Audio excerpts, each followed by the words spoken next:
Alrighty. Good evening, everybody. How are we all doing tonight? And welcome to a bit of a... I guess it counts as a bonus stream, I guess. I don't normally stream on a Saturday night. I'm not working tonight because of reasons. Um,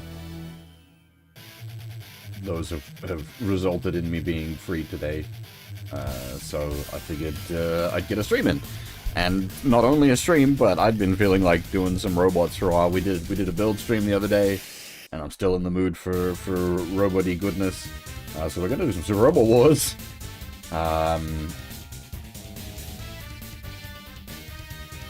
Not health reasons, but yeah, it doesn't matter now.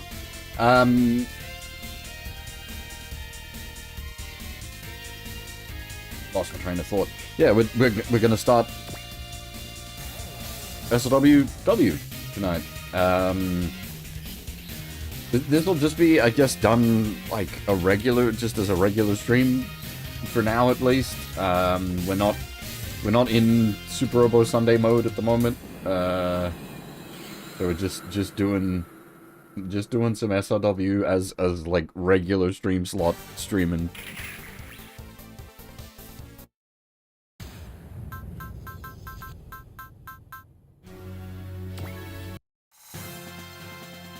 And we're taking it from the top for those of you that were around years ago when we looked at the English patch of W.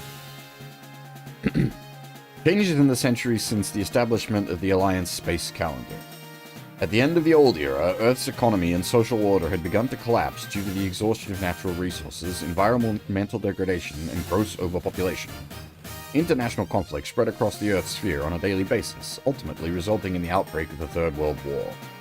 Humanity, terrified and dismayed by the war it had wrought, sought to end the fighting through the unification of all nations and peoples. And so it was that the Earth sphere's United Nation came to be, with dominant all over political, economic, and military matters. I'm going to have to pause this, so it's going too fast. With the subjugation of the independent lunar metropolis defiant to the very end in the so-called Lunar War, the age of the Alliance space calendar officially began. The ESUN sought to heal the ravages of war by developing the new frontier, space.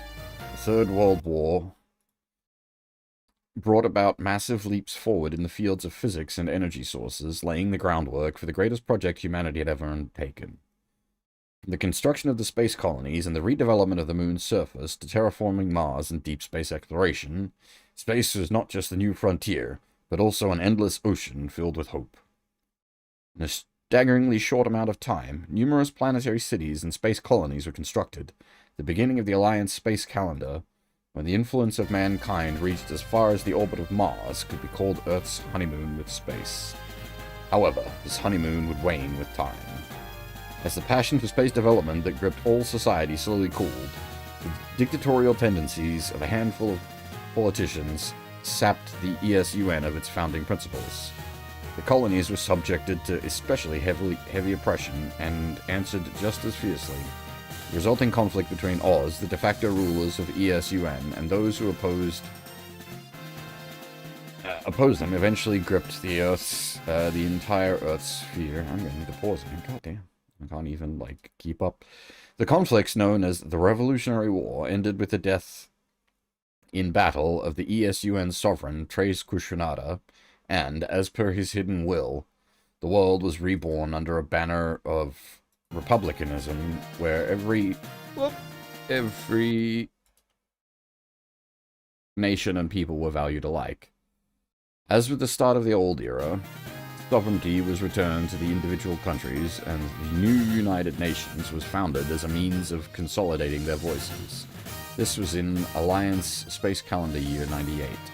The date also marked the moment where Earth and its peoples would begin to come face to face with a series of threats from outer space. This isn't just lengthy SLW backstory, this is series, Wing has already happened, sort of thing, as it just sort of established there. The date also marked the moment where Earth and its peoples would begin to come face to face with a series of threats from outer space. Beginning with the failure of the Signalite project, sent in year 97 to explore the constellation Cygnus, and the crash landing of a giant artificial object known as EI-01, humanity found itself under assault from the hostile alien forces following the Revolutionary War. Traffic between Earth and space would also become severely limited when beings known as the Radon attacked and quickly occupied the nearly complete orbital ring. Moreover, incursions by alien civilizations from Jupiter, dubbed the Jovian Lizards, resulted in the destruction of the colonies on the Martian surface and the total retreat of humanity from the Mars sphere. At the same time on Earth, developments in technology resulted in a new menace to society: terrorist attacks via robotic weapons. Mankind had but taken its first steps under the new United Nations when these threats wrought terror and instability, making peace a distant dream once more. As a result, lingering issues were left unsolved, a cancer growing over the years within the heart of society.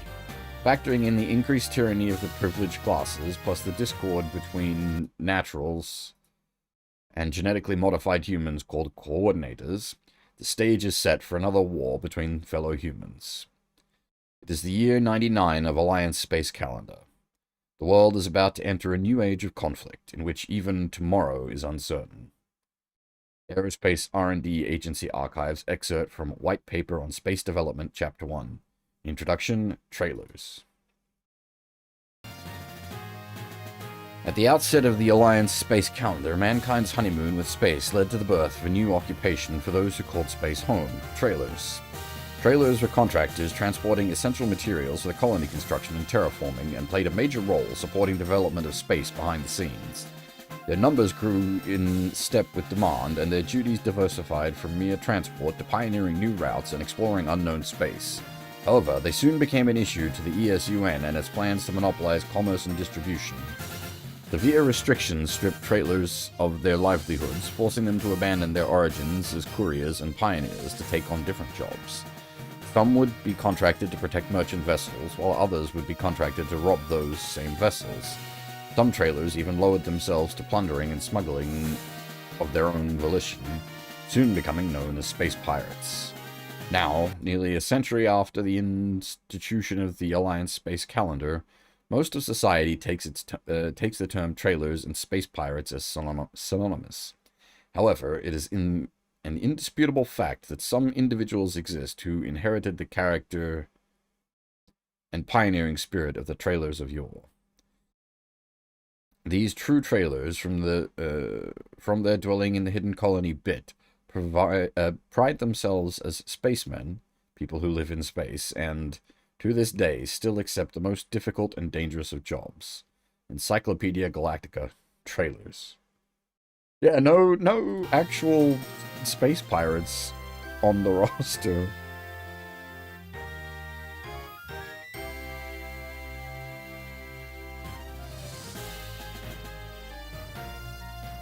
Instead, it's the generic humans, the background detail, the OGs. Speaking of, I'm not gonna do any monkeying with names. We're just gonna run everything as standard. That's sort of how SLW works. Guys, I'm not sure how to pronounce your name. Sorry. SLW tends to have a fairly stonky intro role. Usually because it's like, at least the well-written SLW games are trying to integrate multiple plot lines into a single coherent setting.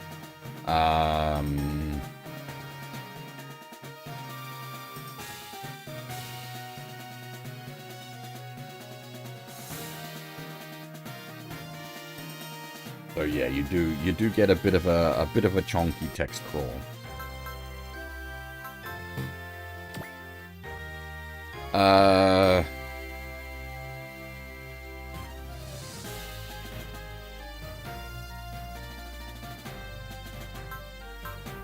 Right. This uses the, like, pick your favorite system, which is in a bunch of SLWs. We're going OGs, Nadesico, and Gao Gai Gar.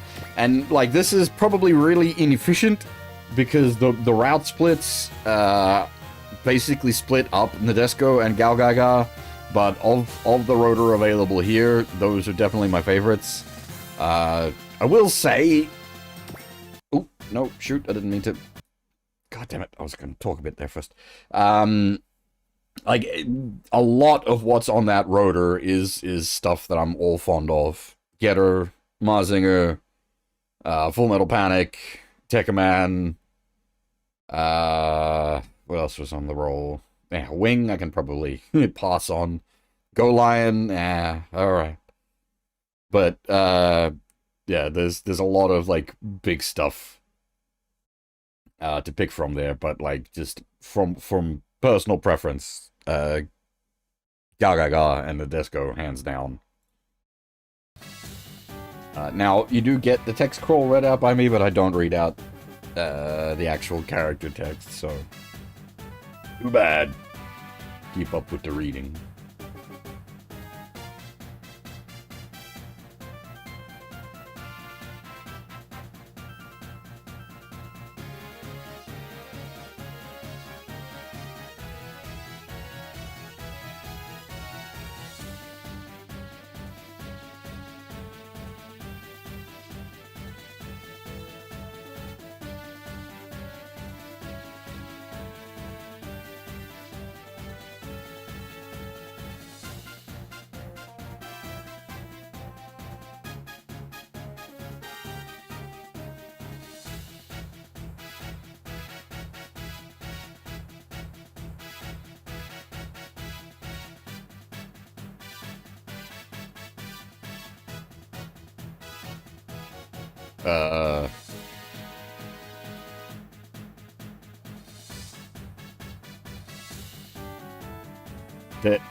I'm confused as to exactly what you're referring to.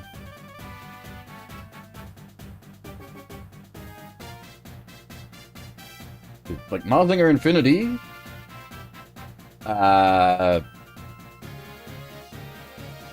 Is a movie. OVA Mazinger is either Mazing Kaiser or SKL. These are three different things, though.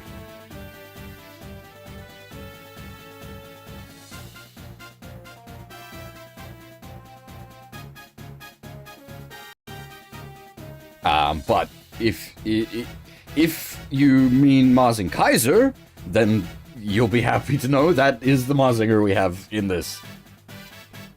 I think it's Mazing Kaiser, right? I think we get, obviously, we get the OG units as well, but I think the actual, like, entry series is Mazing Kaiser. So, yeah, if that's what you're talking about, then your quid's in here, you already know one of the series.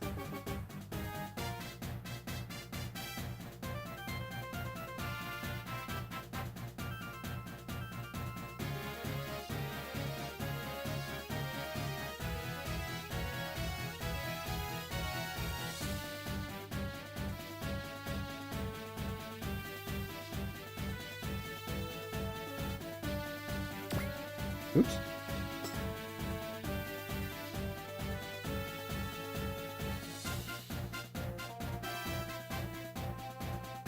I mean, these days it can be a bit, the terms are, like, OVAs just don't much happen anymore.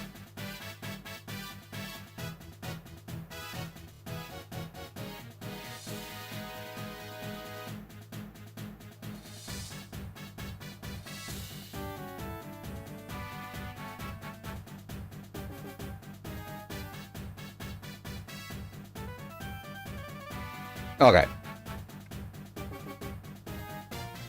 I'm gonna say Infinity is the most recent thing. Technically, that's Grendizer U.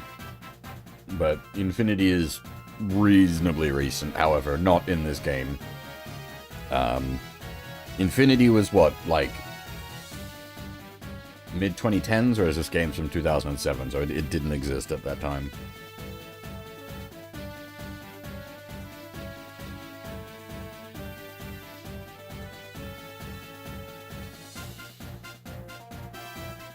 Yes, I know what the term means, however, it's a bit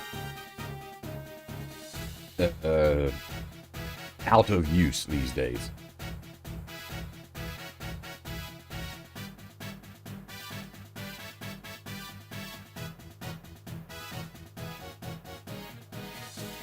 Like ONA, is that even a relevant term anymore? What do you even classify? Is a Netflix release ONA? It is technically.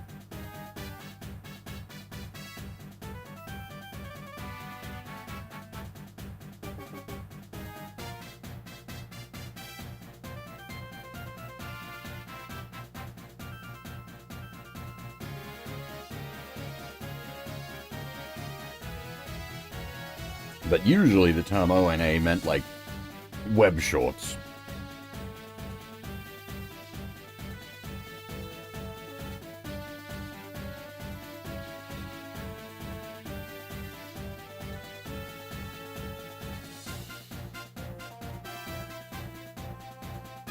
A terrorist is getting snarky about whether people are privateers or pirates.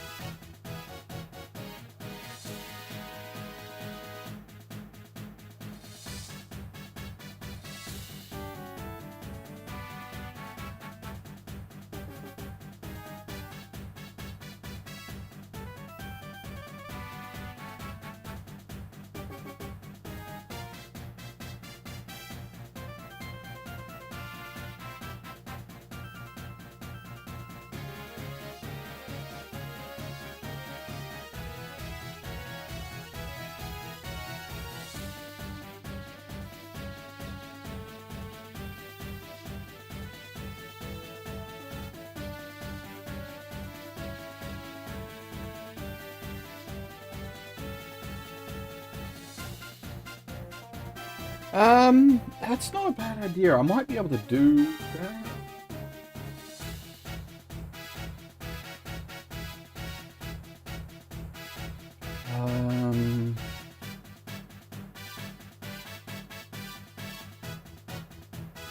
Do I have it? I might actually... Hang on. Give me a second to quickly monkey with this. I think I can have it such that I have to manually like switch between, but that's not a problem. You can have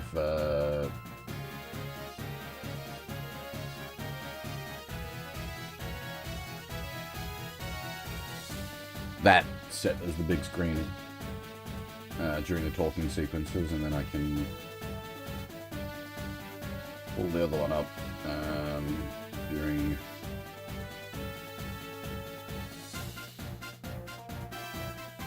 Sorry, just give me a second. Still monkeying.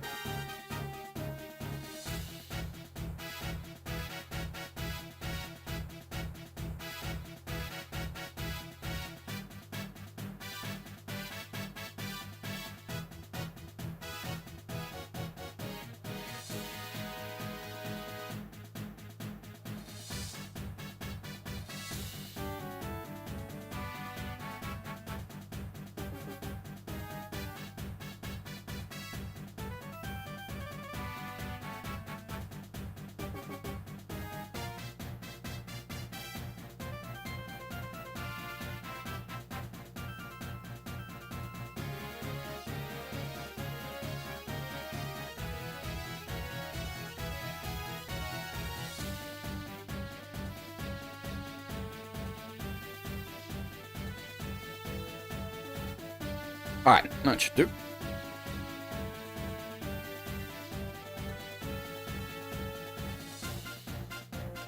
Hey, John, how's it going? Now I just gotta remember to switch to damn things.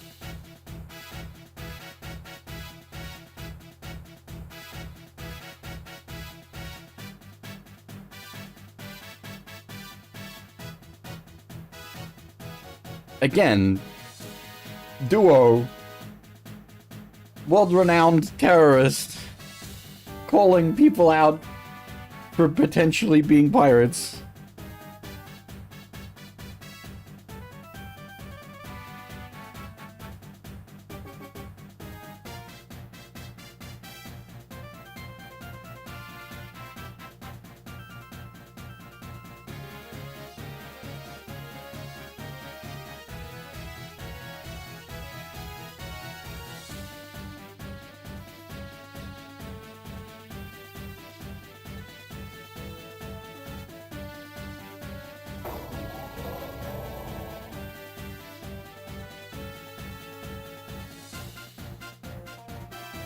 It just seems very offbeat for Duo.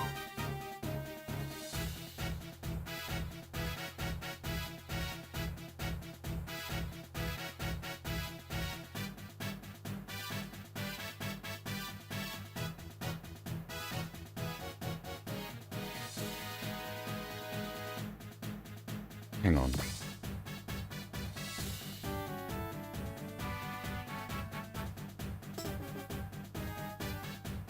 Is Duo pretending to be Hero?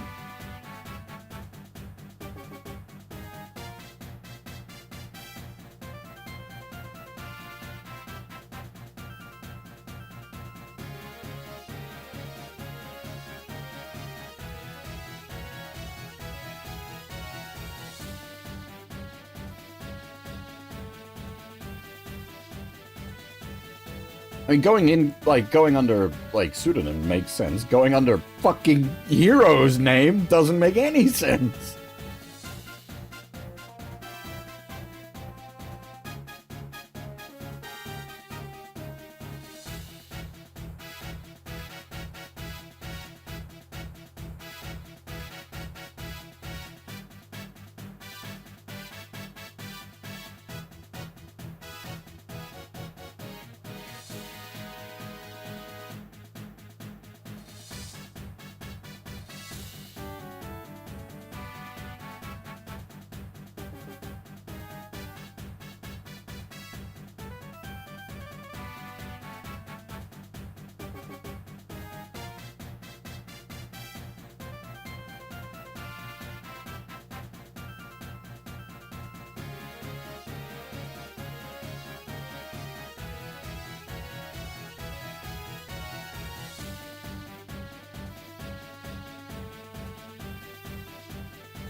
Yeah, boy's got the chin.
I mean, if it's like actual duck out in the middle of, like, bumfuck space, that would be very expensive.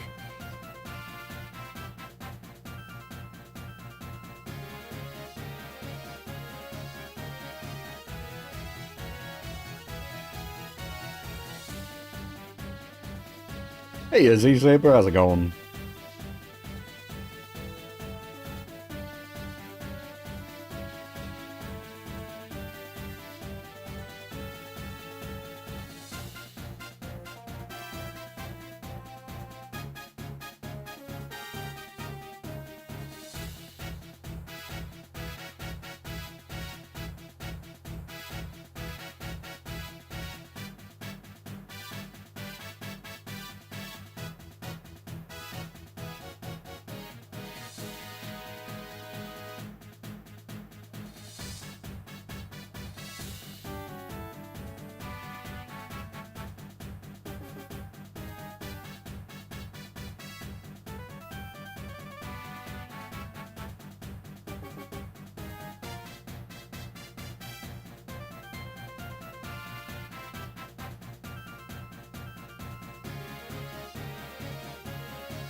How many, like, actual families are there?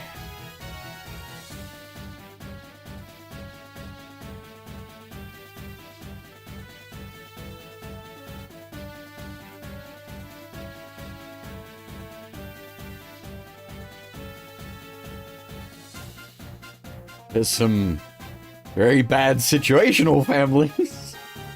Like the school children. Oh boy.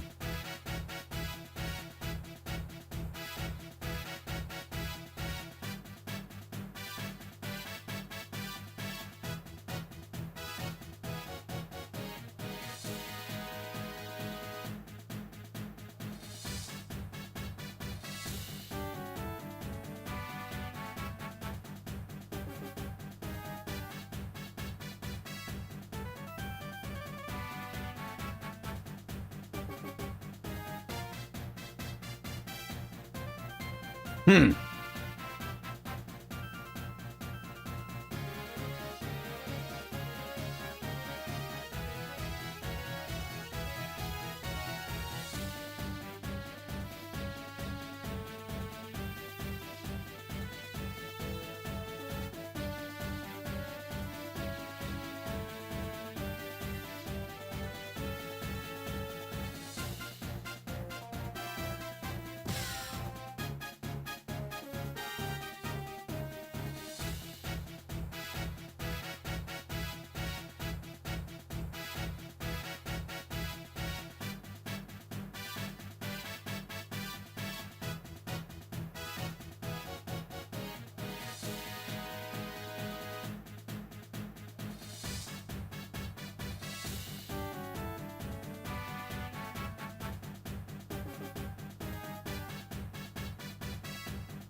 I don't think SOW tends to address it, nor do a lot of, like, sci-fi anime usually, but, like, growing up in,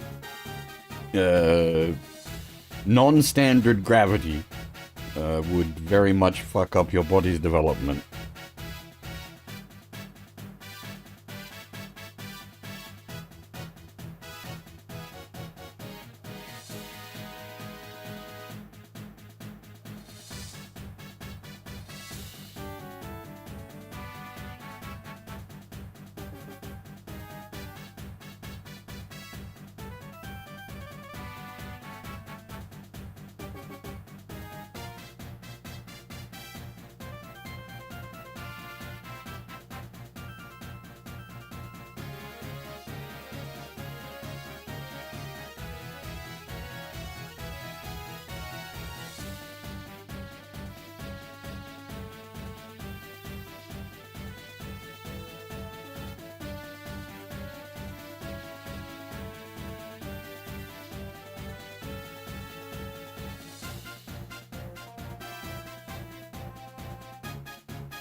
second.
Just tying some things in here, don't worry about it.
Every bullet costs dollars.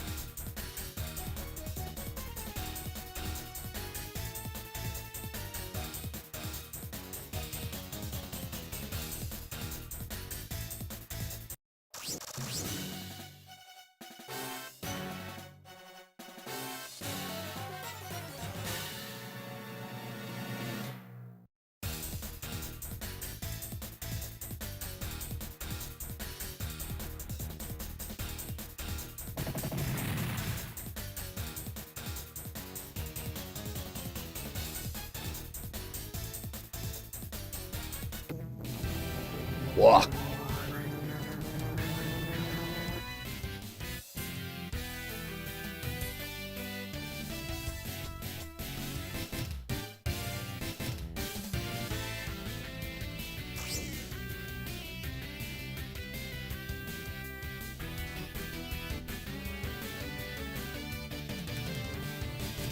what have they even got here?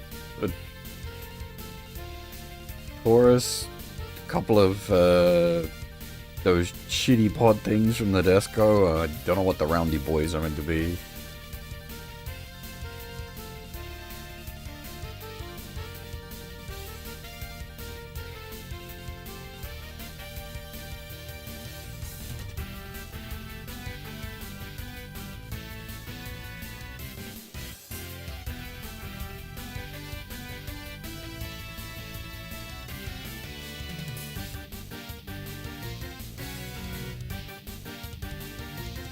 The shitty pod,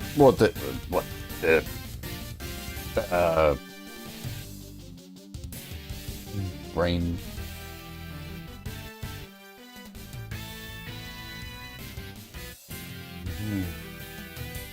Yeah, standard Mobius. Well, hey, Jiggin, how's it going?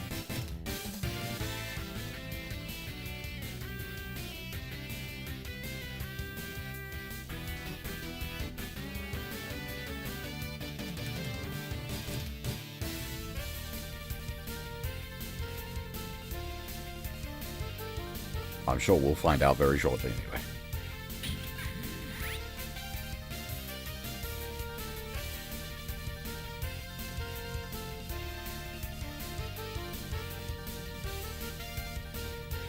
I suspect they're going to jump out as backup, but at the same time it would make sense for them to conceal themselves. But the traditional, like, SOW Endless Waltz opening scenario for them does have them involved.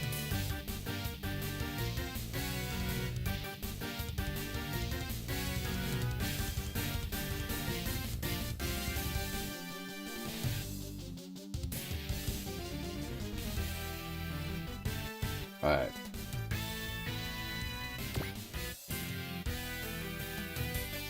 Okay, that's, Not sure. Is it gonna do the... No, surely it's doing the combat animations on the top screen, right?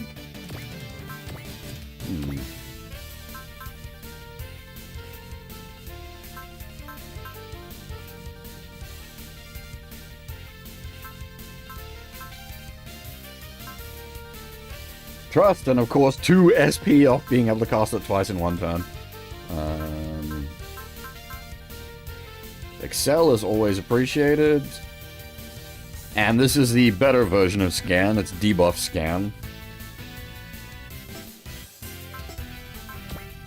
I don't think W is difficult enough that you need to be factoring debuff Scan in, but it is nice to note that it's there.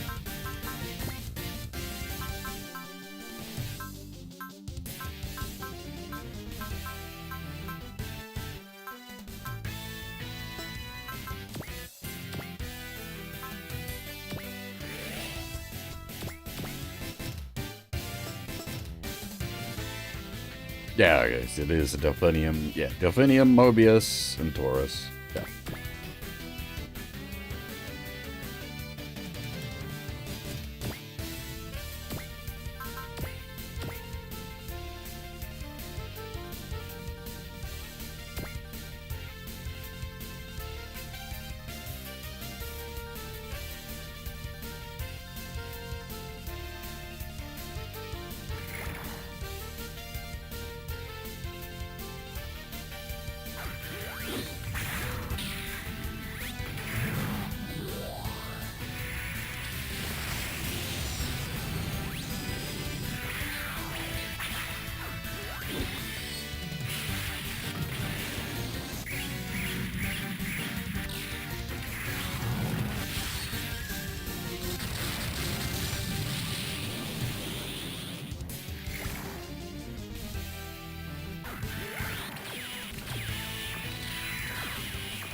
I get why they don't have a shadow in space, but it makes me feel like there's a layer missing.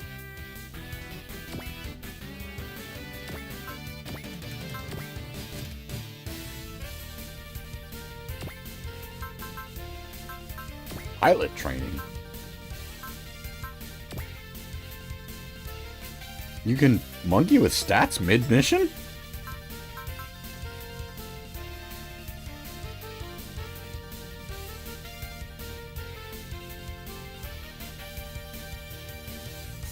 Yeah, you can usually get away with, like, focus every turn in the early missions. I don't remember if W has some, like, epic length missions where you really need to manage your,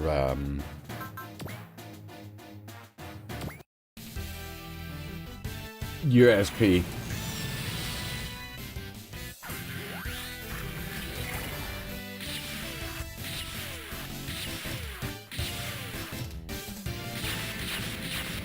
Well. Kid's got a mouth on him, but he's apparently got the skills to back it up.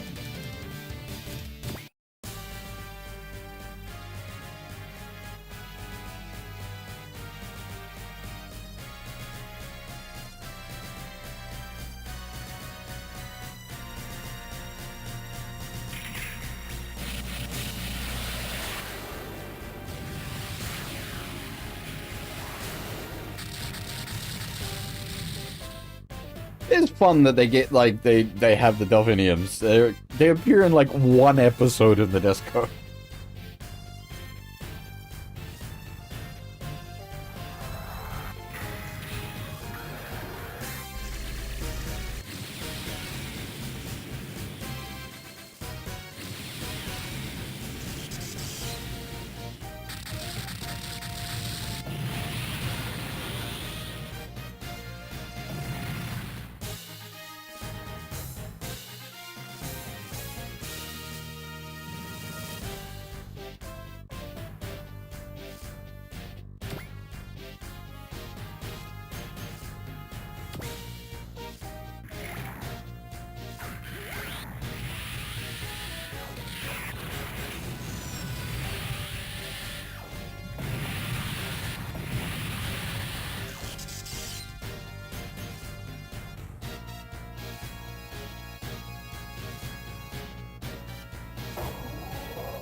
If you talk the Delphiniums, they're here in, I think, like, episode 3 or 4, when the Nadesico is attempting to leave Earth. It's part of the, like, Earth, orbital defense rings. It's like one of the outer layers.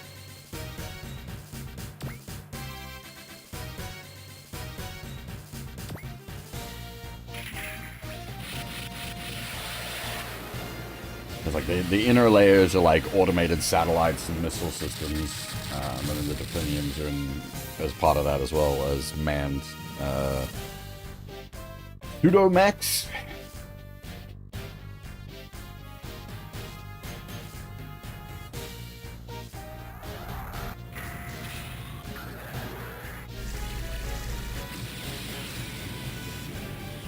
This clearly isn't some kind of mech hiding as a battleship. No, sir, those are not hands. Don't worry about it.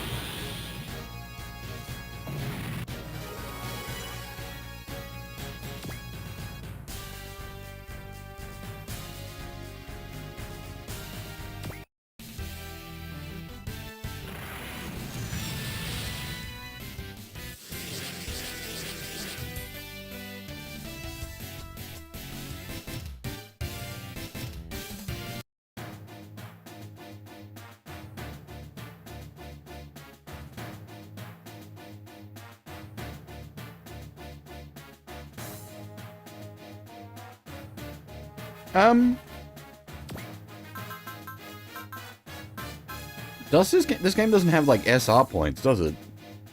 We just go for it.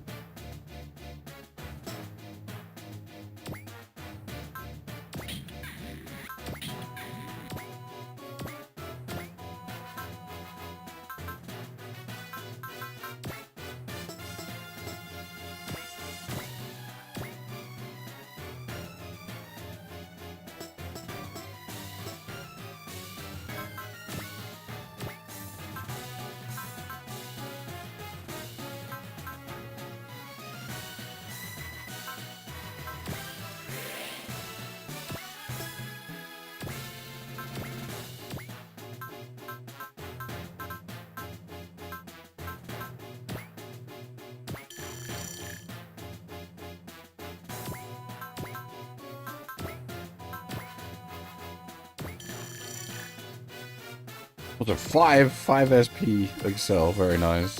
Good for going very fast.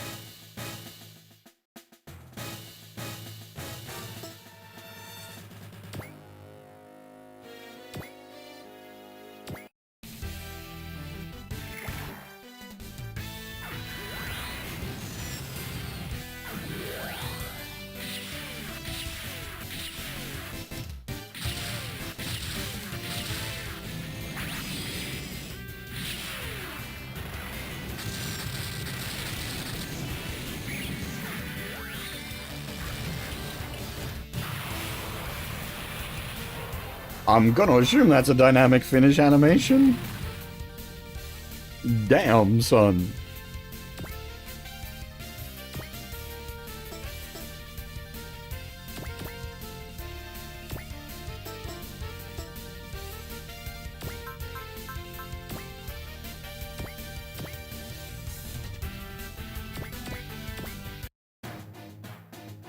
God damn it, I was hoping it would... I didn't even, like, I just moved it up to take advantage of Command Aura because that's just what I do. Ah, yeah.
I mean, at least they're faces and they're not like just AI chips or Harrows.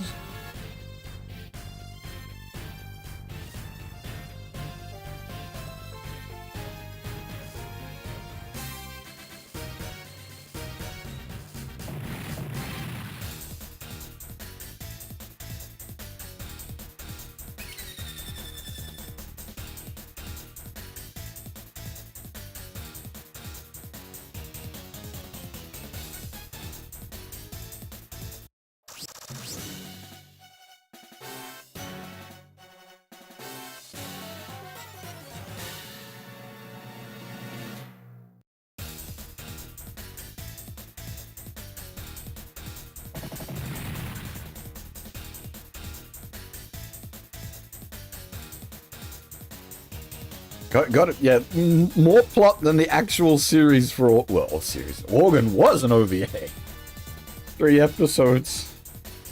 That's all you get.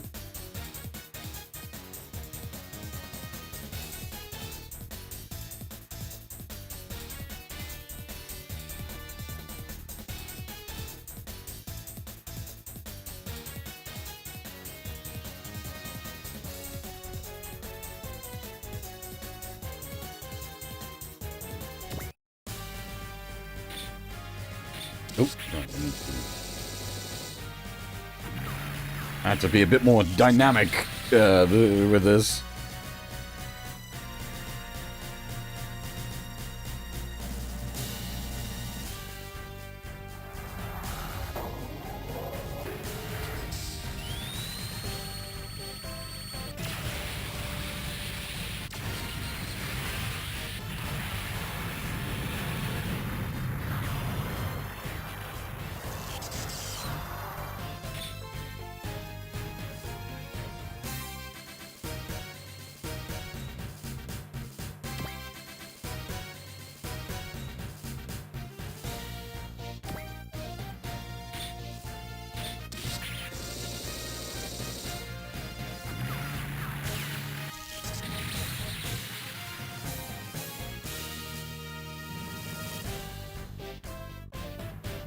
Yeah, they're not hitting hard enough for it to be, like, particularly concerning, but it is getting to the point where, like, okay, we have actually taken a few hits.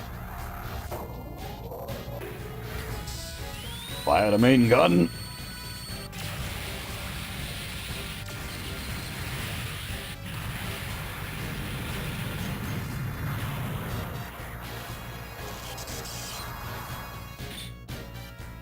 We do. As I said, we'll be fine. It is a non-concern.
I was gonna say, that was 35%, I was like, that might actually hurt.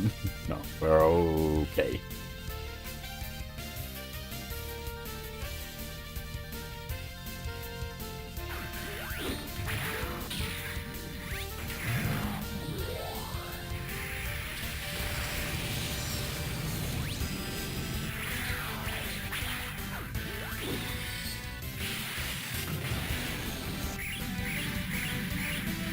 We will start skipping animations.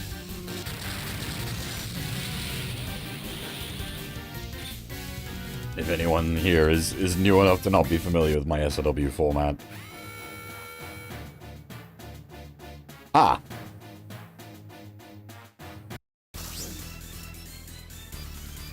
Go back in the ship, boys. You don't get boosted XP or money. Leave it to us.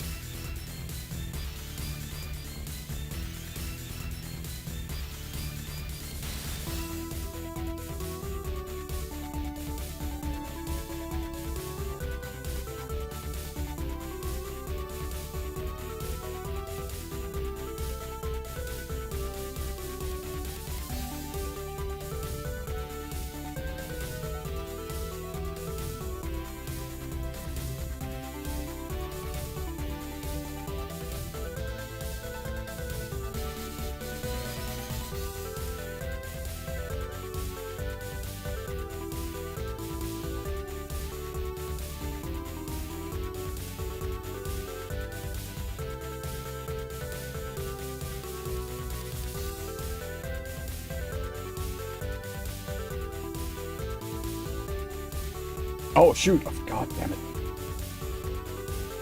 I'm gonna have to get used to that, sorry.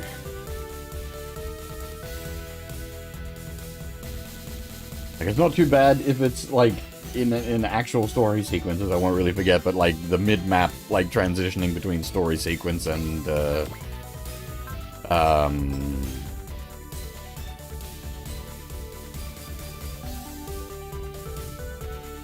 Now, I could be super, like, unnecessarily, pedantic about this and just feed everything to, Kazuma.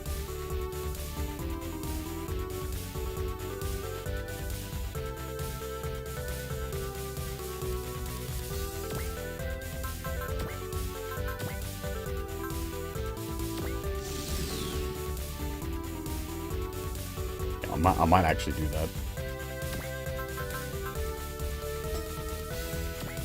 Well, he'll clean it up at the end of next turn anyway, or at the end of, like, if I just pull everyone out, basically.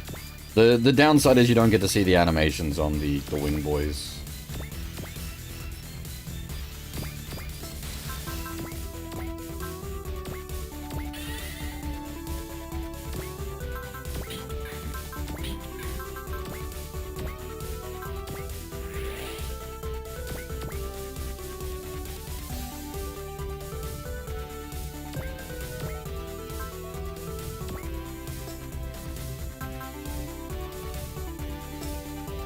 Playing this like we're doing some like hard mode shit here.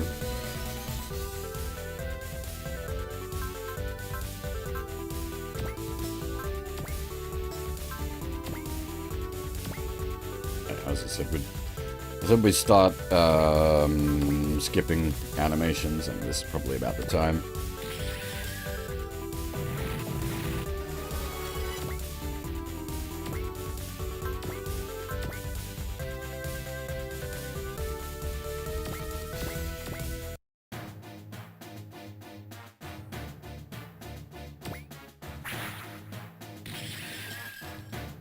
Really?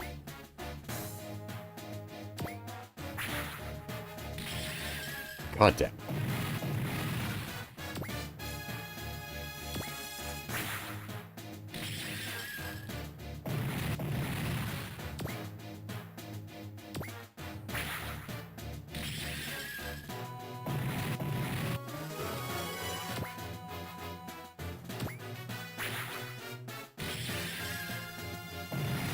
Not that it matters, but like the way I play, I also tend to favor a low turn count playstyle.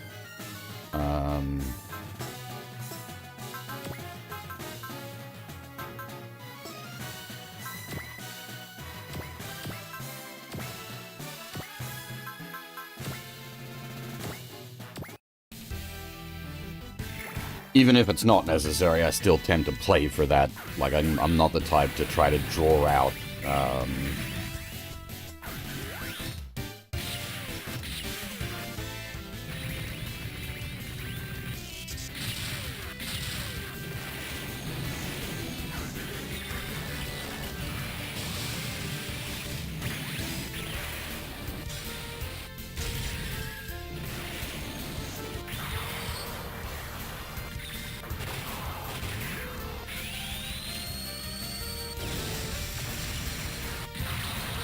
just found a convenient bit of, like, asteroid or something to do his animation against.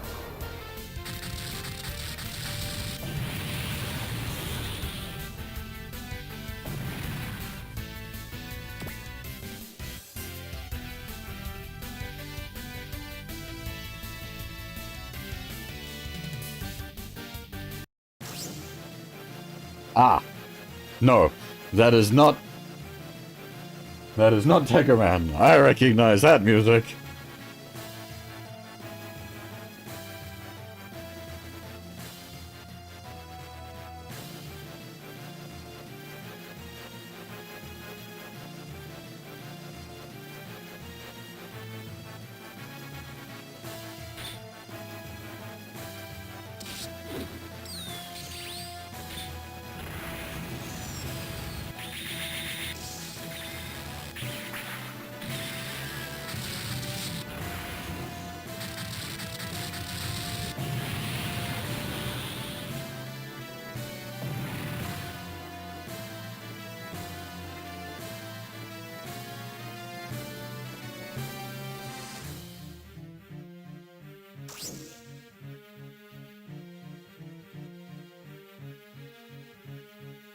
Hi, bye. New.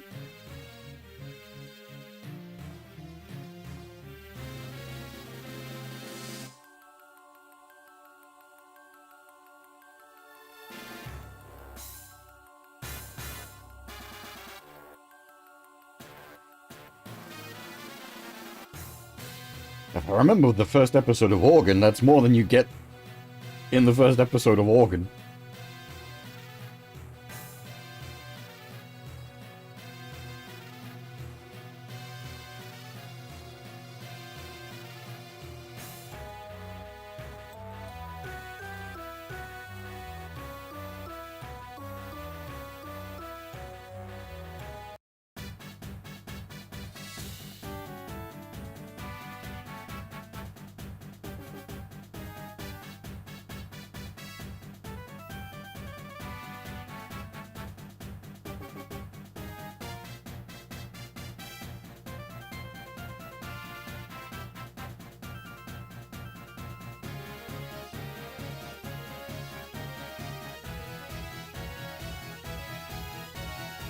How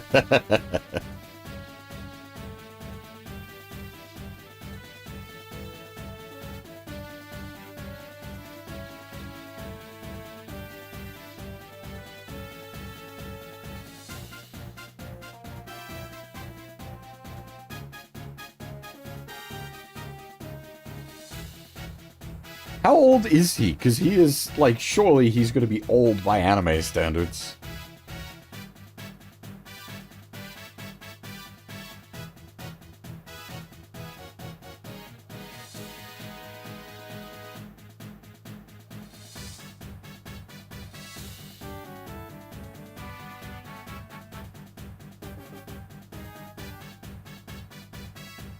Actually, it might be spoilers asking that question.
Survival of all knowledge sounds pretty intense.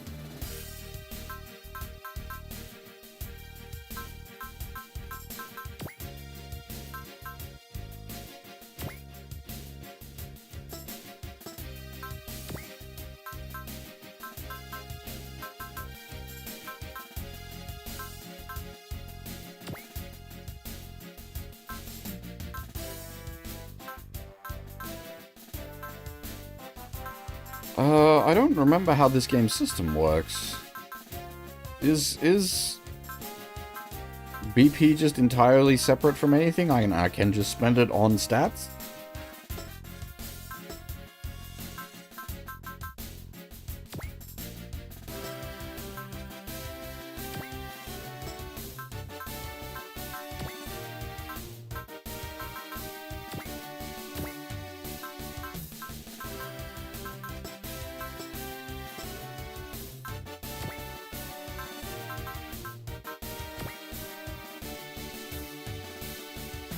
Yeah, I got some brains ticking over a little bit.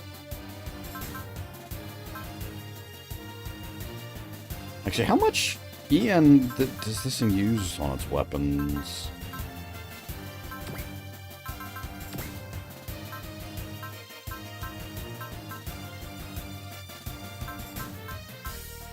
Okay, the big stuff gets quite expensive. Fair enough. 50 EN, damn.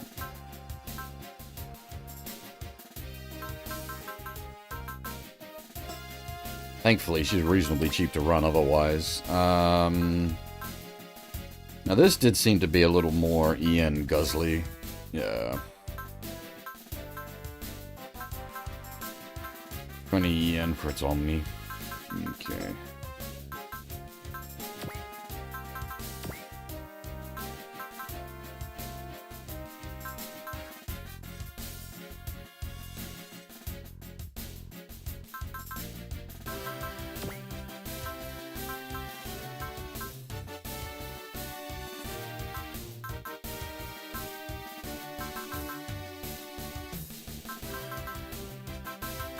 What?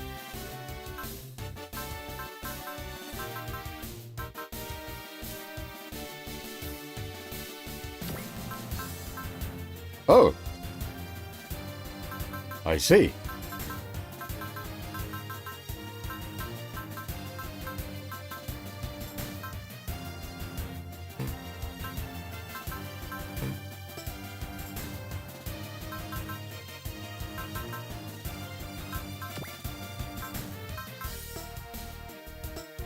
Should have one less point in energy, 1 point into weapons. Never mind. Shop! Shop! Buy parts? Oh, we can sell parts.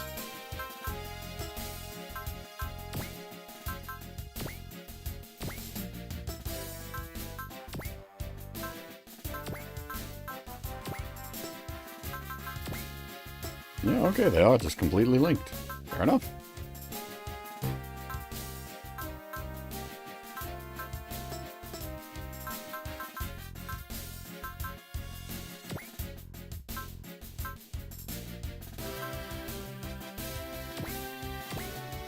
Oh, I could be lazy.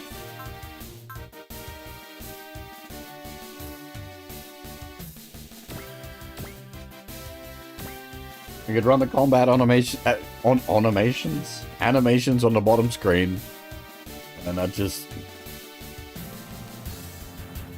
allows me to be lazy.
Is it cold onion soup?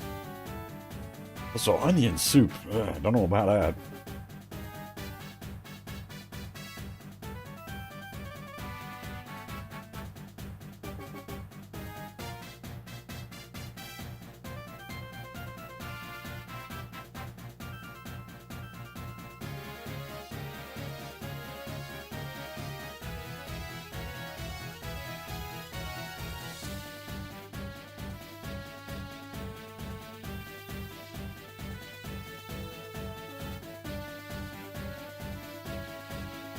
I'm not a big onion fan, so onion soup is like double onion. No, thank you.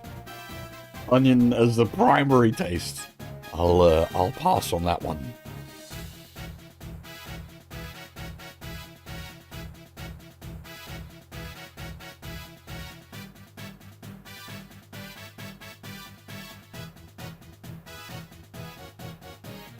I've come to like things like leeks and such, and maybe like a bit more subtle on the onion, but if something's like heavy on the onion, nah.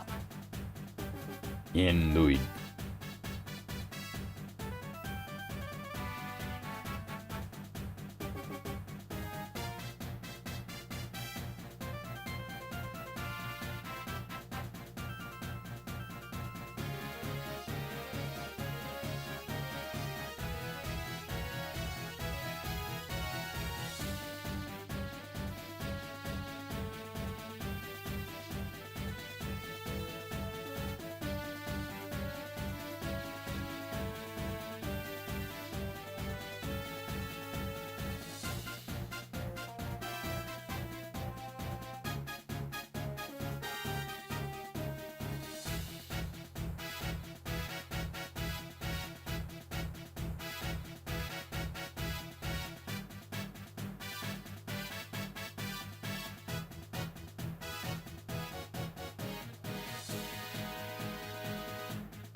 No comment.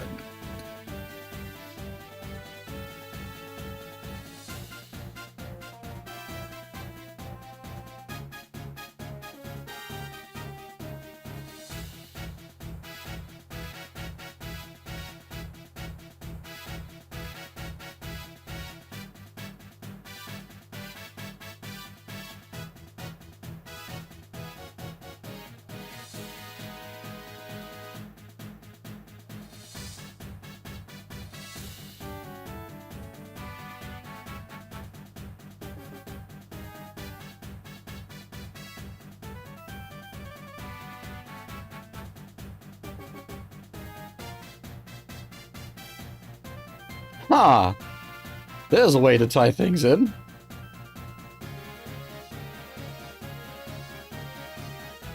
Deal the whispereds in.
Definitely don't remember the details of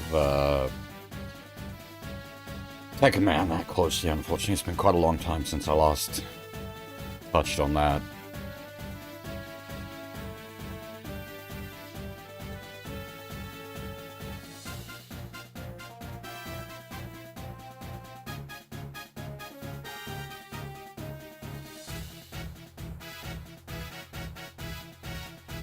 Like the Radimer. Did they take the ring because they're trying to grow and it's a solar farm? I can't remember.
Yeah! Don't use that sound! You fuck with me.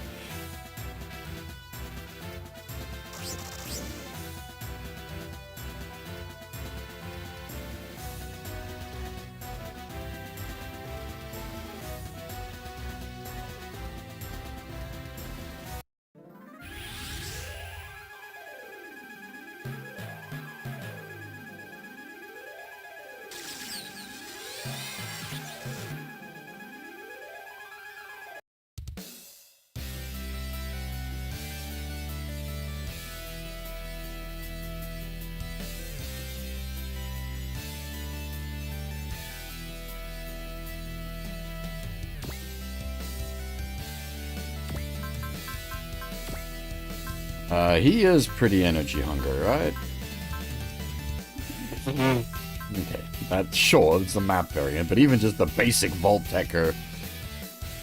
I actually really like the up-tempo of Jay.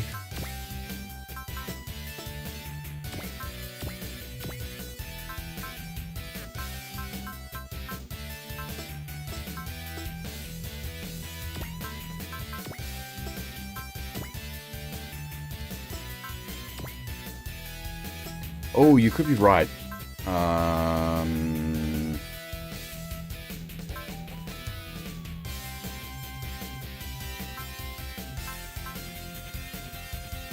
don't even know how to check in this. Yeah. HP regen small, EM regen small.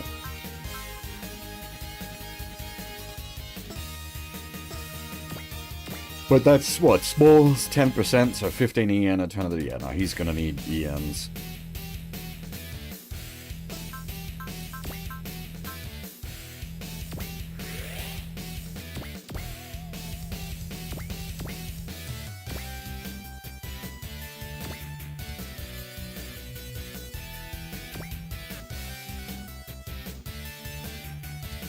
Usually just chop it up into, like, these small bits added to different rice-based dishes.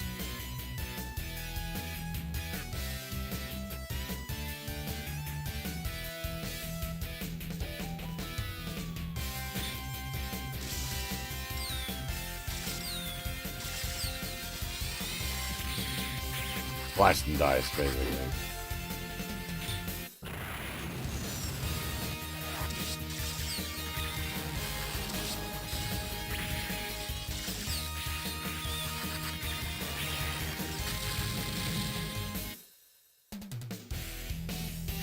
I had a nice spicy beef noodle soup for lunch today. I can add some diced leeks as extras. It was very tasty.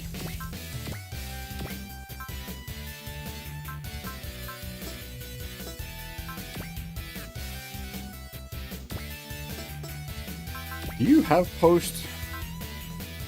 Oh yeah, wonderful post. Fair enough.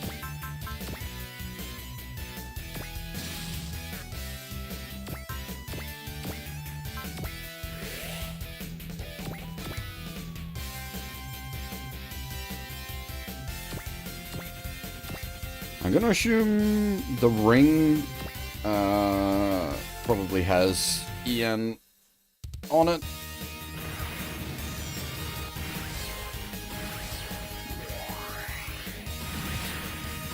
Now I'm gonna get a little messed up here.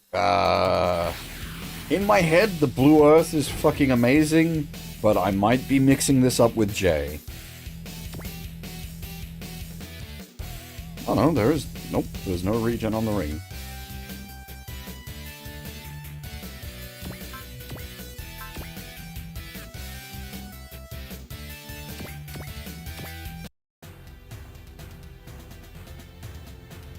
Because the Blue Earth was good combat-wise, and also as a support unit.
Yeah, as I said, I might be thinking of them in J, but maybe, hopefully they're good here too.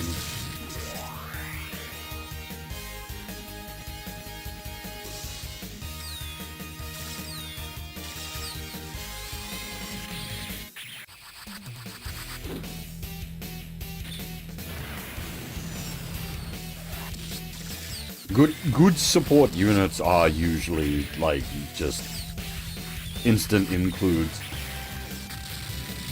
The fucking blue guards in, the Alpha or Alpha Guidance, I can't remember which, like, they were actually busted, because they had repair and replend, and at least one of the pilots of the blue guards had a really good spirit set.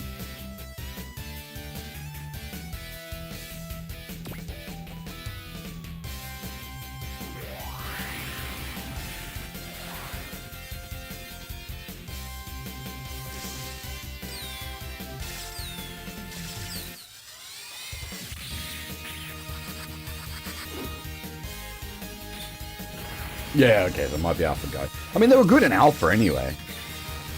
Resupply is still quite valuable, and the blue guards were, like, reasonably survivable as far as, like, being able to make a dodge.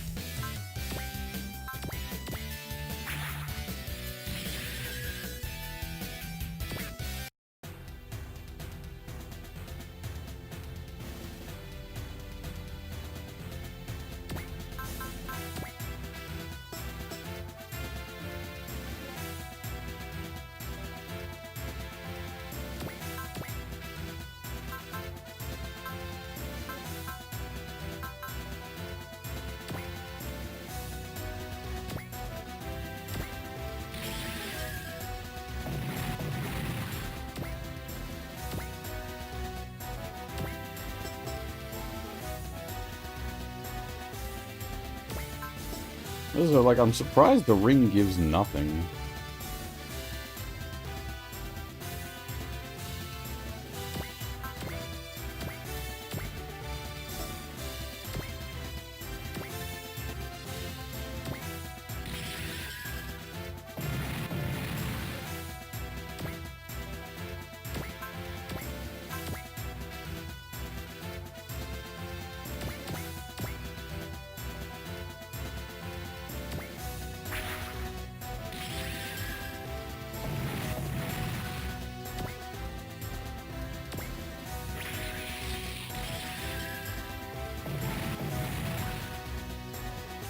Hey, yeah, Sion, how's it going? Yeah, I've got like some... I've been craving some mecha, so here we are.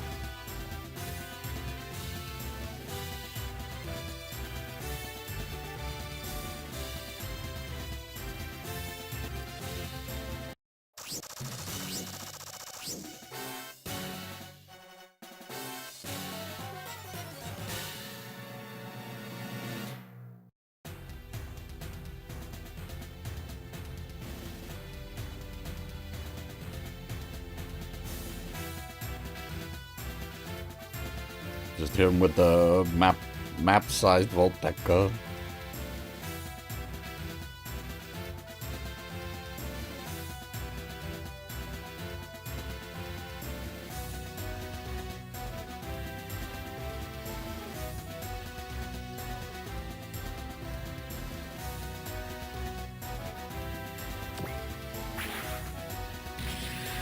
The problem is we get one shot of it.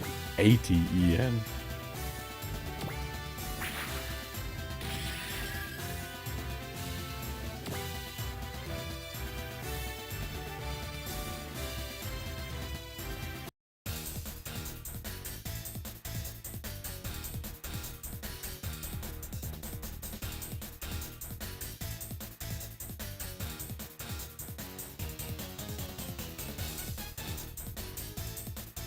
He can only hold his transformation for, like, a short while at this point.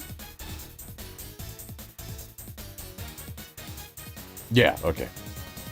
Thank you.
Dang it.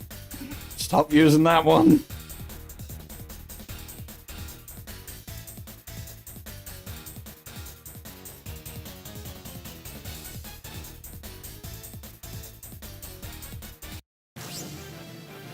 Oh, yeah, it's not Tech Command.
Says the Techo Man. Like, come on!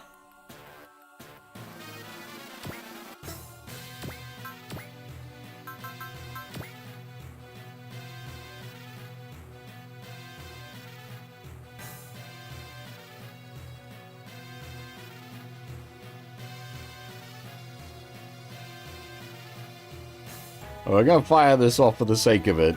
I want to see the animation. This is not exactly the most... Wait, is it post? No. At least I'm assuming it's not post.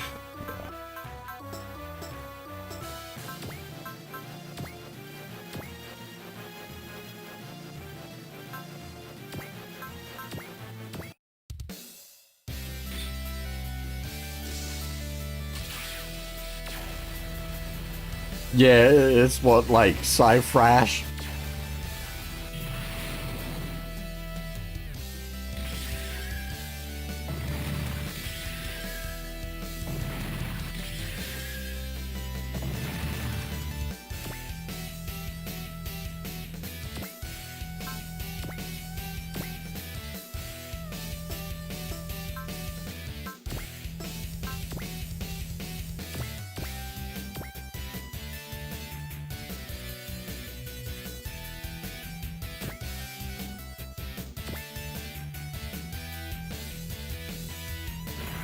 Does Psycho Brasta post? I don't remember. Was it? Sci-Frash was post and IFF. Psycho Brasta might have been post, but not IFF.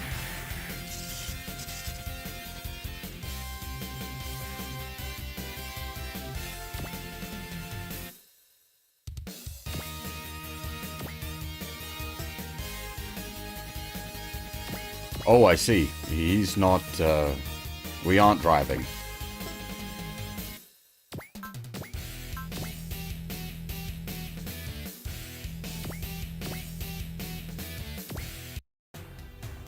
He's here for some Broncos.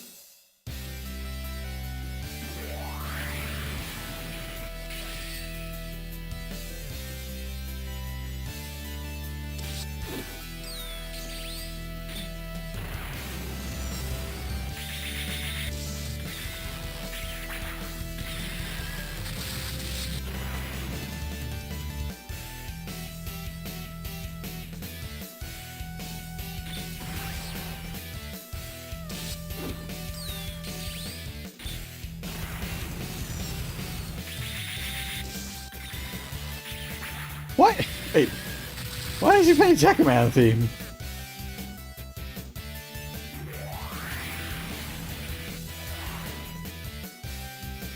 Some of the, like, you can favorite Seed instead of,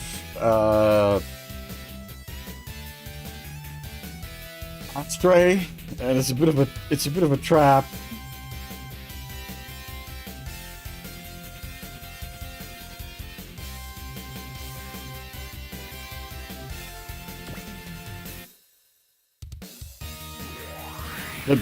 The enemies don't set a combat theme unless it's a boss.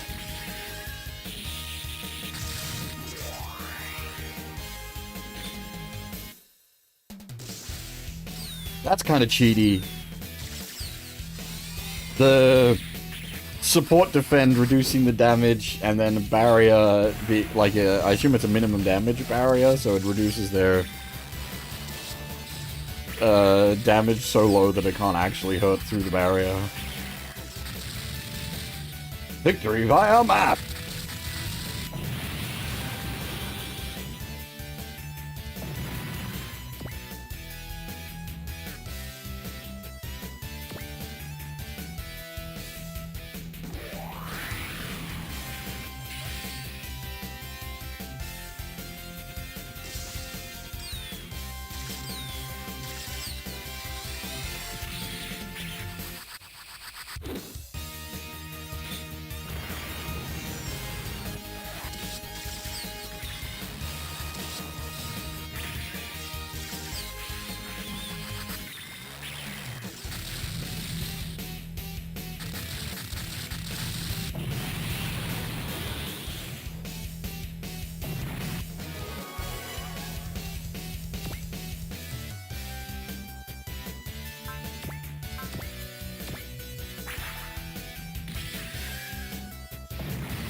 That's why he's hard to hit.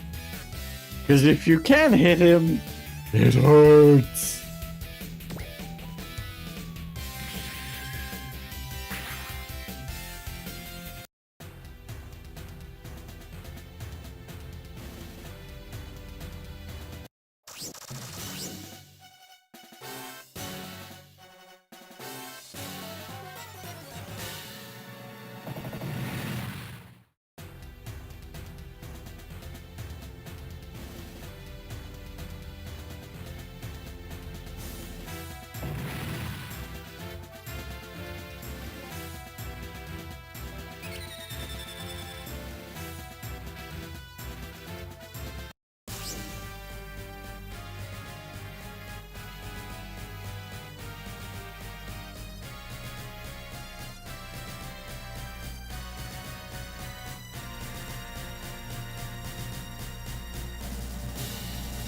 How are you keeping up with the Space Knights? You've been in deep space for a while. What?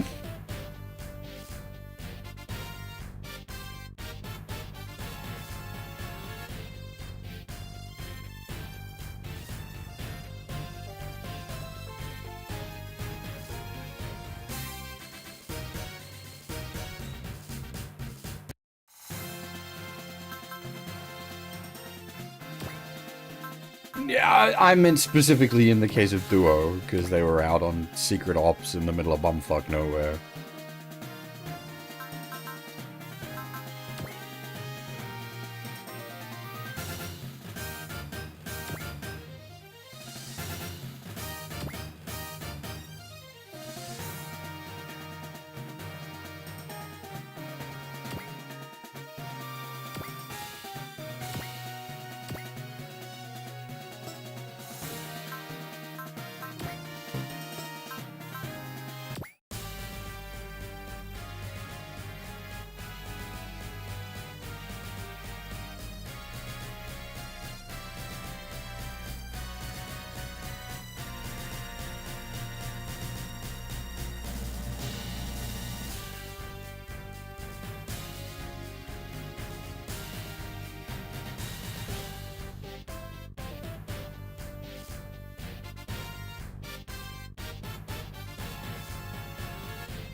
Nah, we'll just kill them all.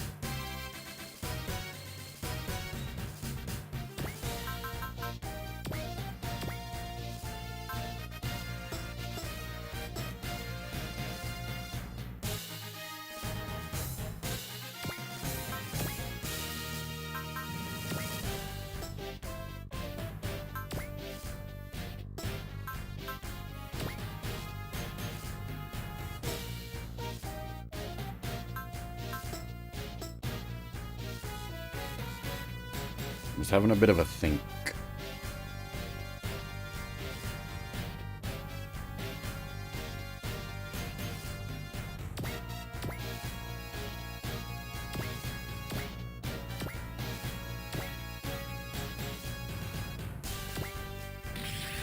So a blade come up here. Then we can re-gas him with water. And then repair him with blue earth.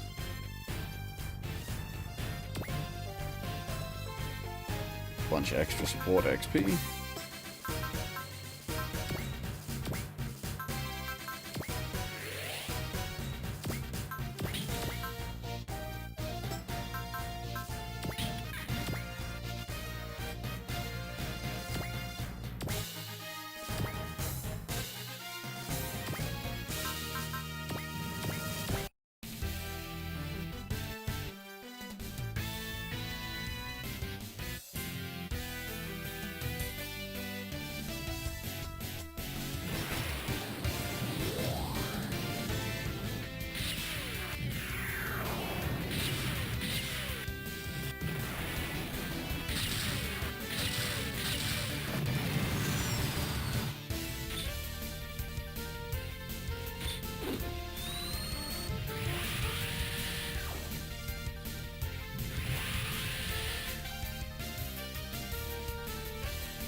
Now, the Radom should hopefully come up to us, and the Evoluded will just fight us here.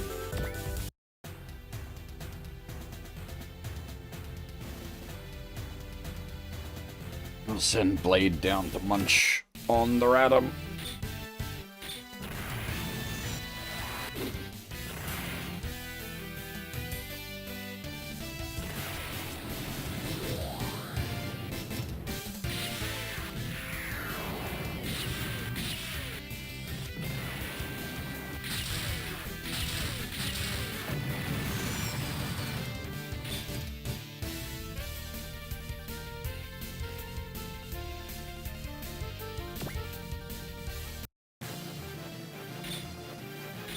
Yeah, so this is the music that should have been...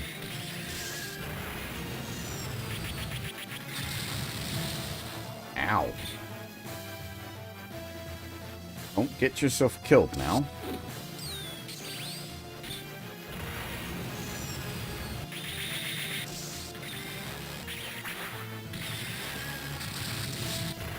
Wait, does he have, like, unlimited regen? That might be the case.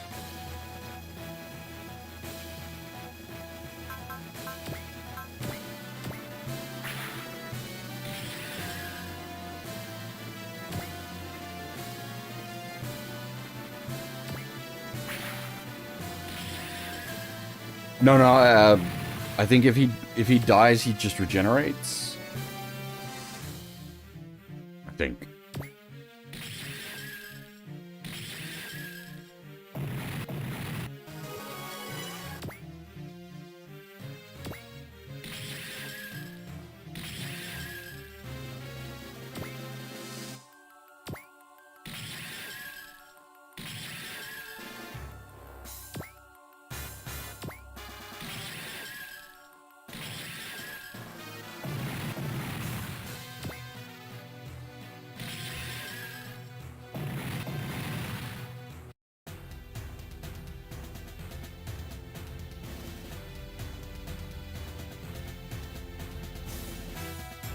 Yeah, no, same problem for me.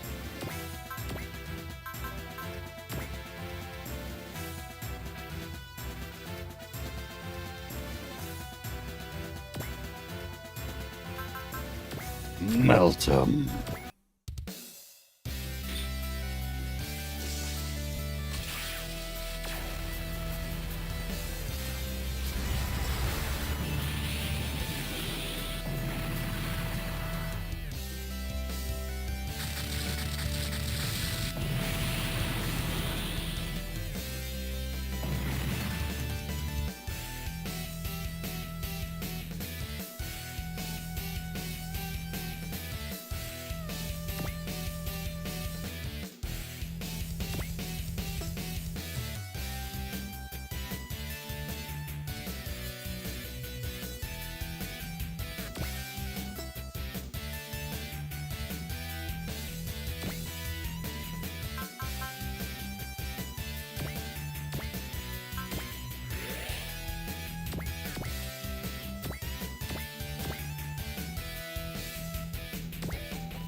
Right, but okay. Somehow stuff that up.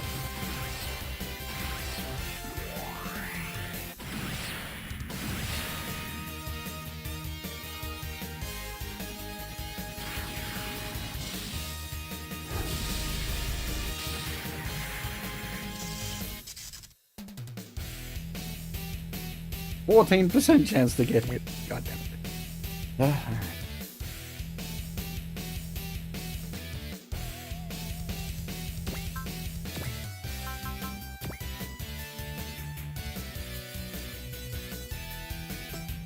You don't have any,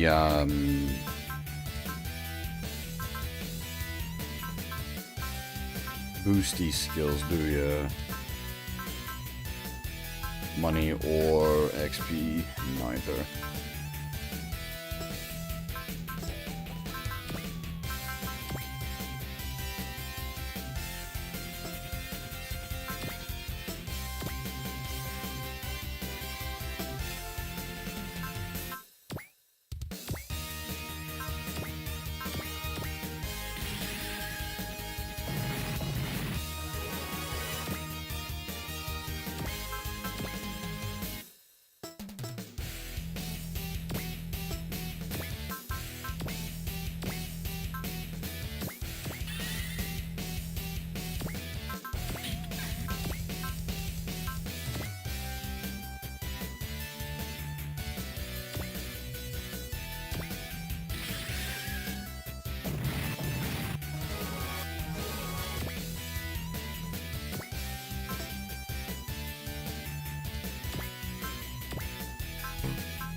God damn it, two 14% hits. I put the blue earth out there thinking it'd be pretty safe. Now it's getting bullied.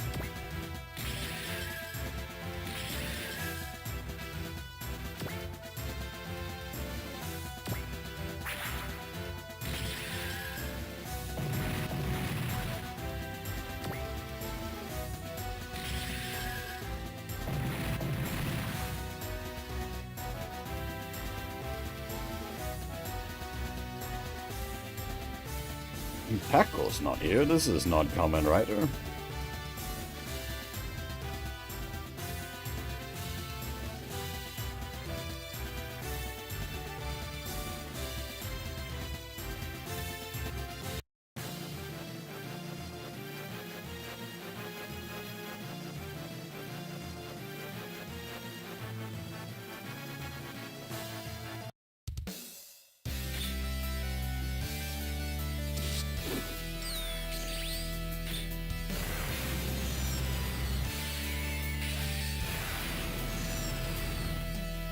The parry, though, pretty sick.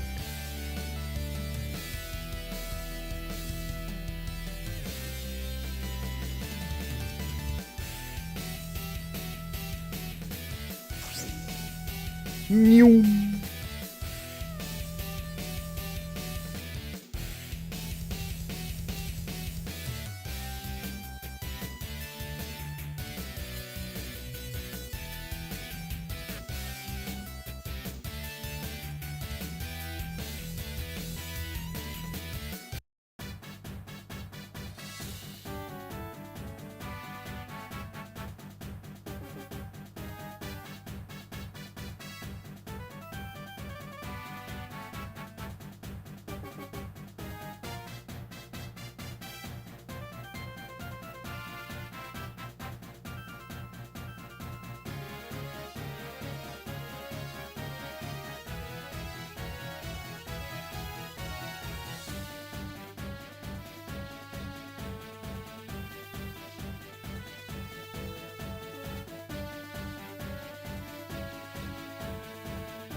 The Free Man.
asking the important questions.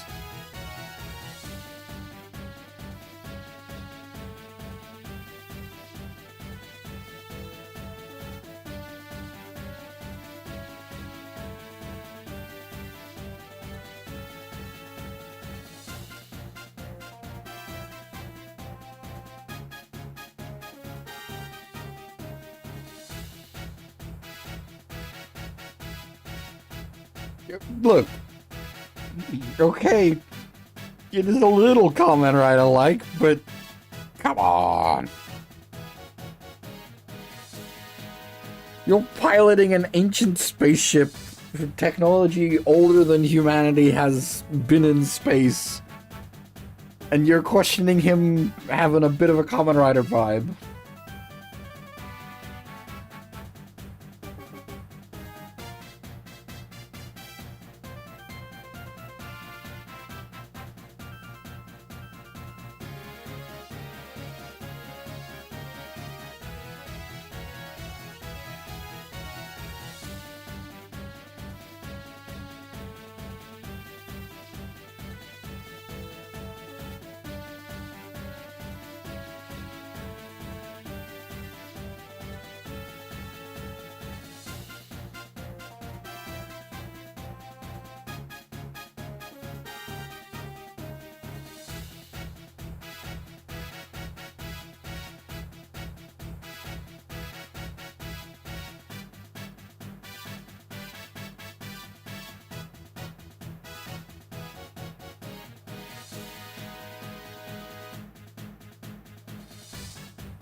Yeah, mixing Tekkaman and Organ is definitely a very, like, good decision.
Not yet, Kuro. We'll take a break at the intermission.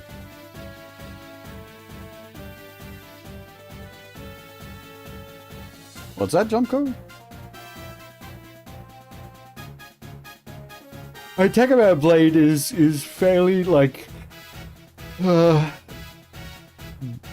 because of how it works, you could make a it's not a mech argument. Like, it is a like henshin power suit, and it's maybe sort of full organic, yeah, but it's a mech for the overall sake. I suppose, yeah. Double is in Y.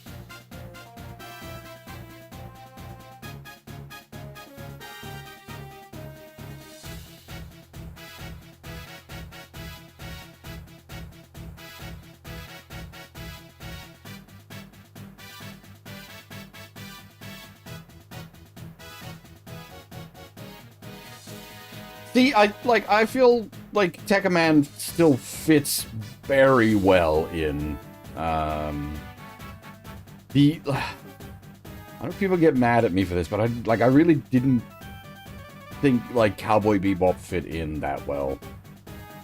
It was really a stretch to get it in there. Like, the animations are awesome, don't get me wrong, and the music is awesome. But it just didn't really fit. Hey, Anova, how's it going?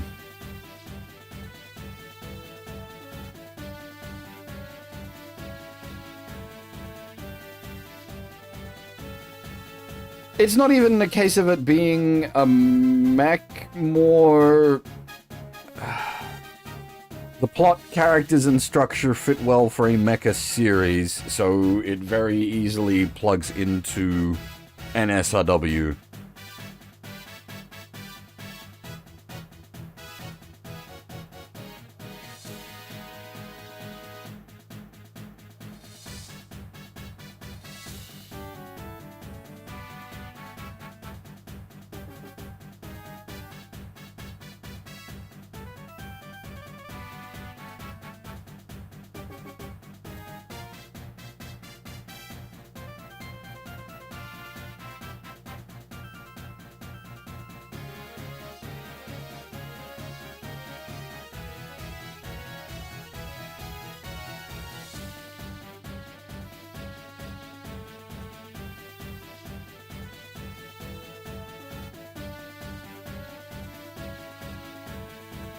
Oh, we skipped the first few episodes in Nadesico.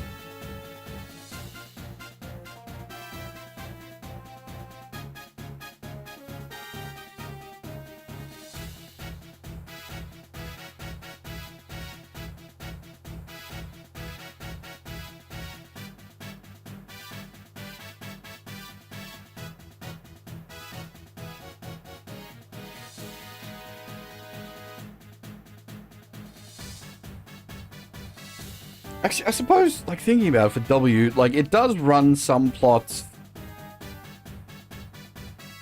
but it's not, like, W kind of takes a bit of everything and makes it its own, rather than, like,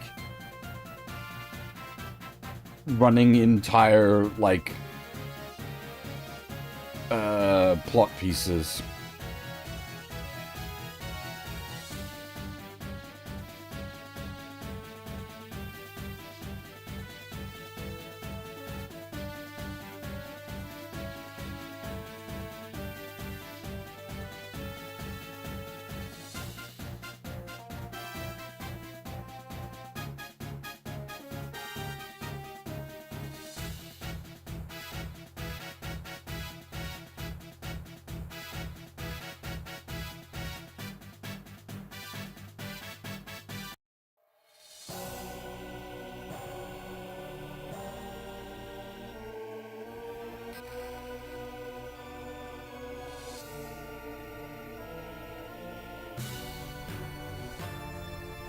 No, this is from the top. We did, like, that was a bothersome amount of years ago. we picked this up from the start.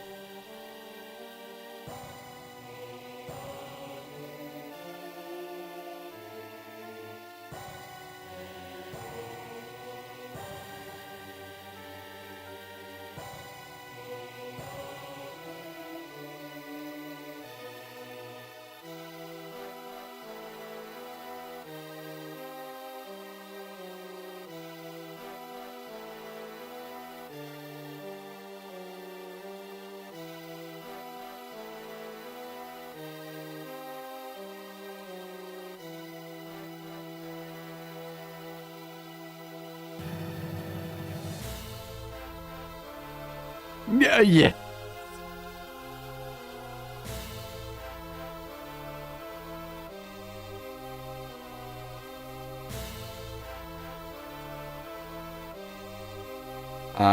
Yeah, I mean, I don't remember, like, enough of the, like, plot in raw detail anyway, Ryu, so it is still...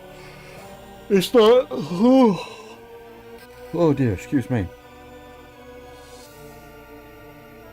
At least for me, like, it's not completely fresh, but it's enough. It's been long enough that it is still quite fresh.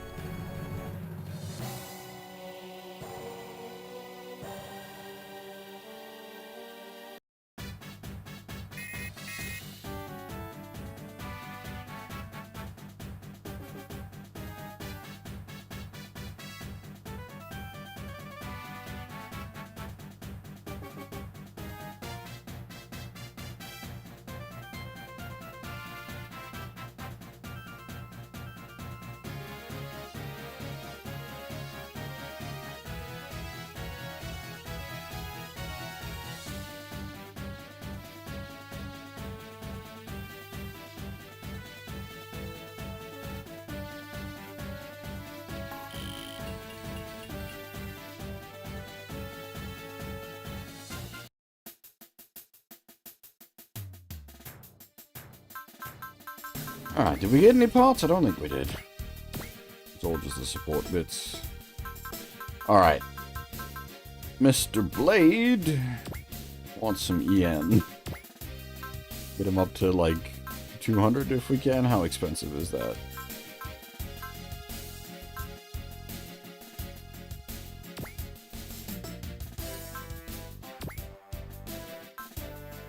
Do you guys go through much EN on your guns?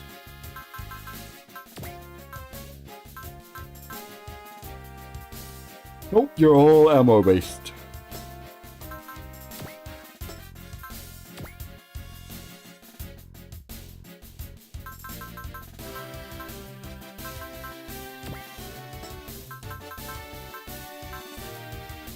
Tech Man's because the Volteca. Volteca's very expensive.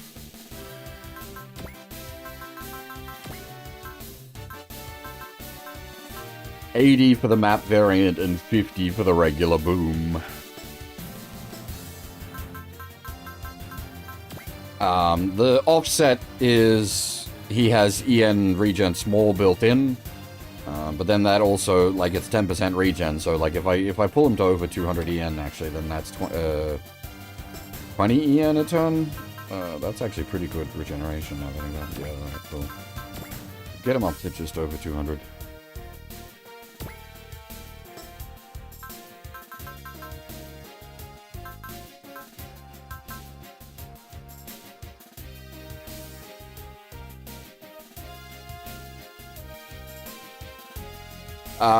Pegasus is later. I suppose the offset is also Blue Earth can replen and repair, so we can keep Blade juiced via that method. I might actually put some mobility on him because, like, him getting hit is very, very bad.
I should really put a save before I do the upgrades, then do the upgrades, and then update the save again after, just in case I need a a way to go. Actually, I want to change where I'm putting upgrades, but yeah.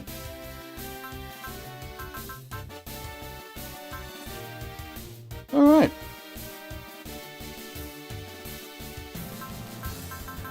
This, yeah. W has a, mid-game time skip. It's got a very distinct part 1 and part 2.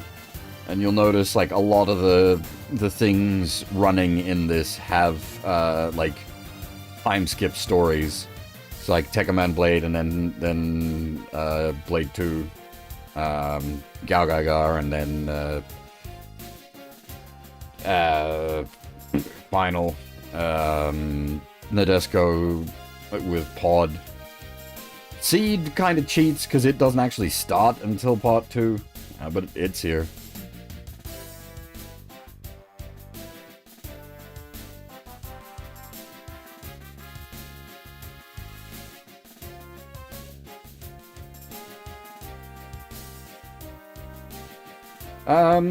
We have been going for 2.5 hours and haven't had a break, so I am going to take a short break here. Can we...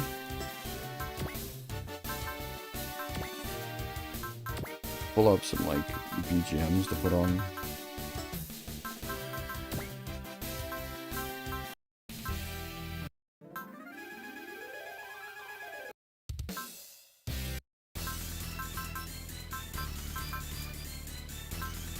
Ah, bad timing, half. I'm just about to take a break.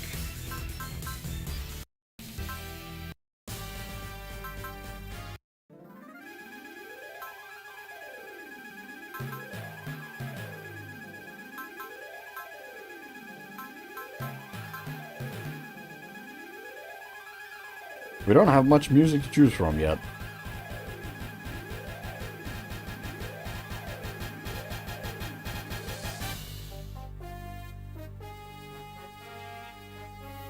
It's a pretty sick track, actually.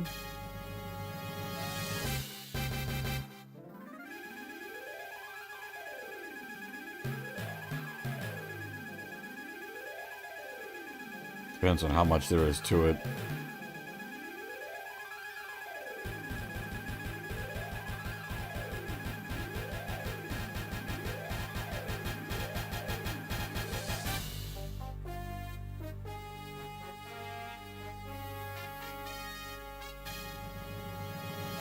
Okay, I should... I'm just sitting here.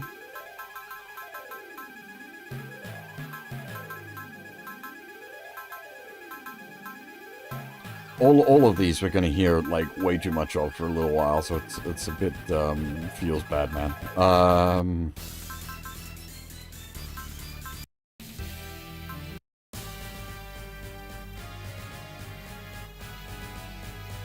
Alright.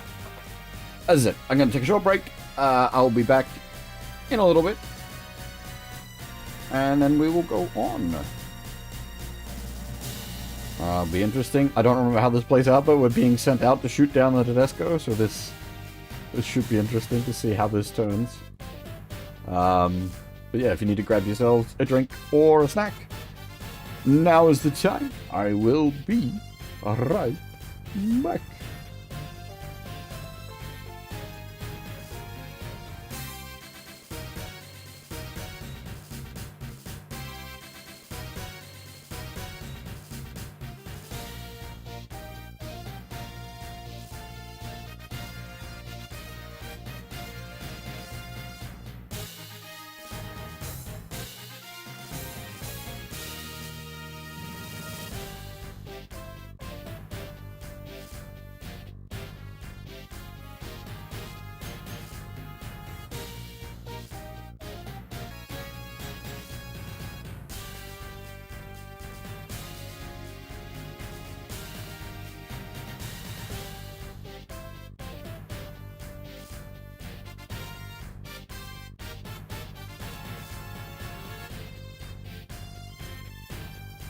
Alrighty, I'm back. Oops.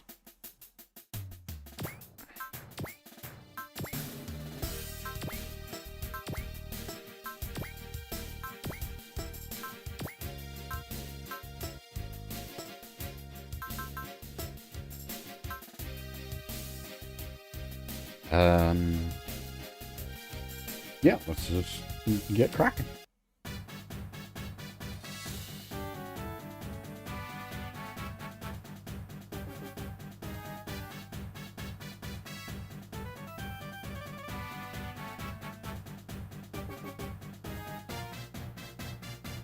No, thank you, thank you.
Bit of a sore point, that one.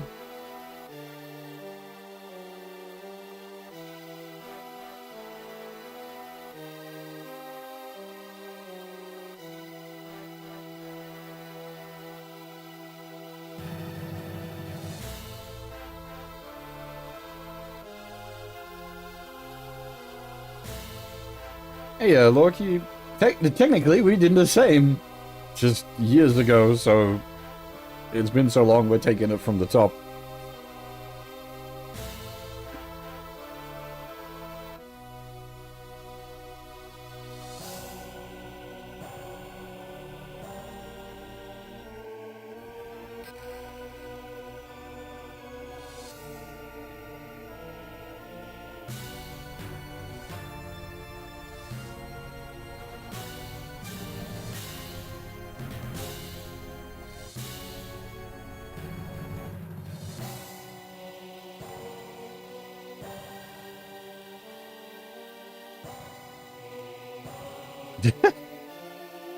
Slightly busy elsewhere.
I come from the other end of the field. W is not what I would consider difficult.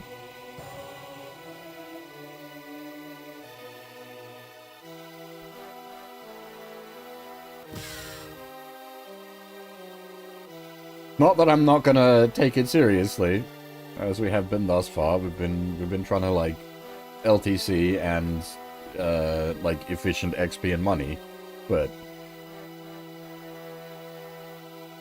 I wouldn't, like, W is a very good game. I would not rank it high on the difficulty scale, however.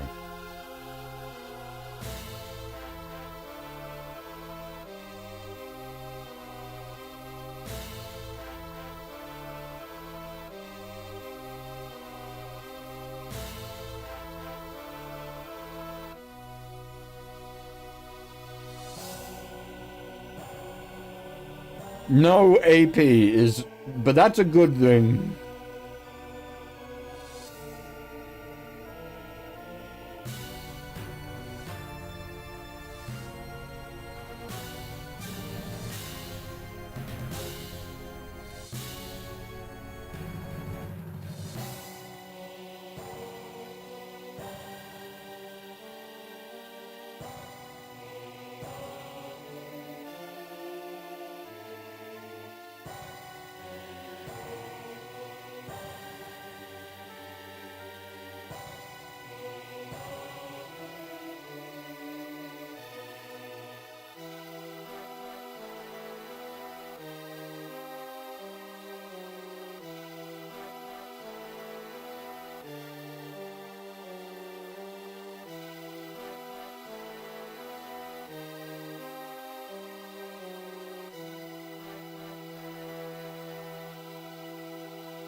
You fucking Admiral Musumaru breaking out the haiku.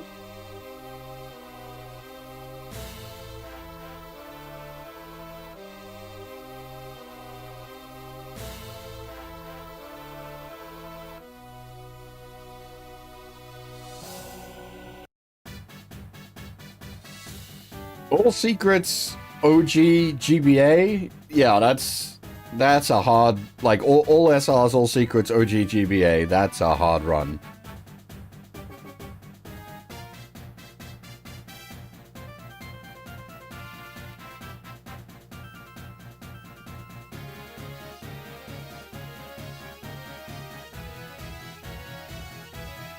Wait.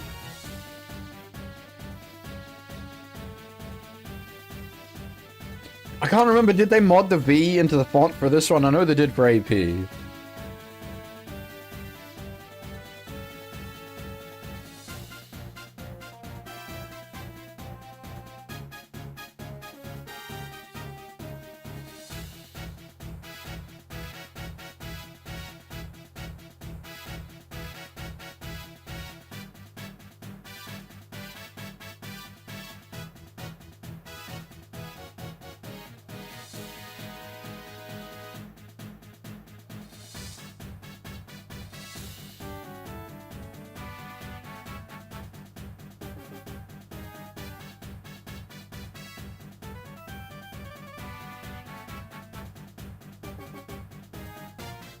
Gai Gai Gar.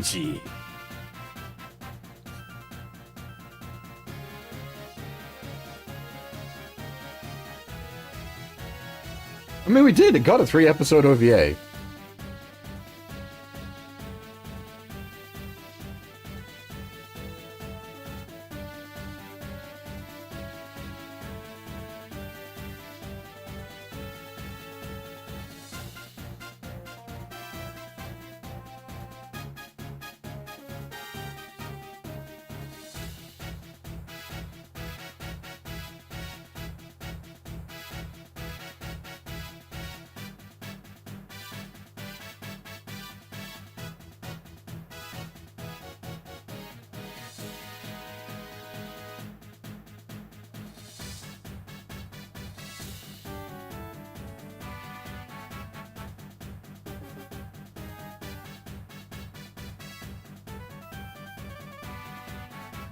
I wonder if the implication here is Megami knows Geki Gengar because she's a voice actor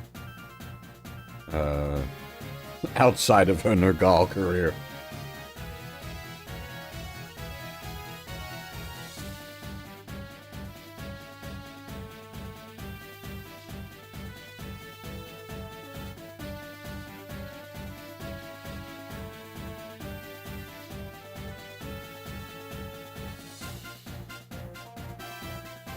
Yeah, there's later in the Nadesico, they sort of do a back to our old lives kind of setup. I think that's where her voice acting stuff comes up, or it might have been before that, because she's the comms. So it checks out. And, I mean, based on her name, you can tell who she's meant to be a parody of, yes. Look, Nadesico doesn't even try to hide its references. It's blatant and open about them.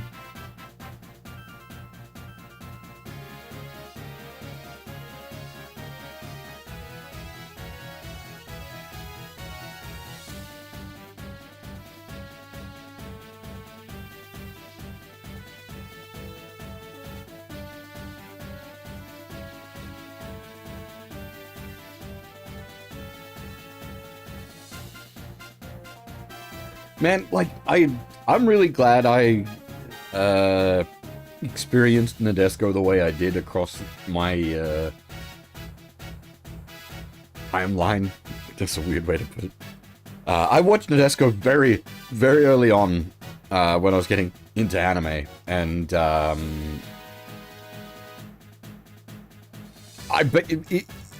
effectively it was like watching it like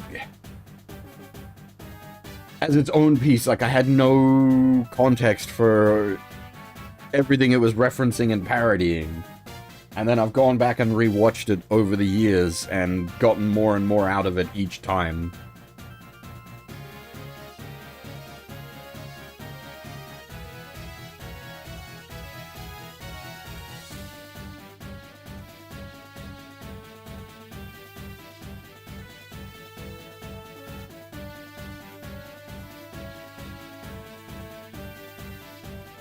I need to go back and watch XL Saga. That was the first anime I ever bought on DVD. I think I would get a shitload more out of that these days.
The thing is, you've got the distortion field.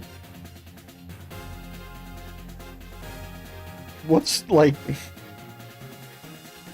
the Delphiniums and the Mobius? This is non-threat.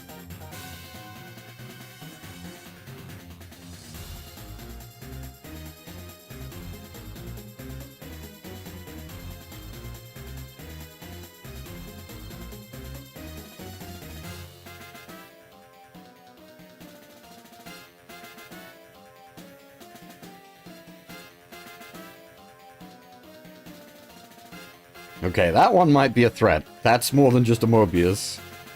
No, actually, that... You wouldn't have the Mobius Zero yet. This is...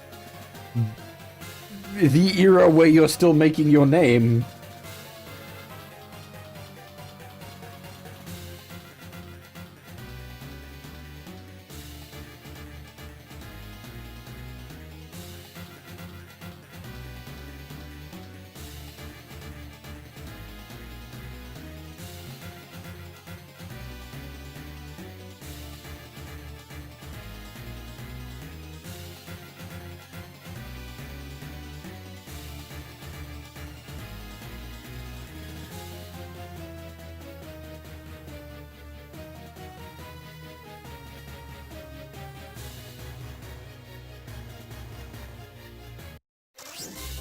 Oh, yeah.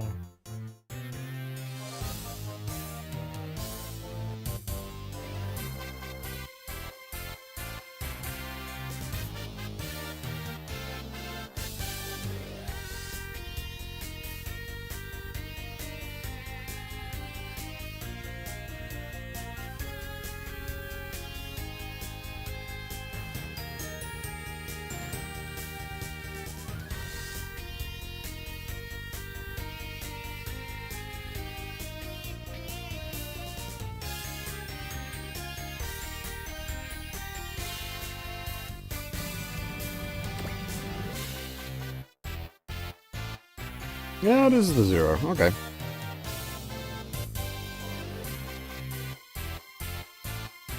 Who's this kid?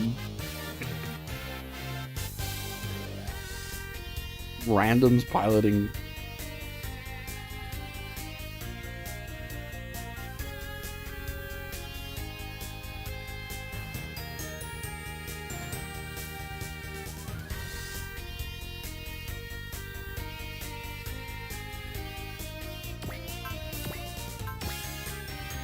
So we do actually want to do a bit of shenanigans here.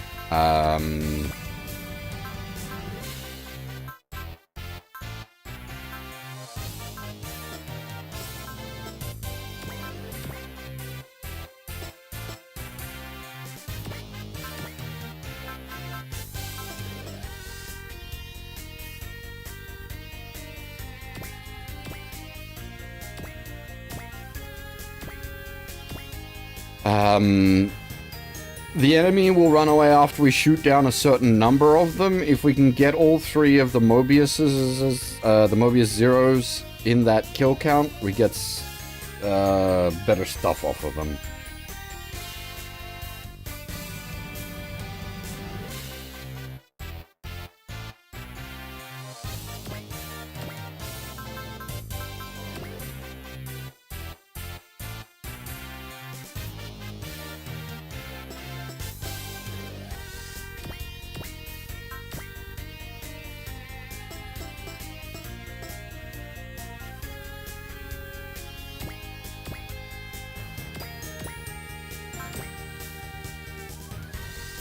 Okay, so the love bonus is pretty strong. 20%.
Let's go! Gekigan Burrito!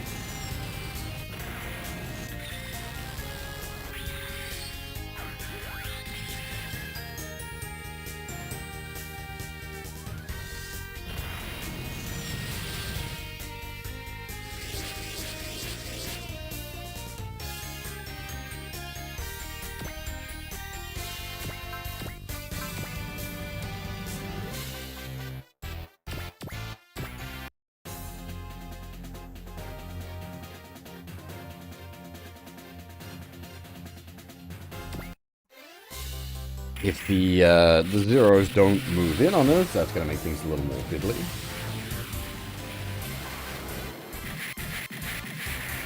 You just fucking sword cut the missiles? Not bad, sir. Not bad at all.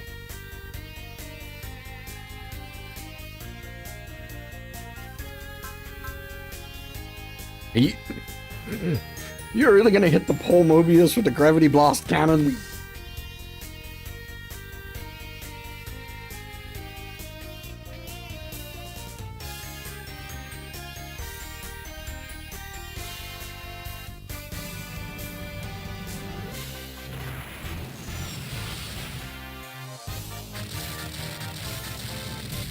Indeed, she does not have mercy. Ruri might.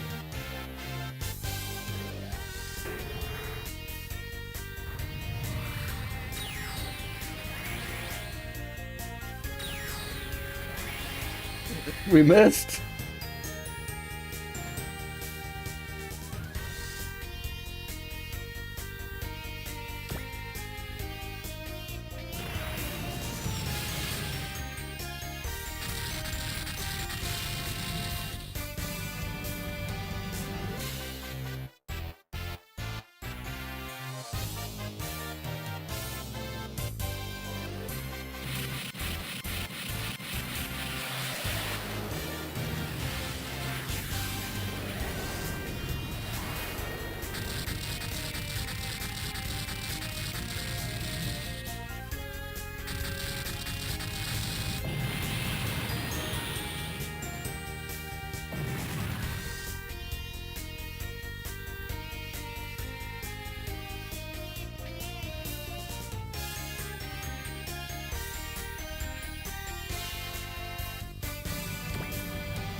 Well, are we post Bloody Valentine? Like, I'm not actually sure where we're at.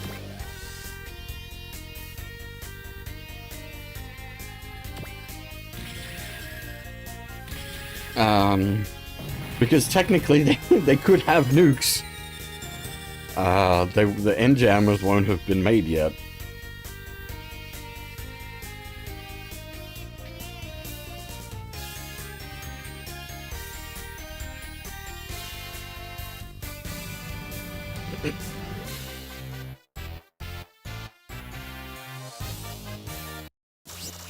Reinforcements have arrived.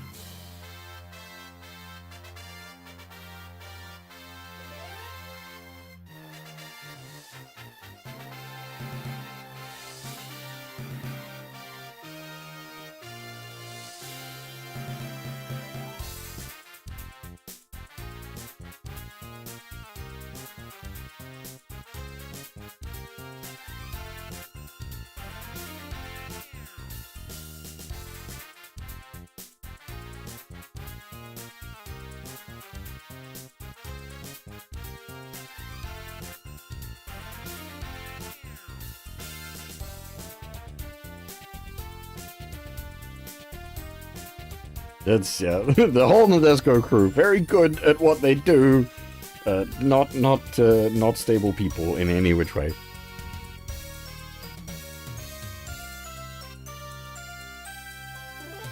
Yeah, exactly, Prospector. Exactly.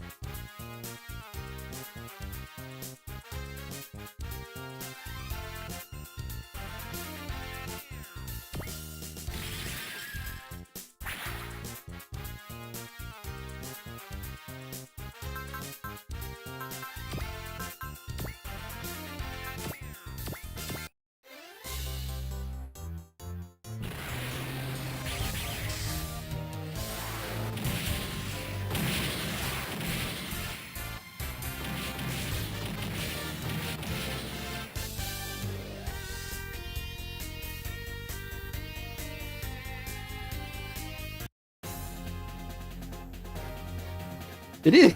It is weird seeing jobbers wielding incoms.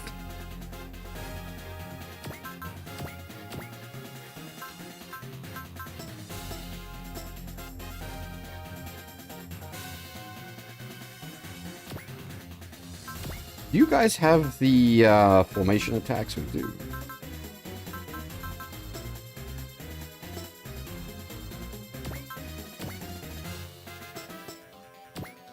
Izumi's got Daunt, though. Not bad.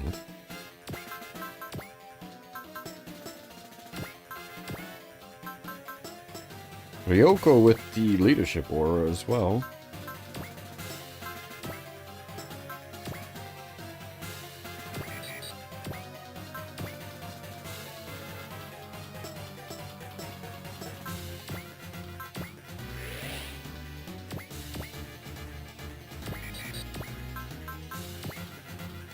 Yeah, this is series, well, technically, the Pod Ryoko is her natural hair color, this is her dyed hair color, so this is technically the unnatural version, but this is the standard issue Ryoko green hair.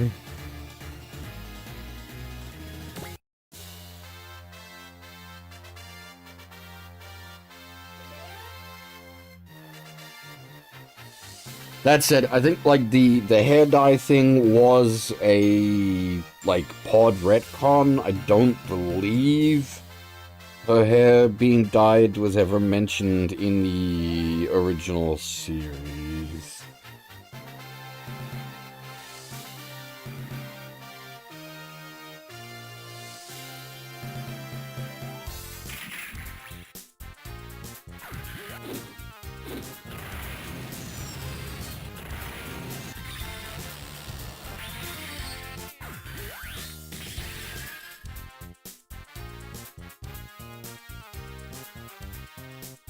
I think in the original series, like, at least just under standard anime logic, her hair is green.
Yeah, it's Mu being able to use them was like a sign of him being like such a badass. So it's just like we got like badass jobbers.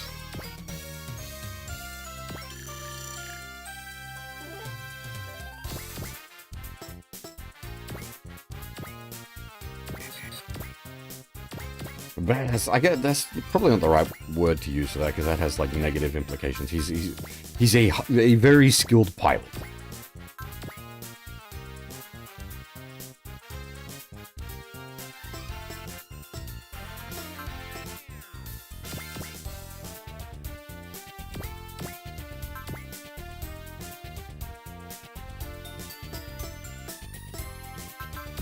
You don't have focus, no.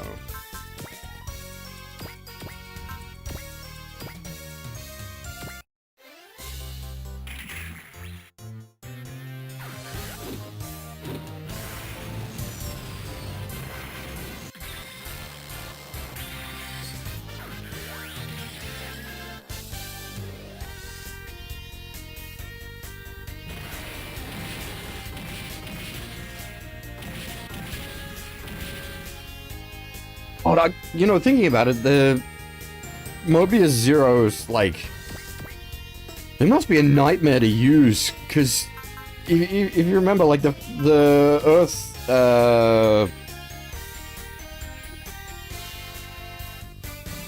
it's not a federation in Seed, but, like, whatever they were, they couldn't program an operating system. These poor boys are piloting these fucking things with, like, God knows what, wrestling with the operating system.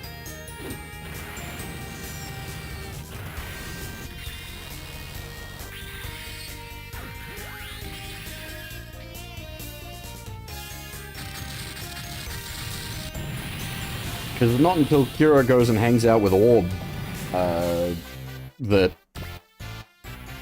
not Zaft has access to good software.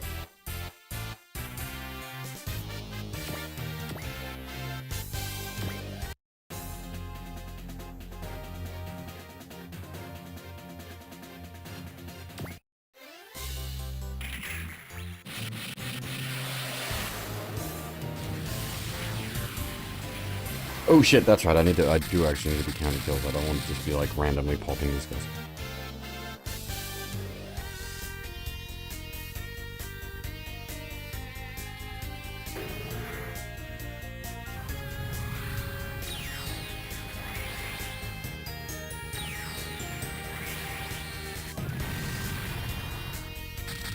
Actually, I was watching some of Seed today, and like when it wants to get serious, like it gets pretty serious with some of its like action scenes and whatnot. Like most of the time, it's like pink explosions. You don't really see much. But a couple episodes I watched today, there was some definite like mech gore, and then like actual people being turned into like bloody pulp.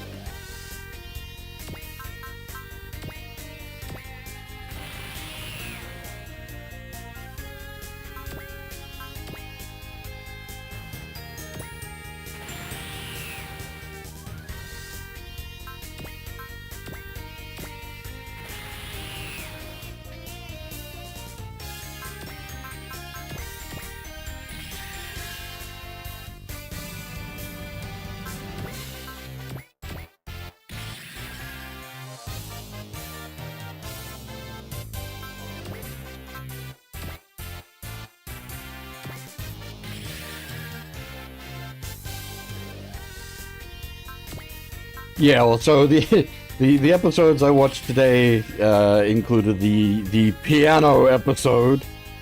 So Nicole had a bad day, and then Arthur gets his turnabout and turns Toil, something like that, into a bloody mess.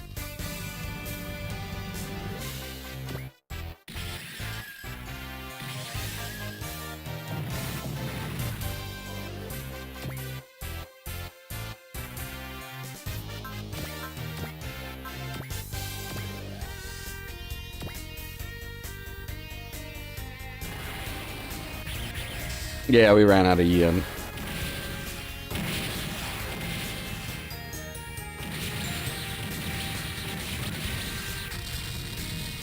You say we in the know in an all-range attack, but no one really knows what an all-range attack is. It's just the thing Amuro does.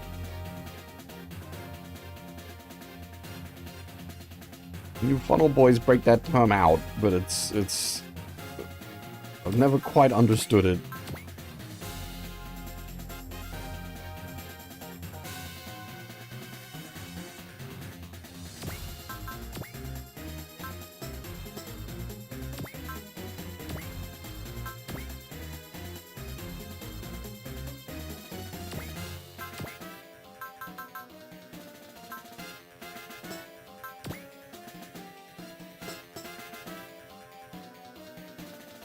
Technically, it'd be better to shuffle her up and make use of the Command Aura.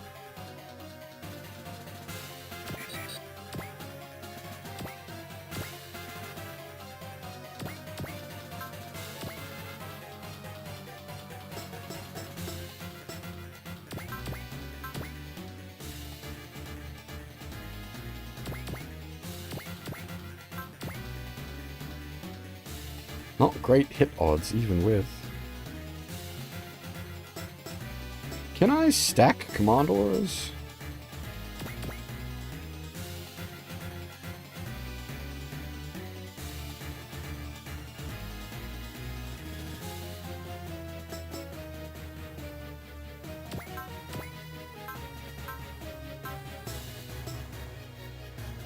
Ah, yeah, 15% from the trash pile.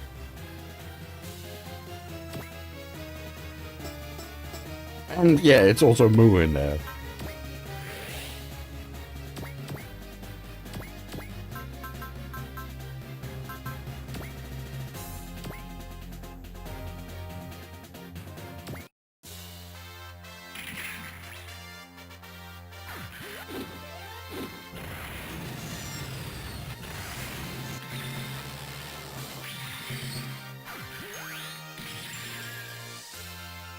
Ouch.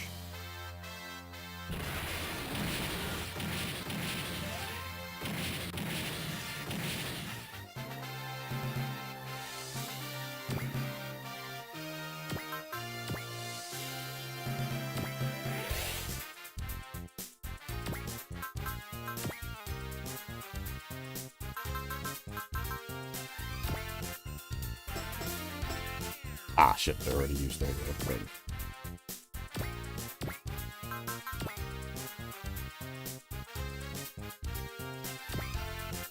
Alright. Don't miss Akito. It's a Super Robot Wars, not XCOM. You're allowed to hit an 88. Again! Yeah!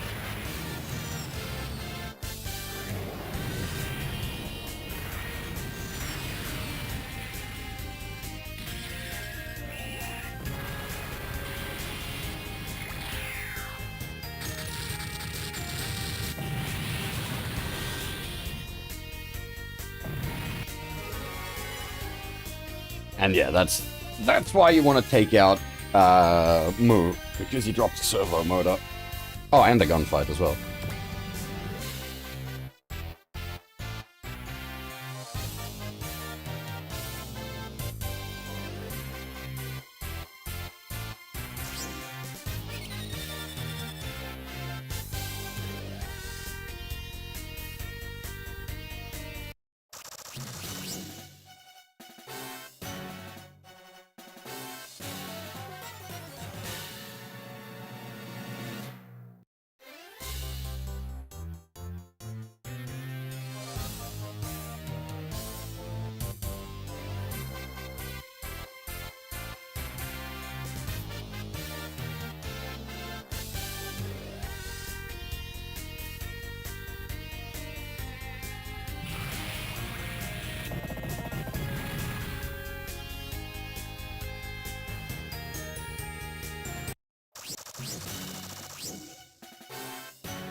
This is turning into quite the mess.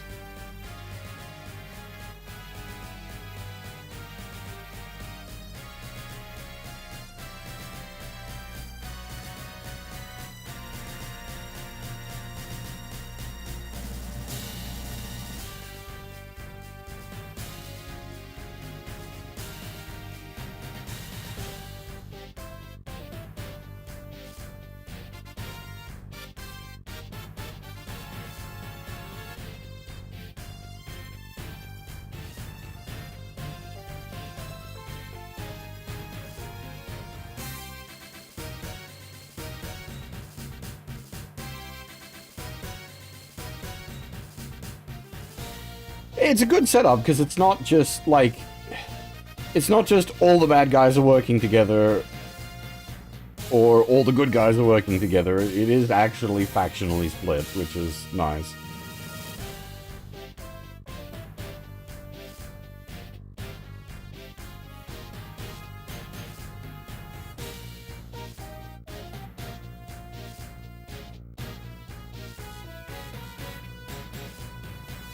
I mean, Hikaru, I'm with you there.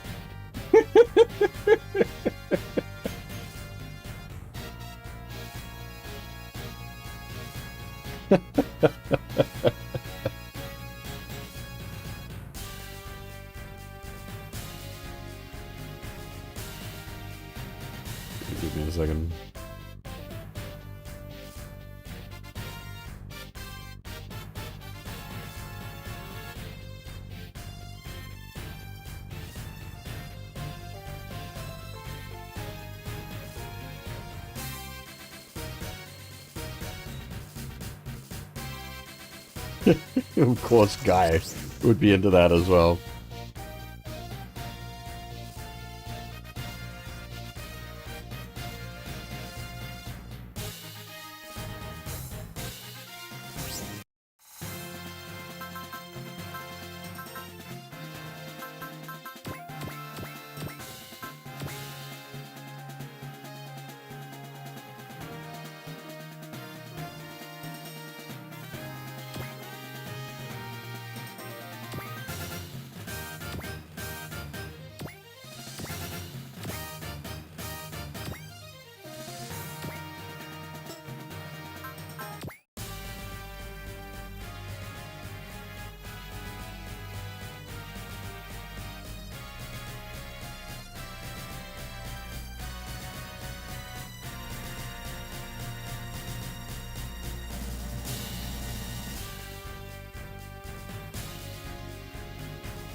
Alright.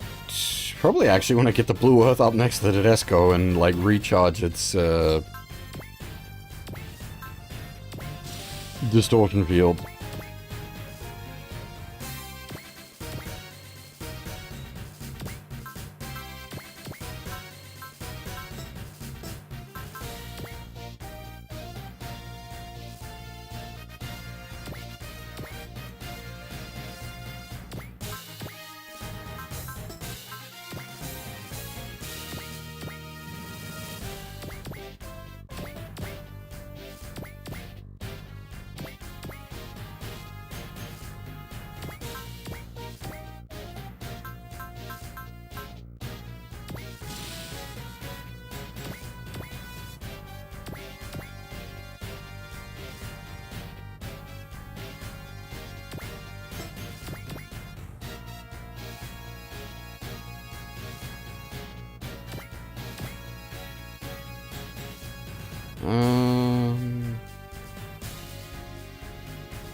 I'm just tossing up if I want to have the girls fight the Bartas or pull everyone in and create a more defensible locale.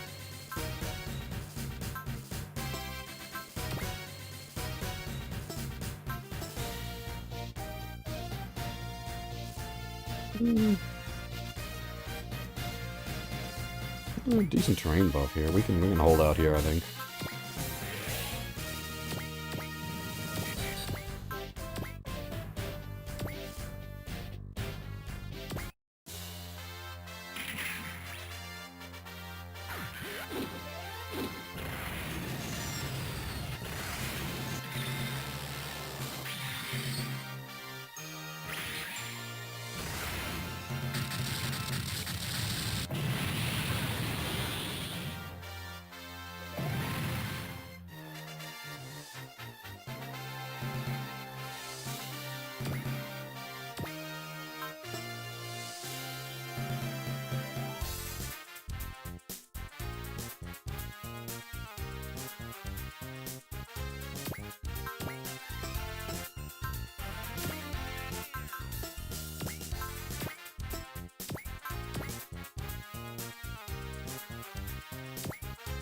It was a bit of a battle royale earlier, but the Alliance ran away, so there's 2 lines more at the moment.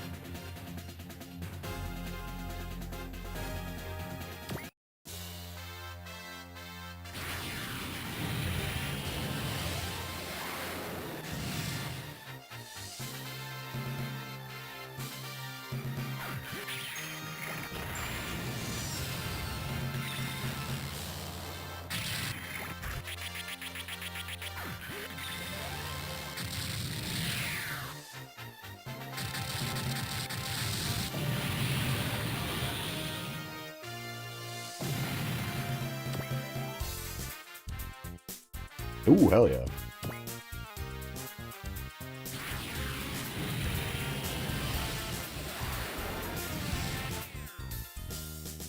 You know what? That is fair. They have Delphiniums and Mobius. And like we took out the like the Mobius Zeros are actually like reasonable. We took out all the Mobius Zeros. All they had was trash.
Super Gekigen Sword!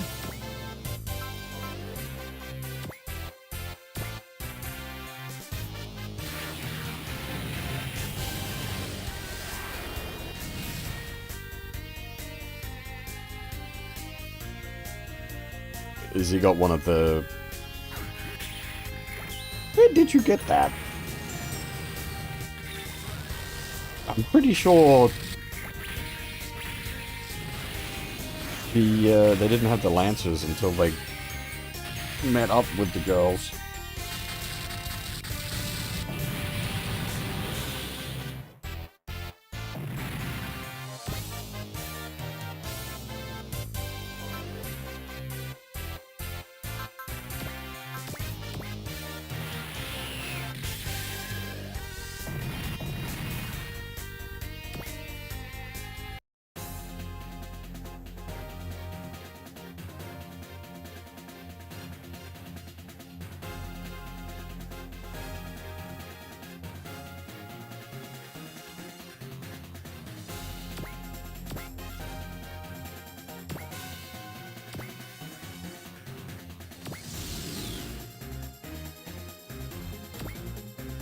I mean, technically, guys shouldn't even be here.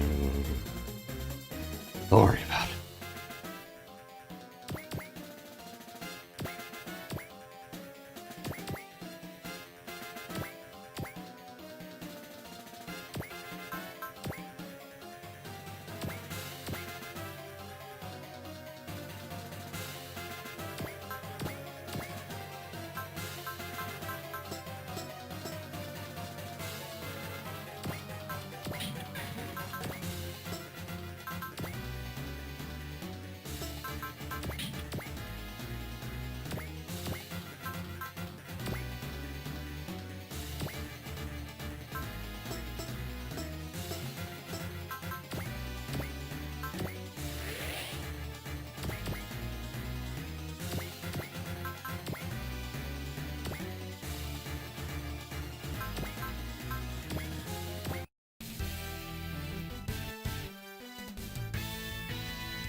It's a good dynamic finisher. Sick.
We don't actually have any super robots right now. Well, barring Gai Daigoji, I guess he counts as a super robot.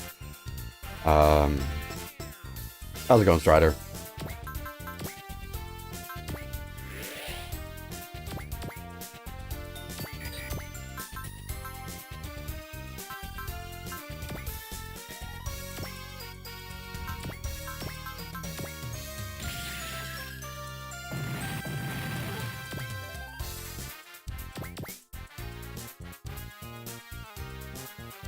I messed that up.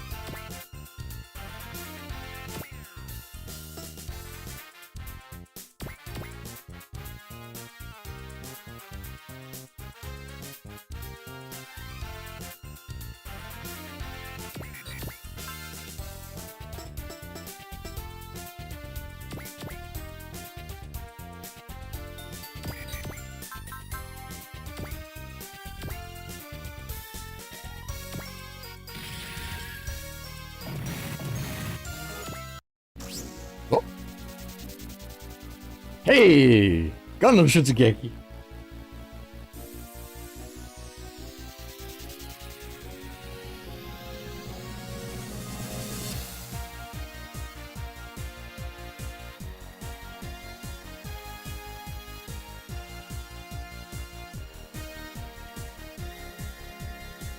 It's literally Gundam Shutsugeki. I don't think it's quite an appropriate track for the Mobius Zero, but I'll give it to you, Moo. You will eventually pilot this track's unit. It won't take a while.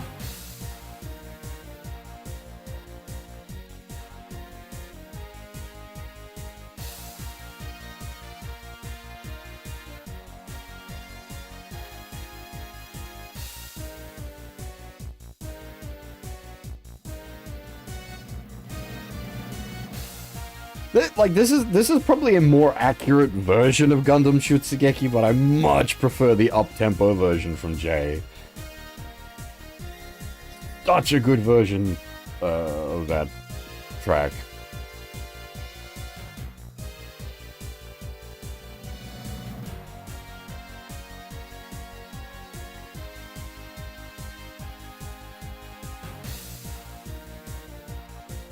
I fucking love the up-tempo version of Gundam Shutsugeki. I put it on the main, like, the OG mech in J. I like that theme so much.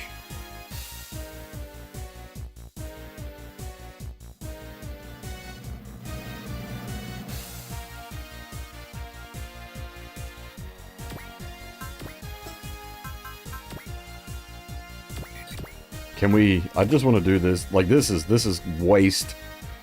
Ah, they'll get their energy back when they get back inside the gravity antenna, but...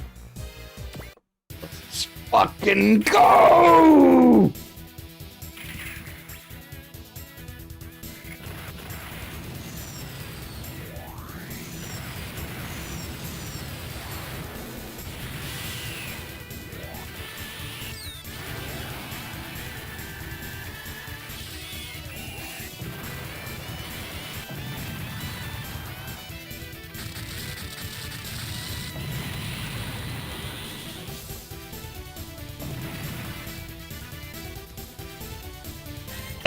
Oh, yeah!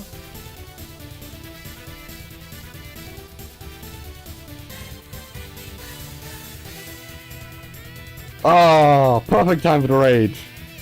How's it going, General Chat? Welcome, everybody. Thank you very much for the raid. You have come in at an excellent time.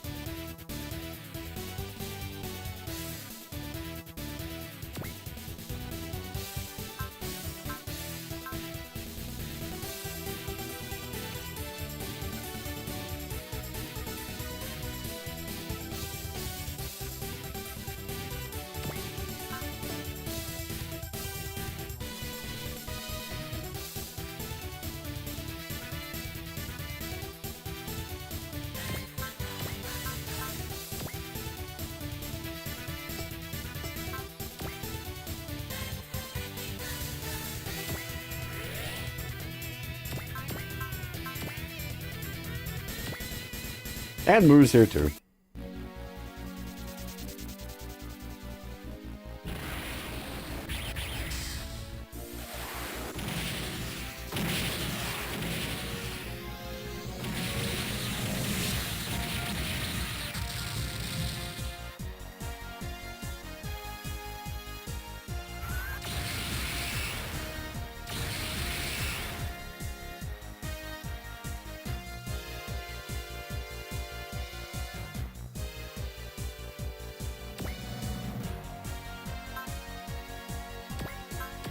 Now, it might seem mad that I'm not moving the Nadesico to move the gravity antenna up, but I have a plan.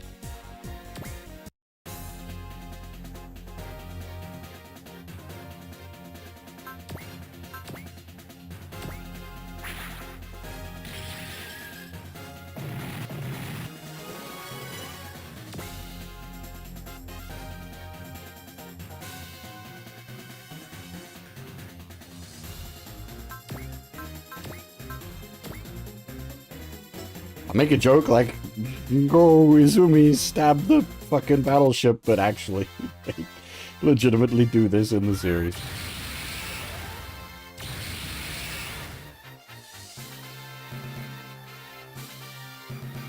That's how they punch through the distortion fields on them in one of the earlier episodes.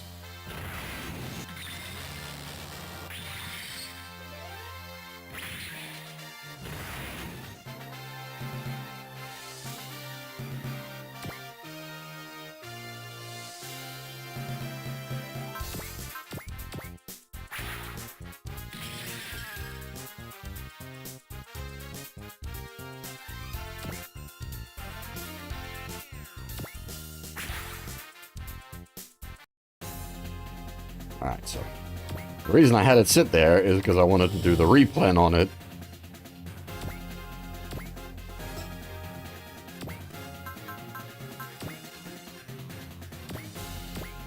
And then we have it move up.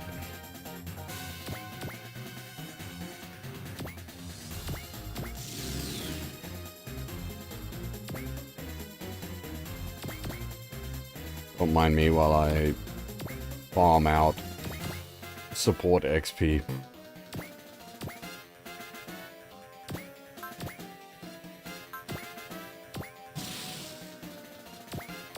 Absolutely not necessary in this game, but it's kind of built into my head at this point.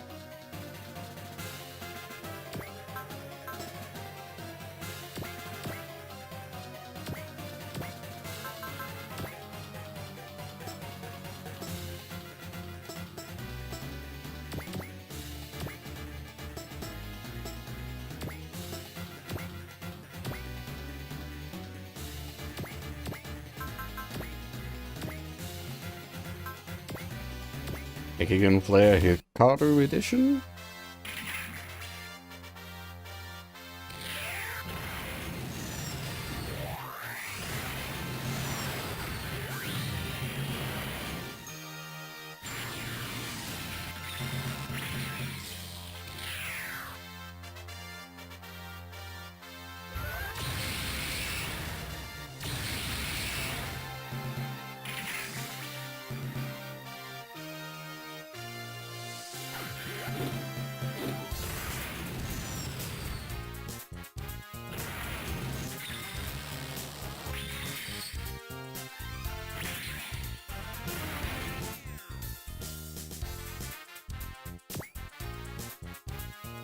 You know what? Now that I think about it, my plan was I probably would have been better just to run the Nadesico without EN and haven't had it up here rejuicing all the ACs. Oh well, it is not a concern.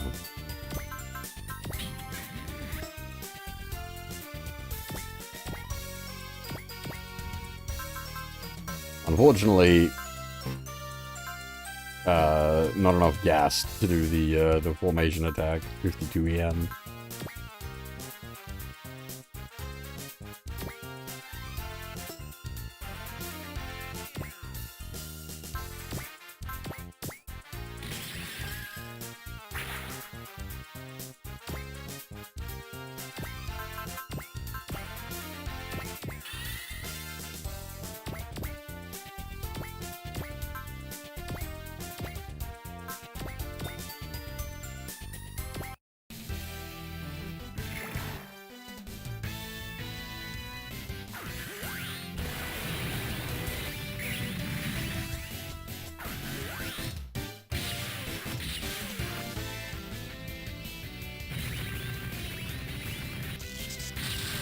Yeah, it is a bit of a toss-up, like, do I want to put more EN on the ASTs? It gets expensive, like, juicing up that many ASTs. Whereas you just need to sort of play in close quarters to,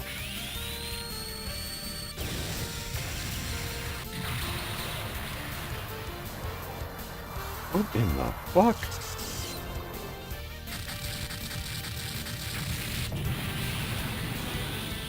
This is very on topic, but very weird. They're doing a Tekkaman Blade crossover in the Langrisser mobile game. What? How the fuck does that work?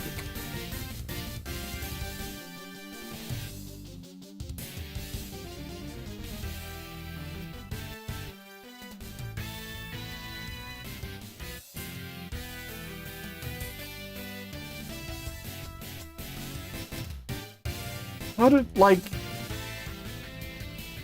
I played Langrisser 1 and 2. There is no, like...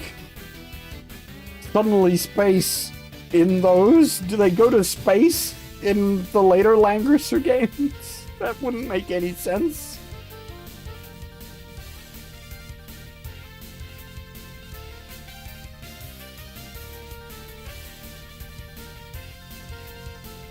Because the art here is showing the Blue Earth. That's a fucking spaceship. And, like, the blade, Tekkaman Blade itself would be a nuclear weapon. Yes, okay, the mages in Langrisser can drop meteors. So, okay, maybe there's some balance there.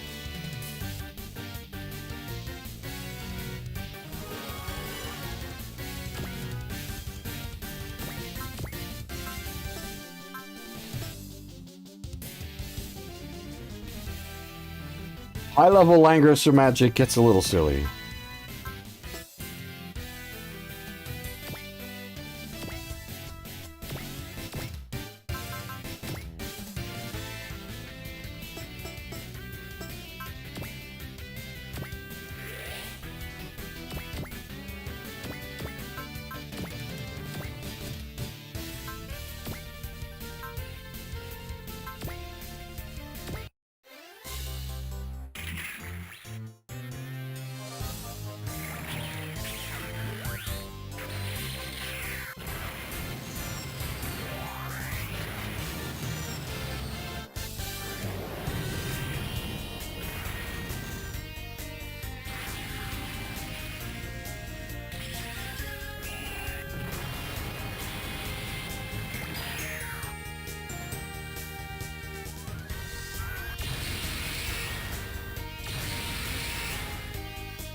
The worry is, like, if Guy gets hit by that, he will... Oh. I was gonna say, if he gets hit by that, he will die. But no, there we go, we have a solution. Never mind.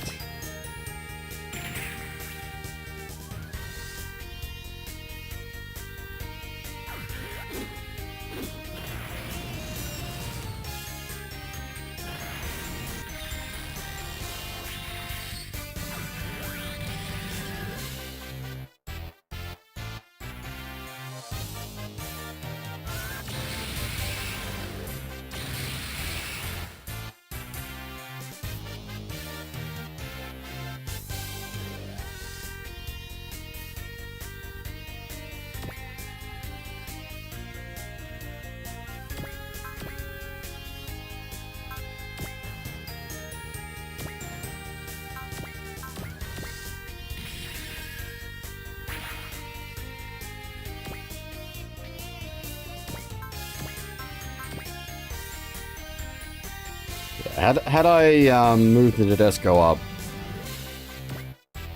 up to juice the Asties, we could have probably cleared it this turn.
I didn't even know the Langris mobile game was still going.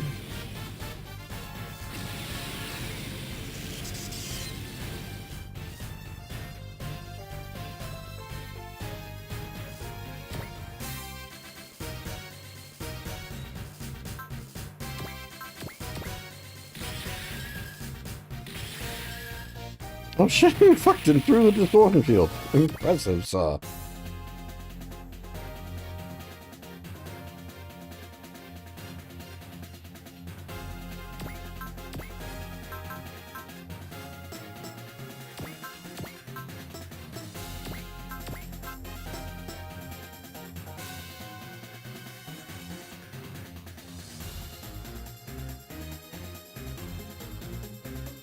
We'll do this, just because.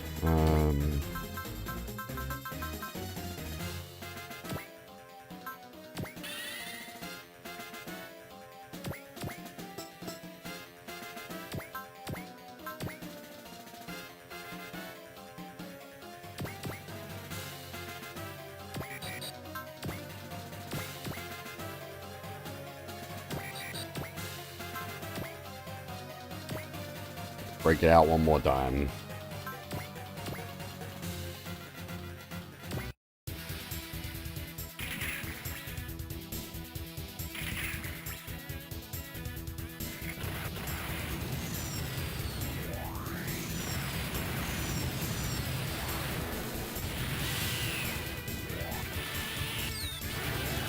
Abu, get him! La!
Going Stavalis is a little less hype than Geiki Gengar 3.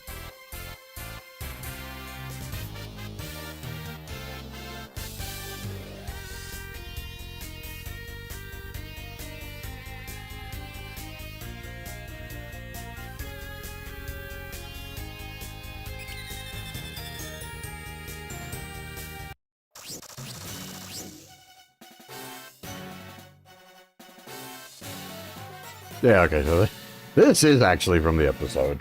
Junin, one of the Delphiniums.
Less of a triangle and more of a line.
The distortion field is gonna just nope that back.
Shenanigans afoot.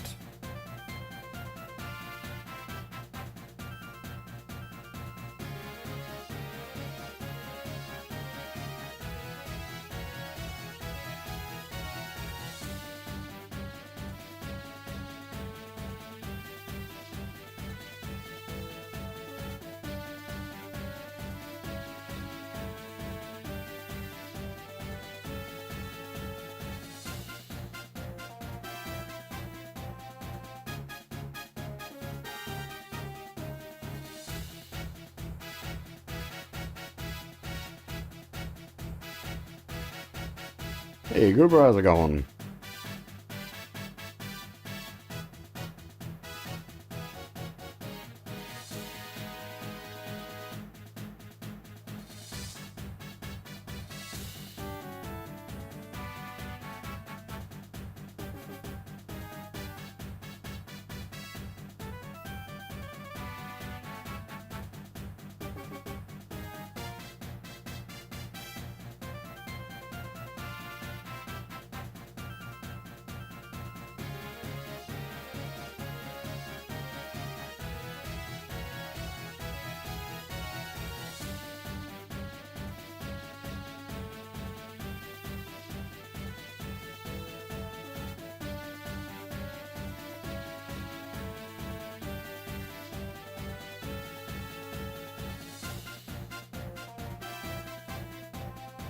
Horus Heresy as in like 30k or whatever it was?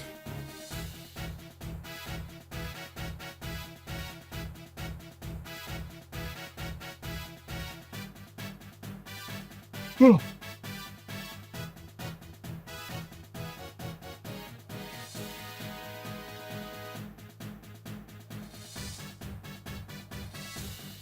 that became a thing after I stopped Warhammer.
Does Pius still exist?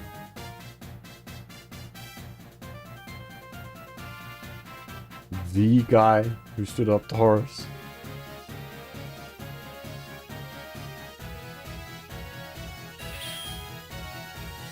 Yeah, there's the V.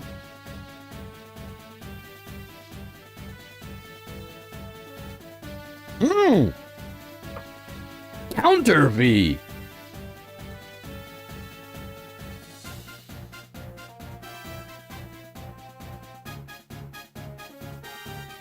Double V.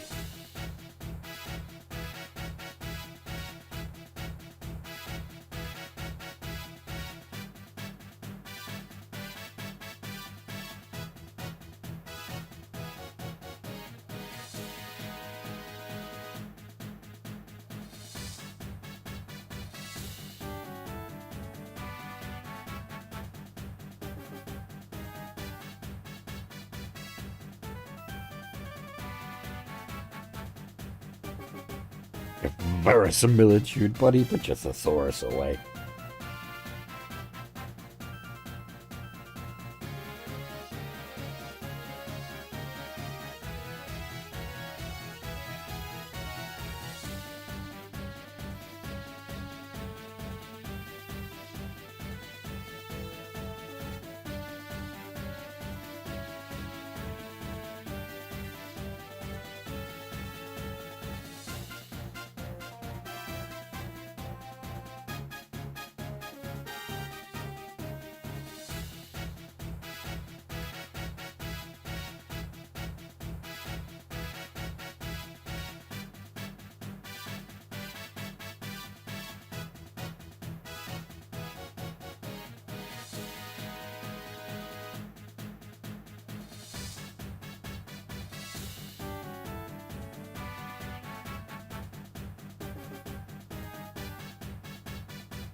Yeah.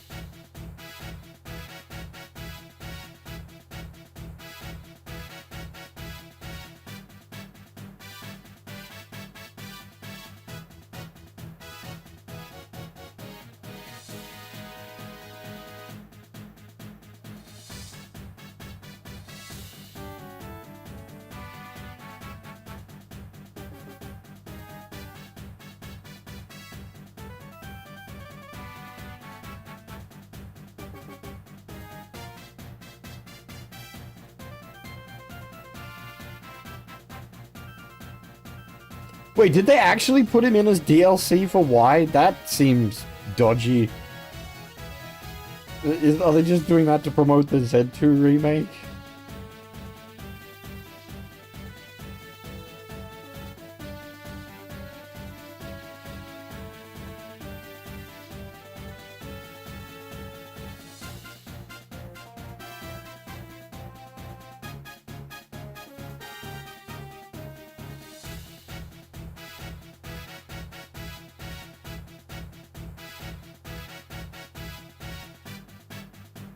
I'd prefer just go back to an era of no DLCs for SLWs. I'd prefer them just to be a complete package as is.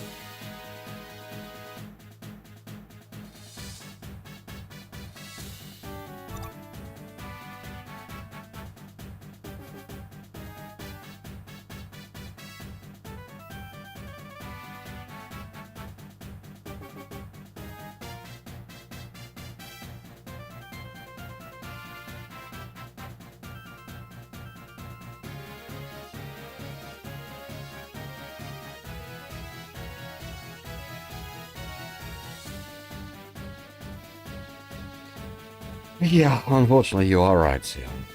It's just how the industry is now.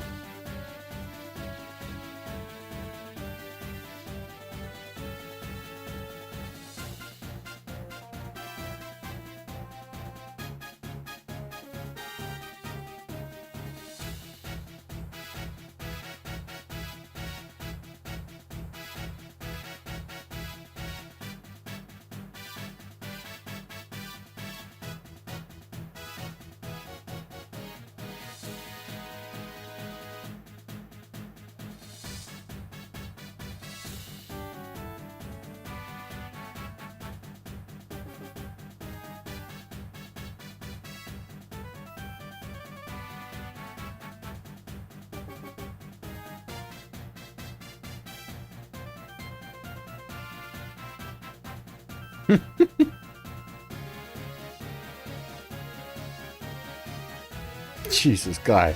Stop, man.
I forget how these, like, skill parts work.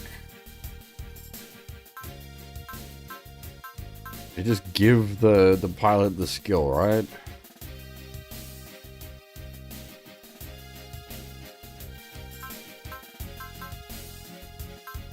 Oh, it's an equip?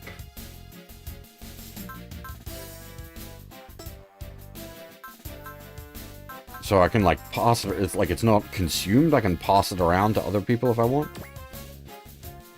What's the price? What's that about, though?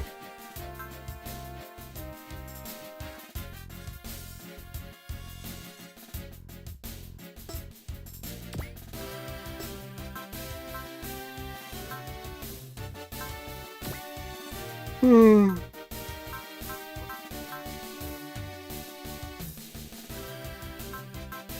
I don't think it's. I don't. It doesn't feel like equipables.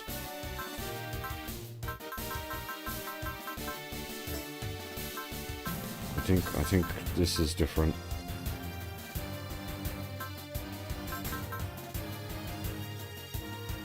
Give me a moment.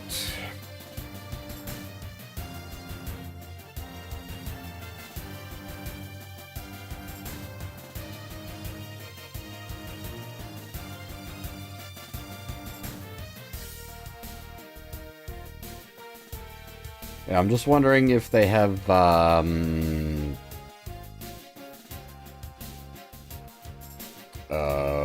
what's the words I'm looking for? Like a cap on how many skills they can have.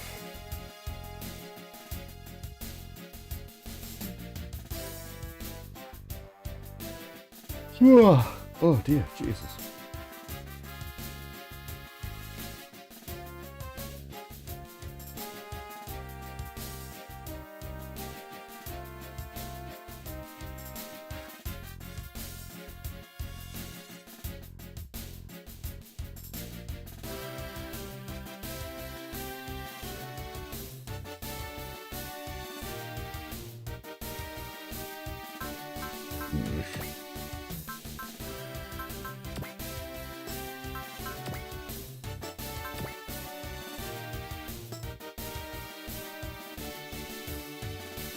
Yeah, well,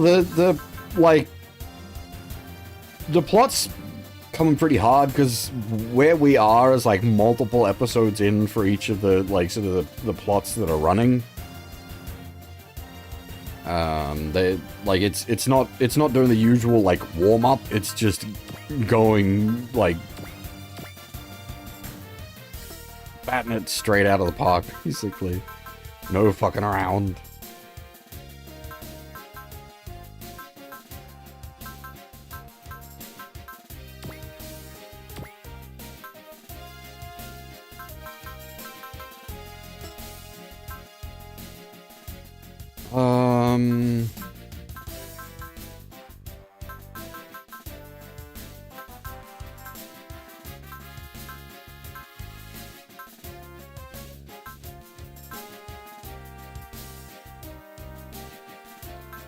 Now we can either go with like, we can check it on the servo motor on the Blade for now.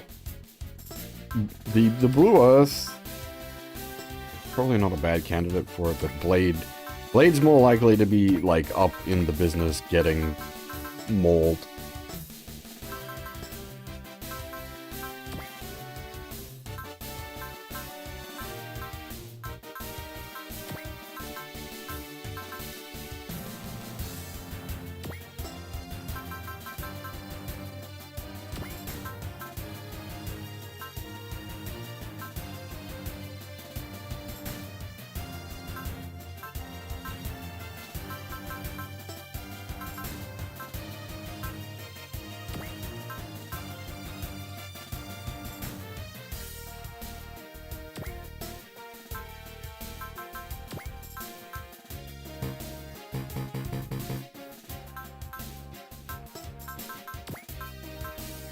Huh, okay, there are actually differences in the pricing.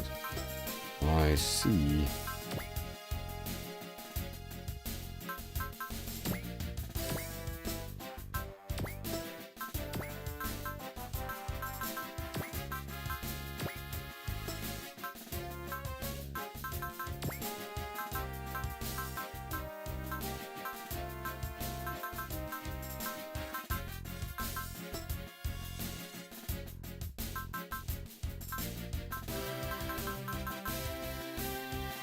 Yes, that's true. The one upgrade on there is yeah, worth double, I suppose, would be the way to think about that. Yes.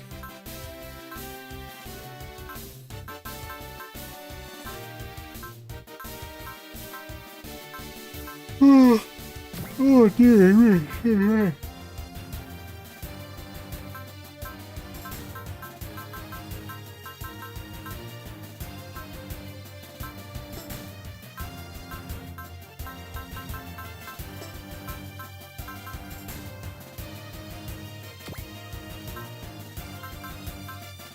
Oh, now I need to remember what skills actually do as well. Gunfighter.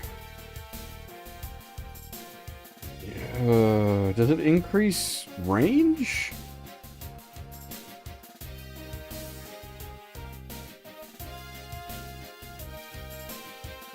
At like super high levels, it increases range, doesn't it?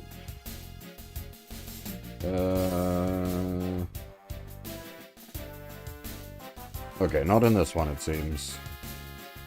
This unit's ranged attack power and hit rate will increase. Which, okay, fair enough. That's pretty straightforward. Few better.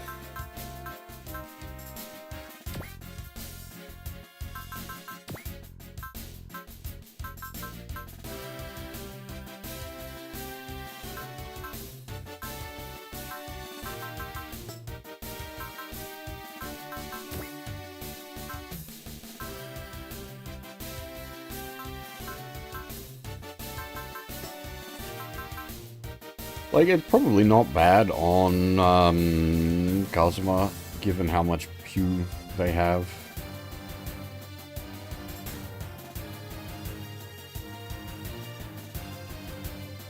Alternatively, we can just hold it for now.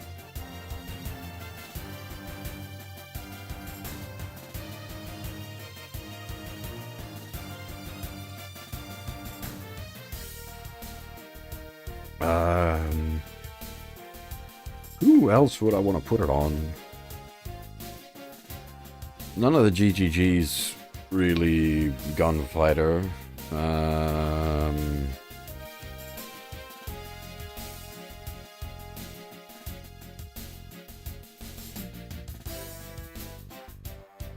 Kazuma probably is a pretty legitimate candidate for it.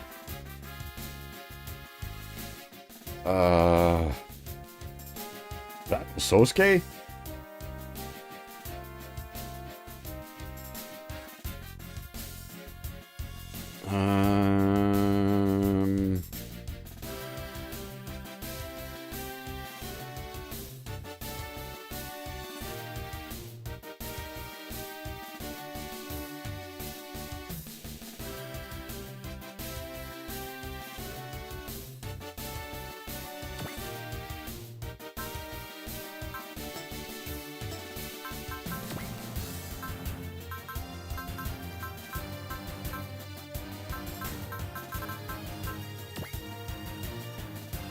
What does the price 5,000 mean?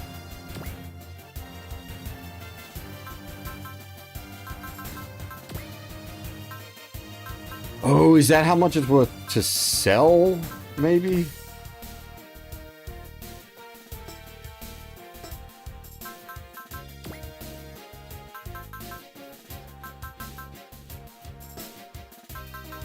Yeah, okay. Fair enough.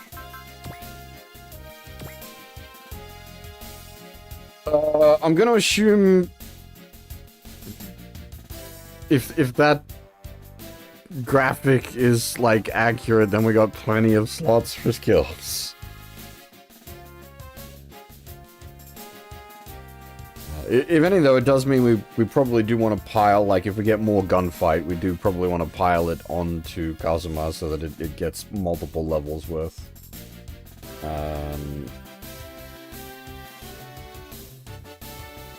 Get the most out of it, kind of thing.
Now, I think... Yeah, we got... So, it is actually missable to get the Gekigen 3 theme at this point if you don't pull off the double Gekigen flare. Because they go away for a while.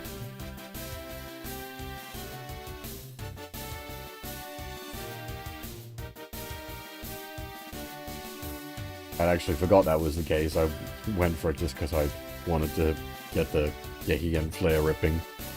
But it also means we unlock the theme, which is really nice. Now, we have been going for 4.5 hours, so once again, I'm going to take a short break here. I'm going to leave you guys with this absolute bop playing. Just gonna, yeah, get up, have a stretch, make myself a fresh cup of coffee, freshen up a little bit, and then when we get back, we'll do another stage or two.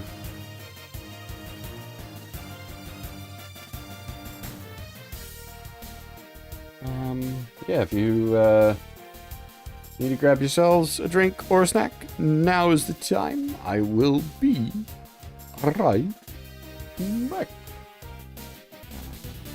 Made a cup of peppermint tea instead of coffee, which I think might help a bit with that as well. Whew, okay.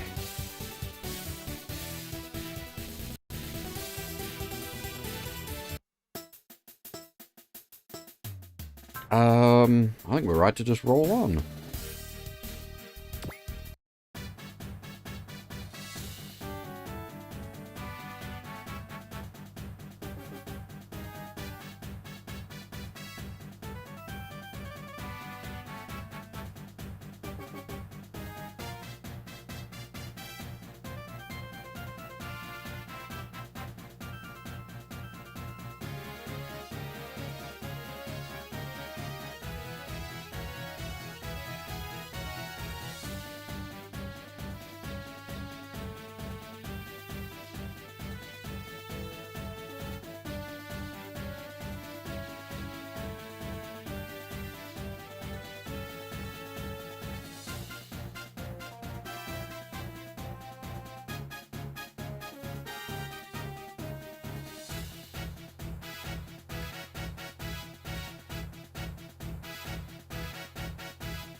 Ooh, I didn't realize. Hopefully I didn't stuff things up.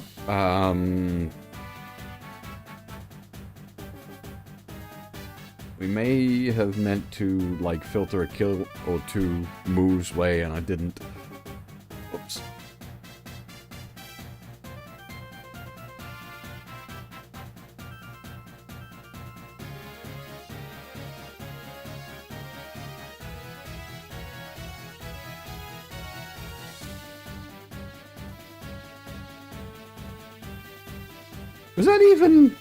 Was that Pluto getting deplaneted? That was already a thing by 2007? I thought it was later than that.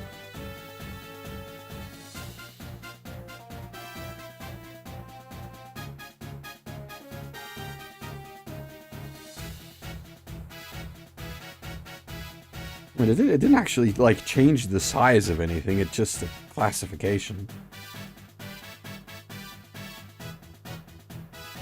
Pluto's a small boy.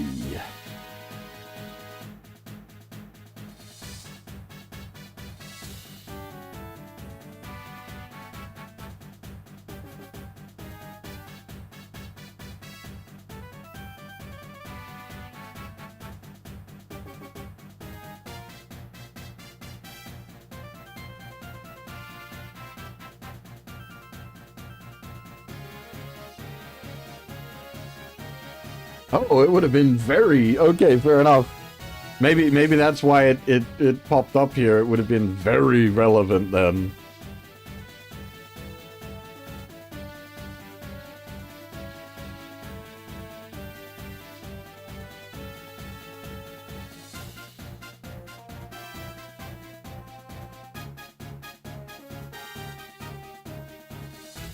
Because the game came out in 2007, which means it would have been in development in 2006, which is, yeah, then that would have been when that was a big deal. So, alright, fair enough. Checks out. The timeline is correct.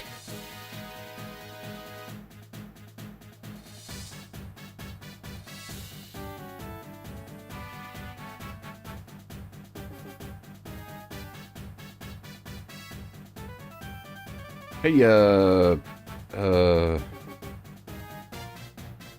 Warrior of Flight? I'm not quite sure how that wants to be pronounced.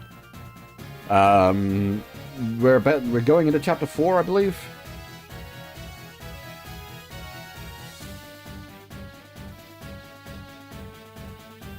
Oh, Warrior of Light. All the letters were, yeah. No, that's, sorry, the letters all sort of blended together with no caps.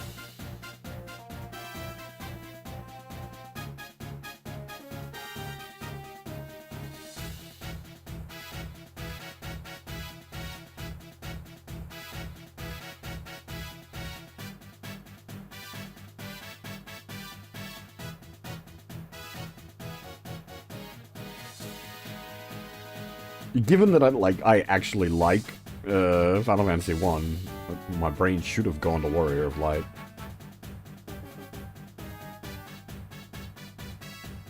The Z2 remaster is a very odd decision.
Yeah, I'll be very curious to see what they do for the game engine for the remake.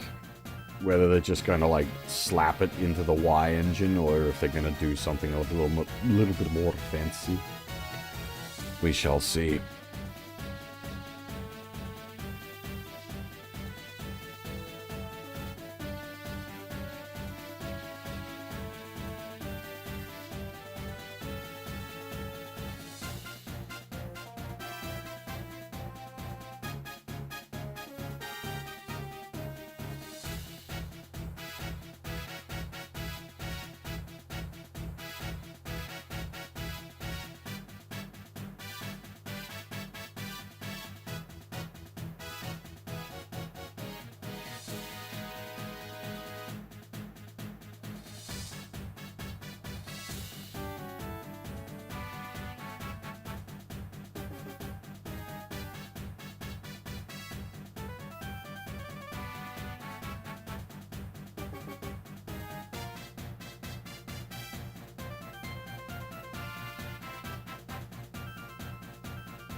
Hey, Duo, professional space janitor.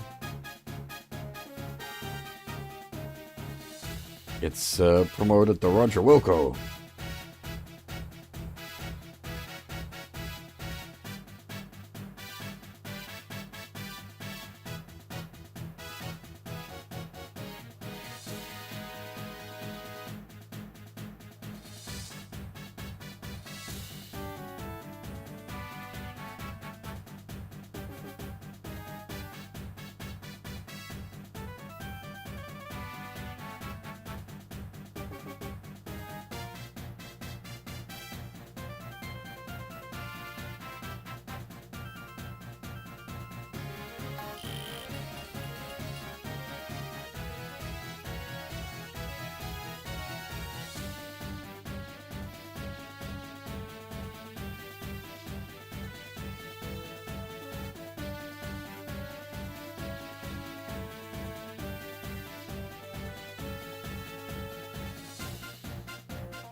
Hmm.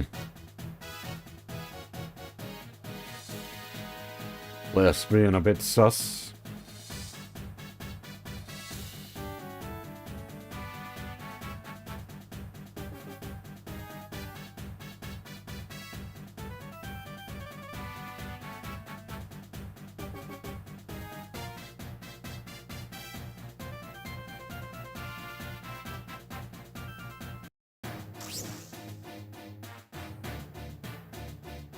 That is a very white map.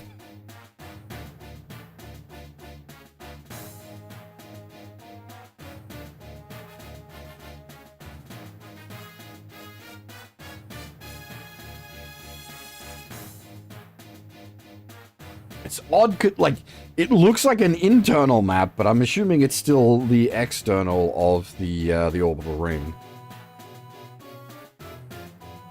Rare you get an internal map. Internal maps in SRW are usually... Oh. Suddenly SRW turns into Fire Emblem.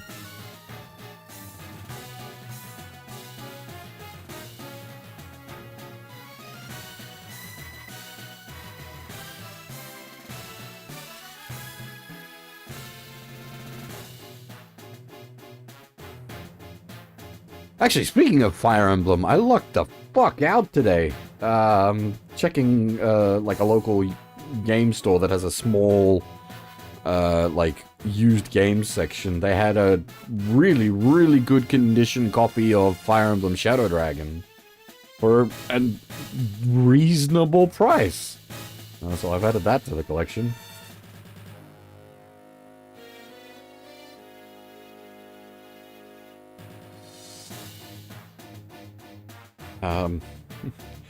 One I didn't buy back in the day because I'm honestly, I don't rate it that highly. I really dislike the combat graphics in that game.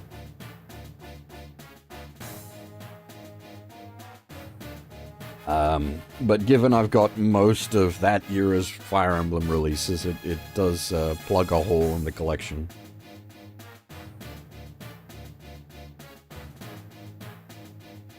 Like, it's so rough going from the GBA sprites to the, like, I don't know, like, bad CG. The GBA sprites are so good.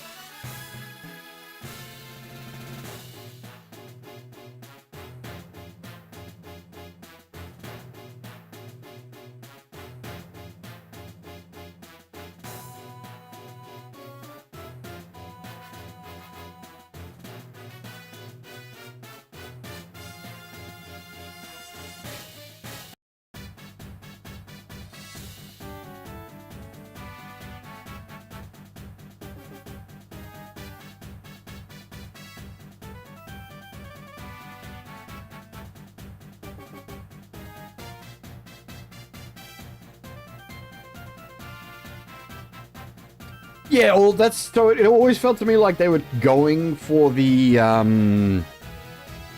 Path of Radiance like style, but on a DS, which has, you know, significantly less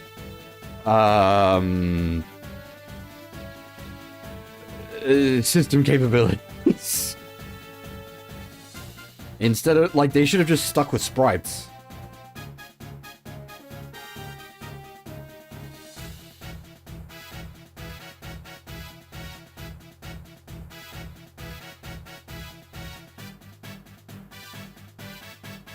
Because, like, from what I've read, Shadow Dragon and the sequel are meant to be really good mechanically. They're meant to be like very good like games as just like, yeah, the mechanics behind them are meant to be very good. But just how the combat graphics look is, oh, it's harsh.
Are you getting 9 in a Taurus?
Yeah, hardcore normals.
Rip.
Hmm.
Hey, Godkill, and yes, I'm a bit biased towards the Blue Earth because of my time in J as well.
Also just mechanically very useful.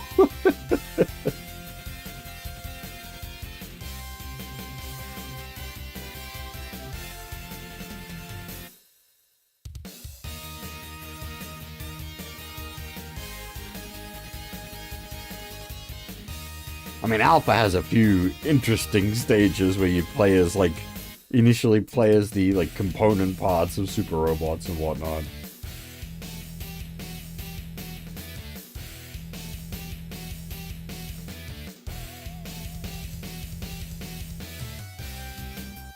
Unfortunately, we don't get that these days.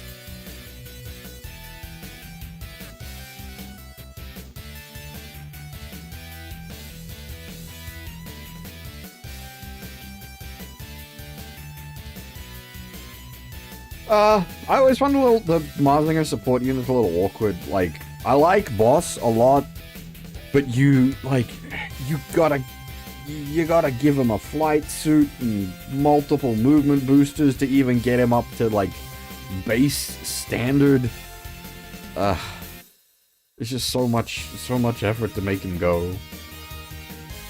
Sayaka's usually fine.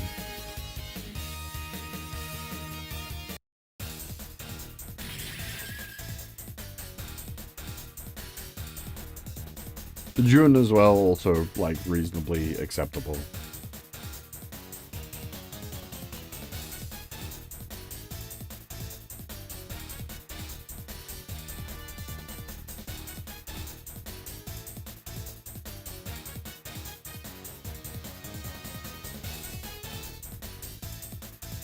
Yes! Yeah, Squad Phil, he's very useful. But again, it's still a little awkward, because it's... like, whatever squad you're putting him in, he's gonna hurt their movement, because he doesn't fly, and his own movement is low, so you're still gonna have to offset that with some movement boosters or a flight pack, which you don't have, like, lots of.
Does she start with some kills on her?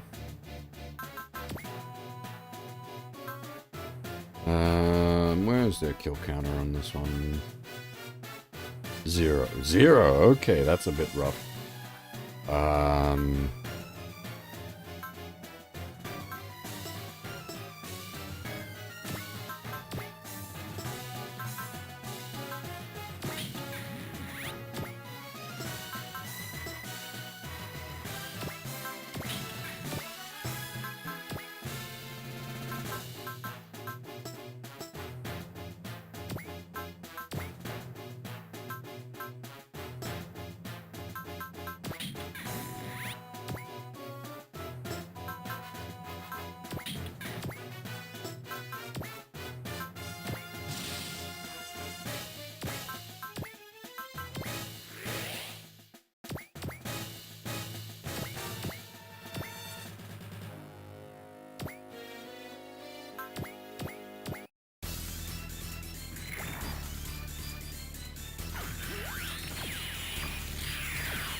I think you do get another stage or two to get her kill count up.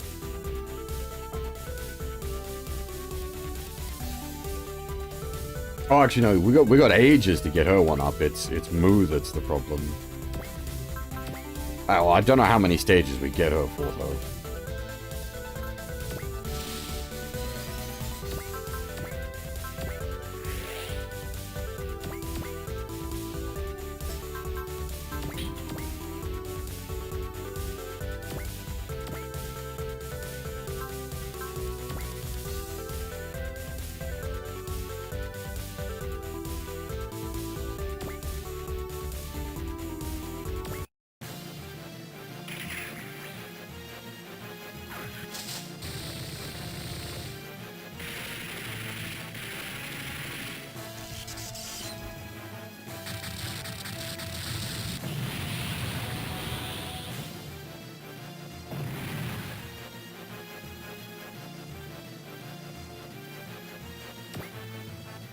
Yeah, I'm thinking we just feed a lot of this to her if we can arrange it.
We may already be screwed on Mu. I didn't factor that in originally. Should have tried to like feed a bunch of the Batas to him.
Oh, they hit her with a freaking movement down, didn't they? Goddamn.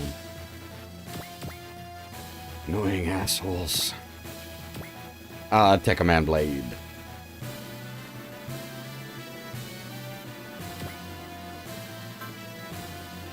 Oh, no. Sorry. Organ. Same shit. Different. Blade. Organ and blade are basically the same thing in this.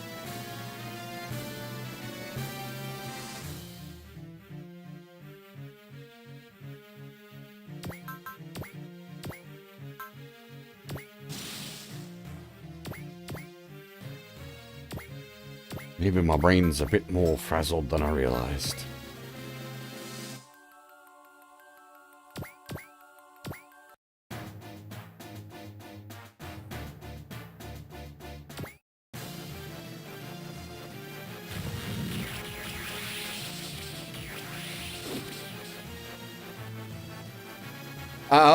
It ties in pretty well with Tekkaman Blade. They are very much sort of like tying in the plot lines here. Organ is a 3-episode OVA. It's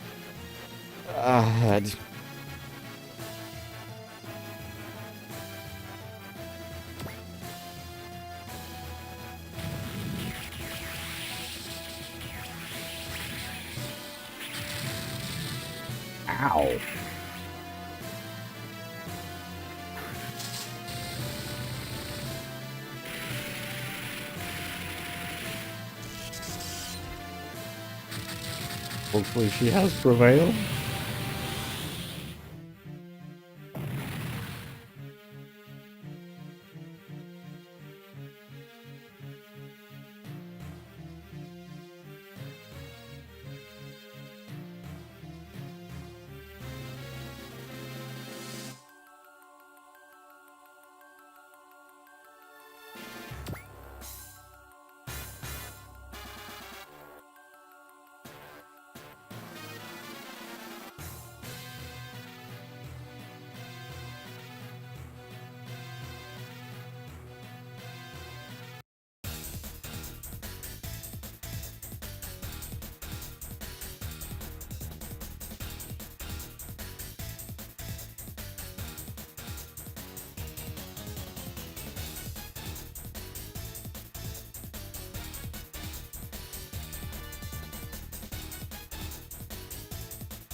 Oh, hey! Speaking of.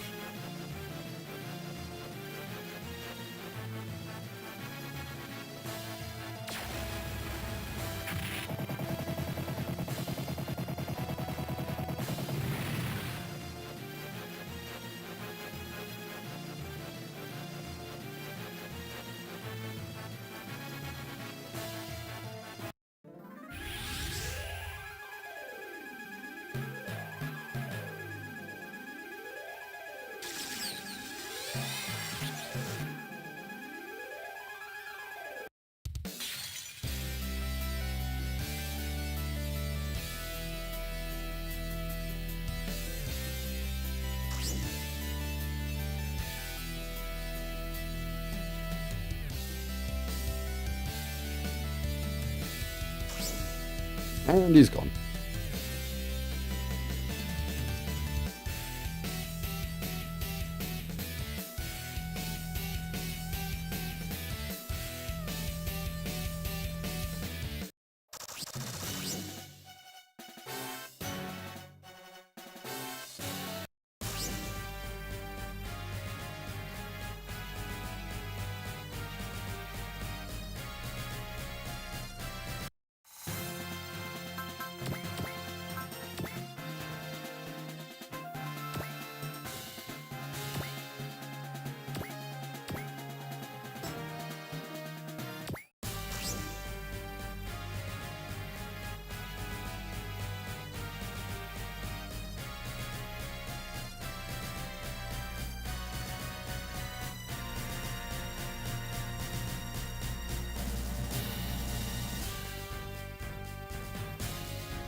It's a bit annoying. They're all going to pile on the ship now instead of dying to... God damn.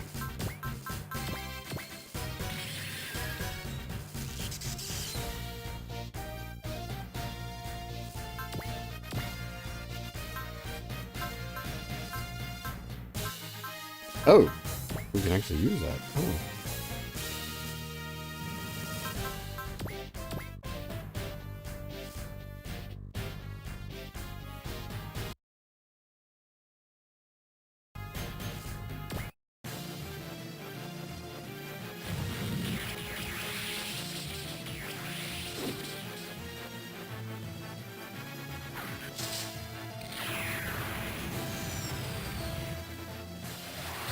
Where'd you pull these boys from?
Yeah, I was worried that was going to happen eventually.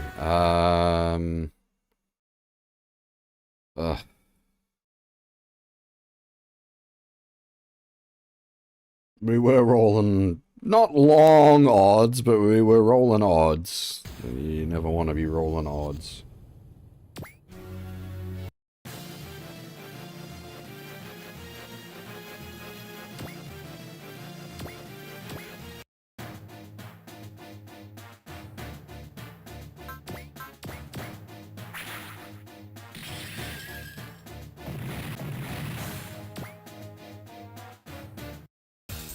Can you do whole sequence skip?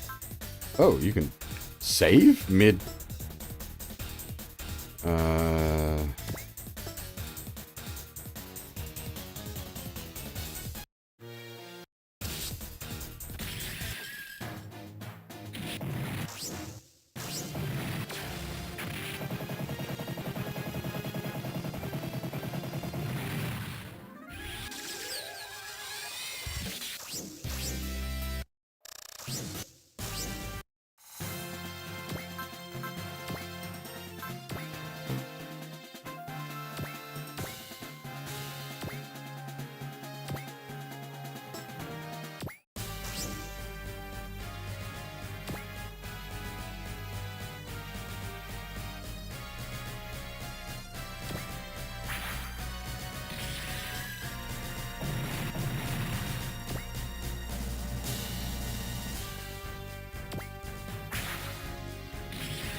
Rolling much better this time.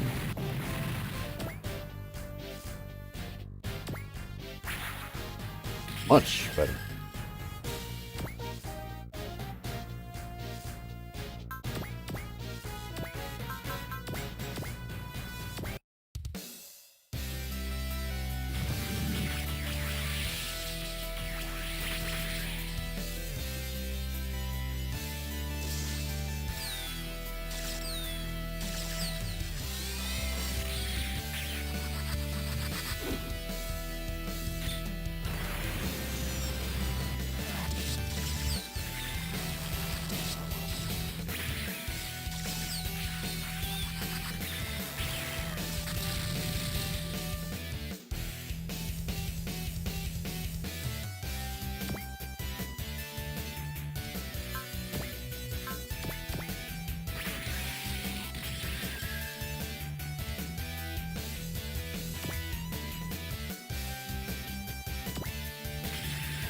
God damn it.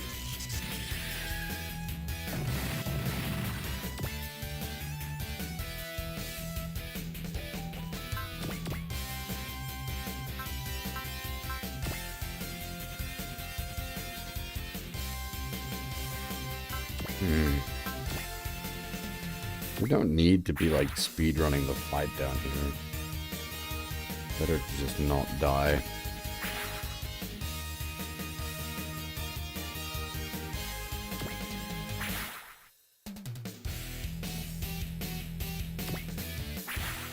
It's unfortunate, though, because it's, like, one hit and you're just stuck doing this. And we can't, like, put him into focus because it's enemy turn deploy.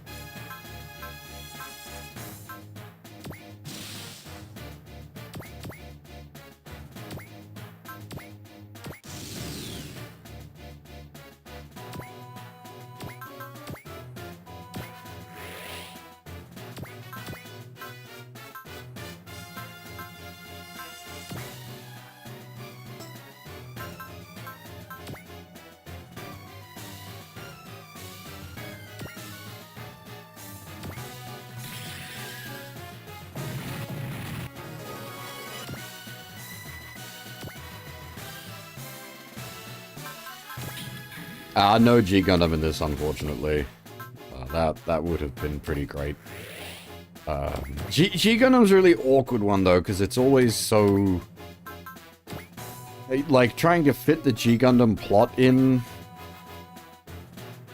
is kind of tricky.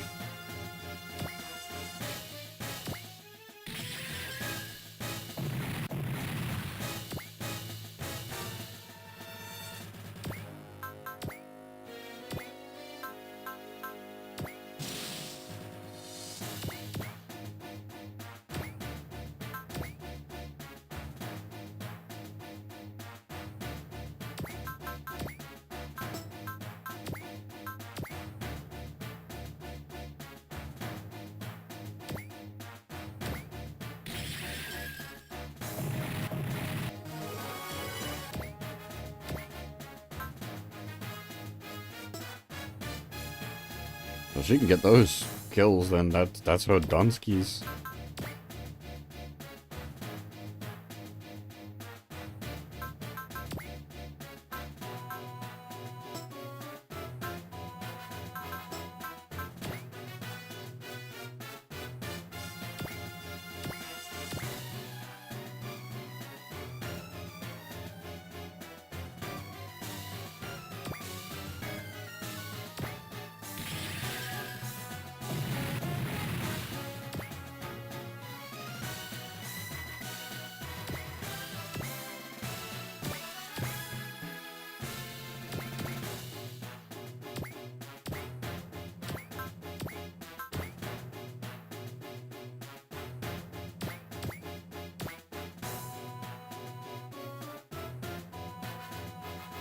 I mean, G Gundam is like just it's a fun series to have in. Like, it's just, as I said, like the complicating matter for it is trying to fit its plot line into everything else.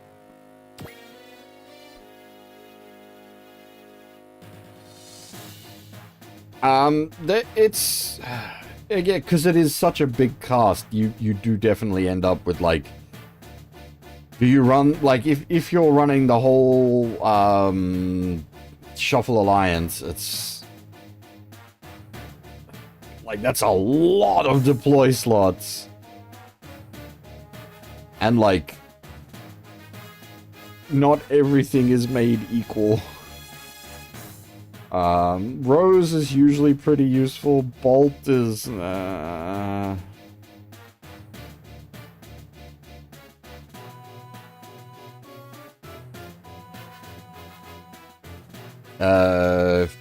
freaking Saisaishi is usually pretty good. And, Maxter... What? Again, a sort of similar case to Bolt, unfortunately.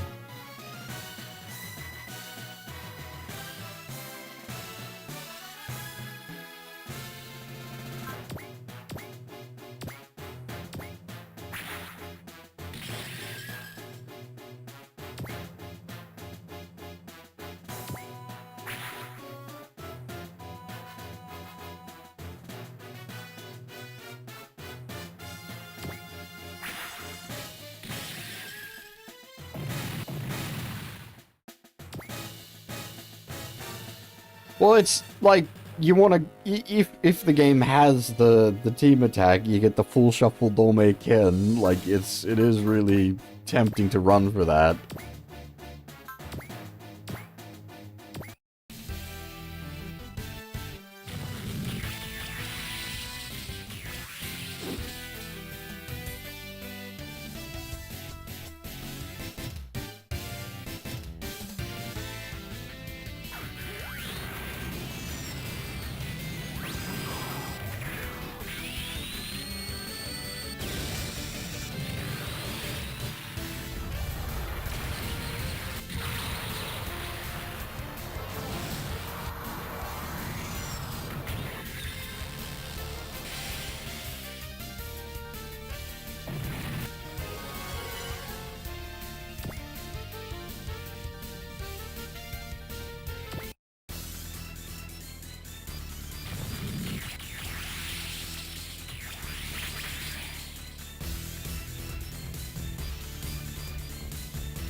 It's time.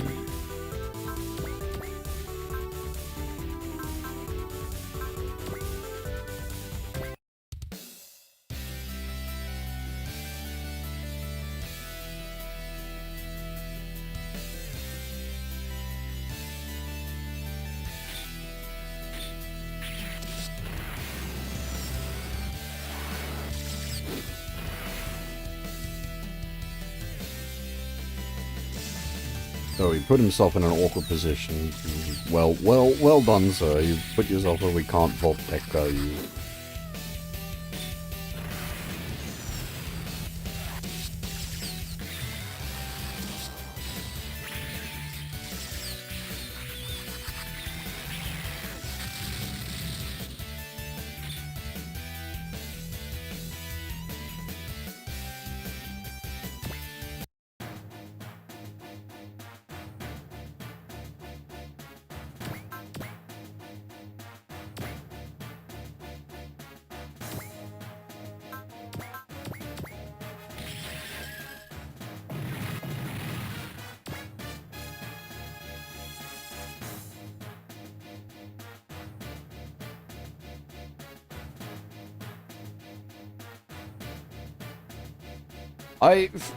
People that have played W before, how viable is it to get Moo up to 10 kills on just the stage 10?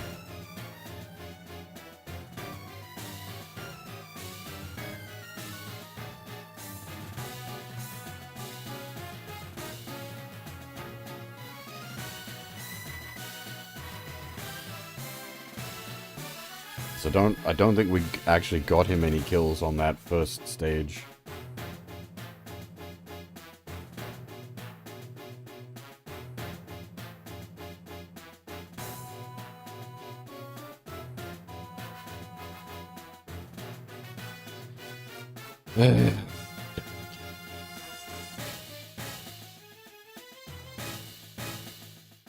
Yeah, that's what I was thinking.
I really like the cloth variant Sandrock.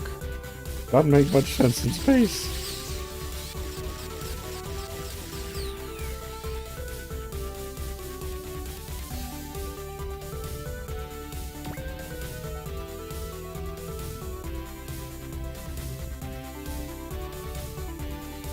Right, I can't set up a kill on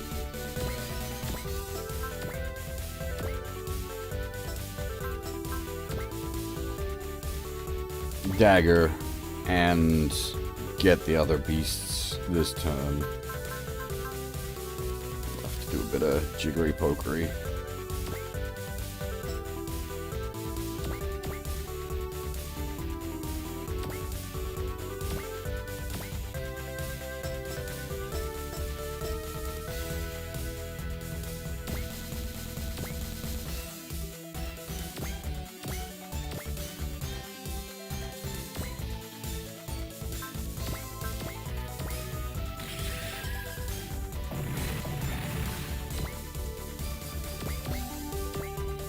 No, that's the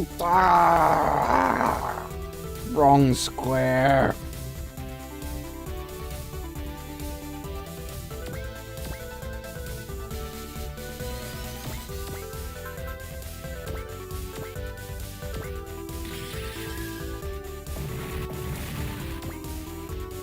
I don't need Blade to kill Dagger. I just want to do it for the giggles.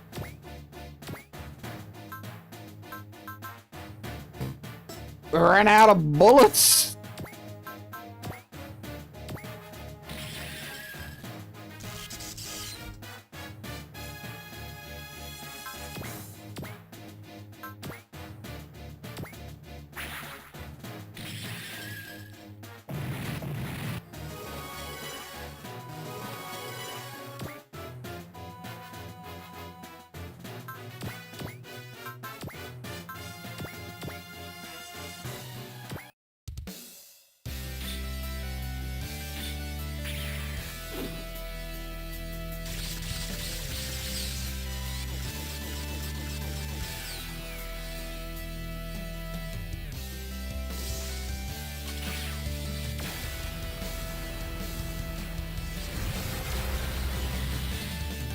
Well, god damn it.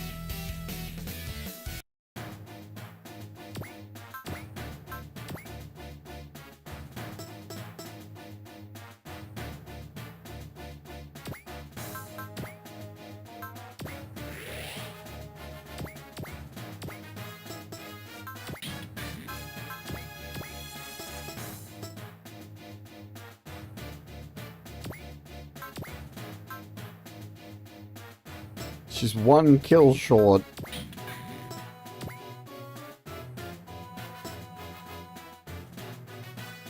I have to waste a turn.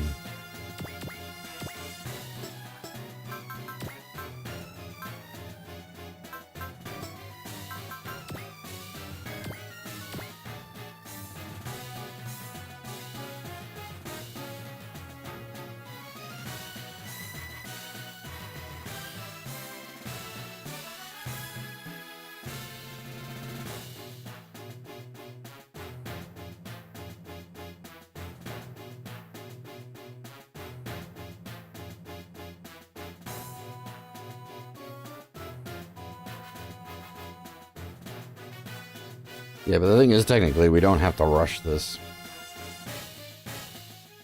Actually, I guess I could set it up this way.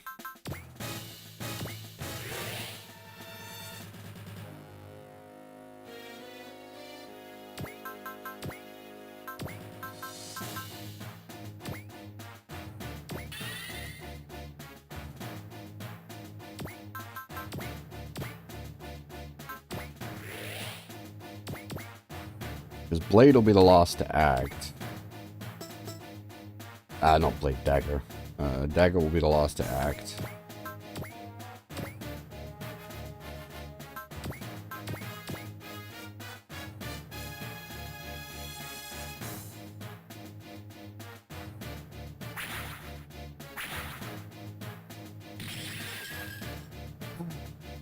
I don't know if we're gonna be missing.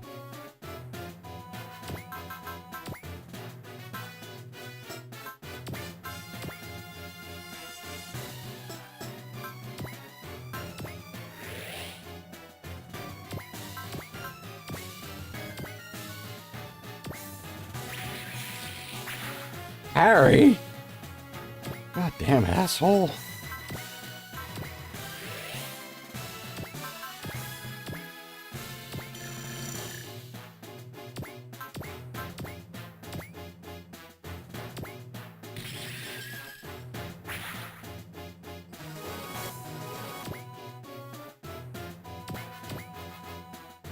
Well, shit. That kind of makes Quattro alright. He just got Bless.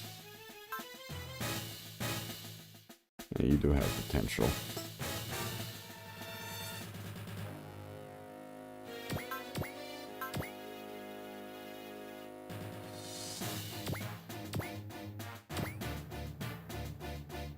Oh, it's gonna... Asshole! It won't fight us at range 2, so I'm stuck, because I can't use my range 2 after moving.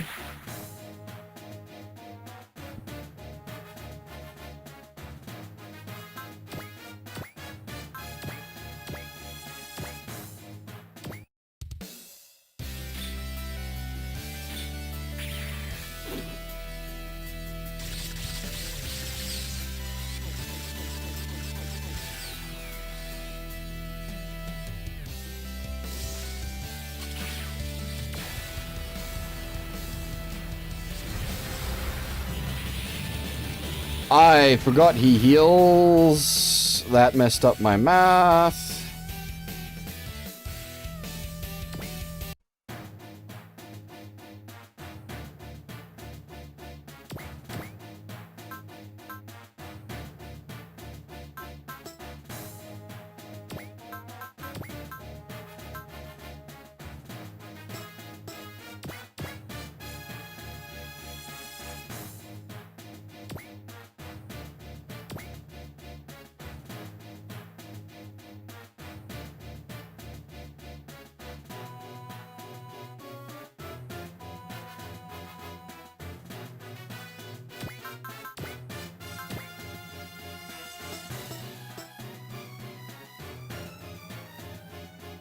Ugh, this is all bunk.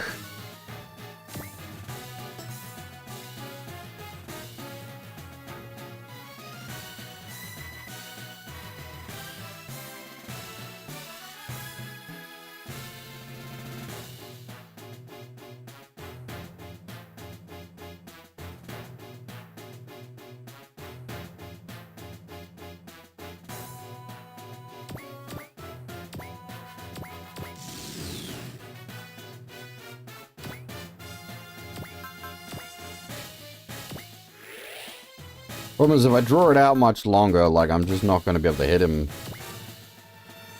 Like, the percentages are going to go too low to be able to do anything.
Is he even still around?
Oh, he's about to go berserk.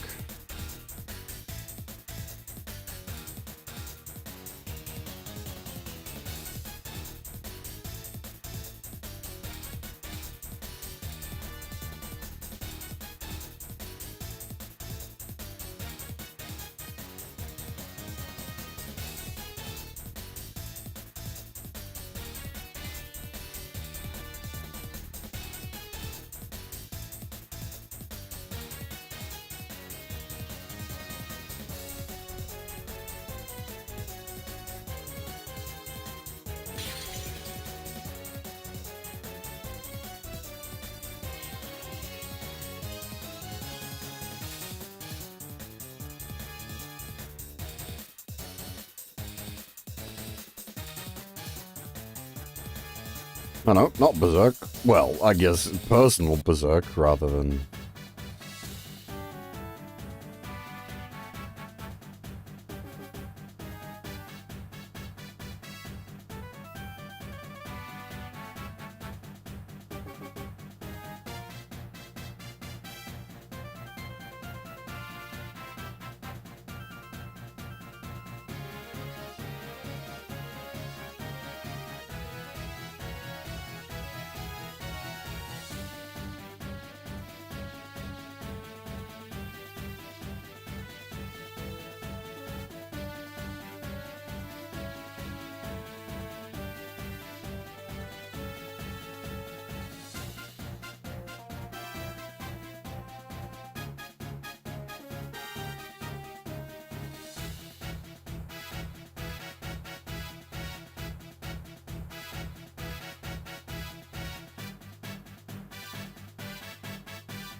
Yeah, we'll just, I don't know, take the broken bits of the tech setter and combine it with a G-stone or something. Turn him into a cane-powered Mecha-Man.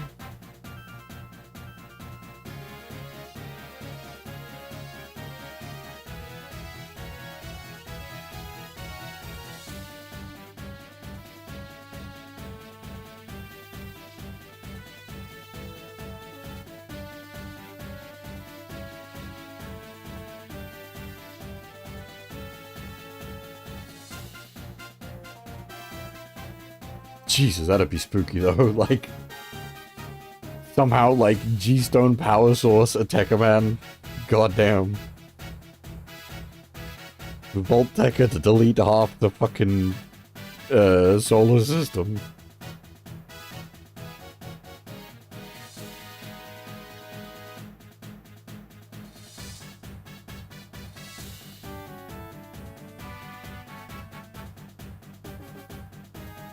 Yeah, but if we cyborgized D-Boy, then he really would just be, like, the OG Kamen Rider.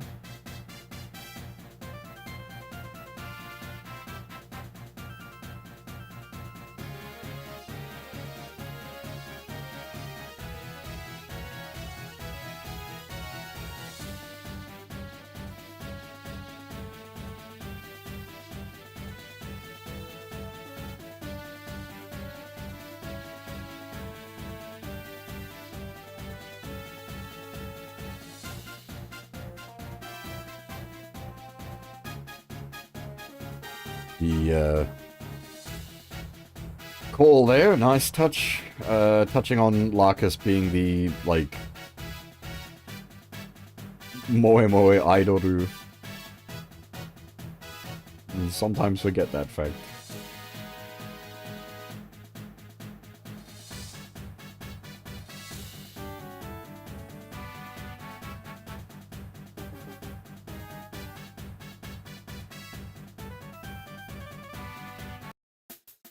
She's not just a... like a political... Well, she becomes entirely a political unit.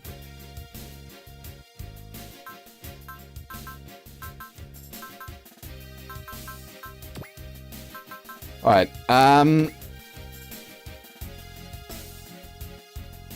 it's been 6 hours, which is a decent stream length anyway. I did want to do more, but I'm actually getting fairly tired, which is not surprising considering the last couple of days I've had. I'm surprised I'm still awake, actually. So I think I will finish the stream up here.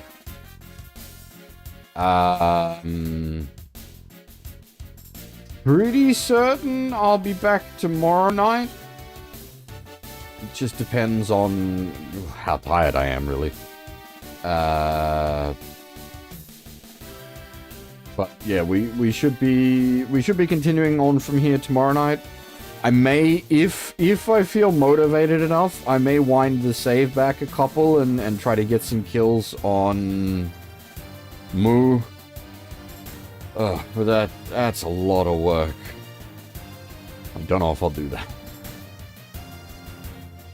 But that, like, if I did that, I'd do it off stream. But that's a lot of work.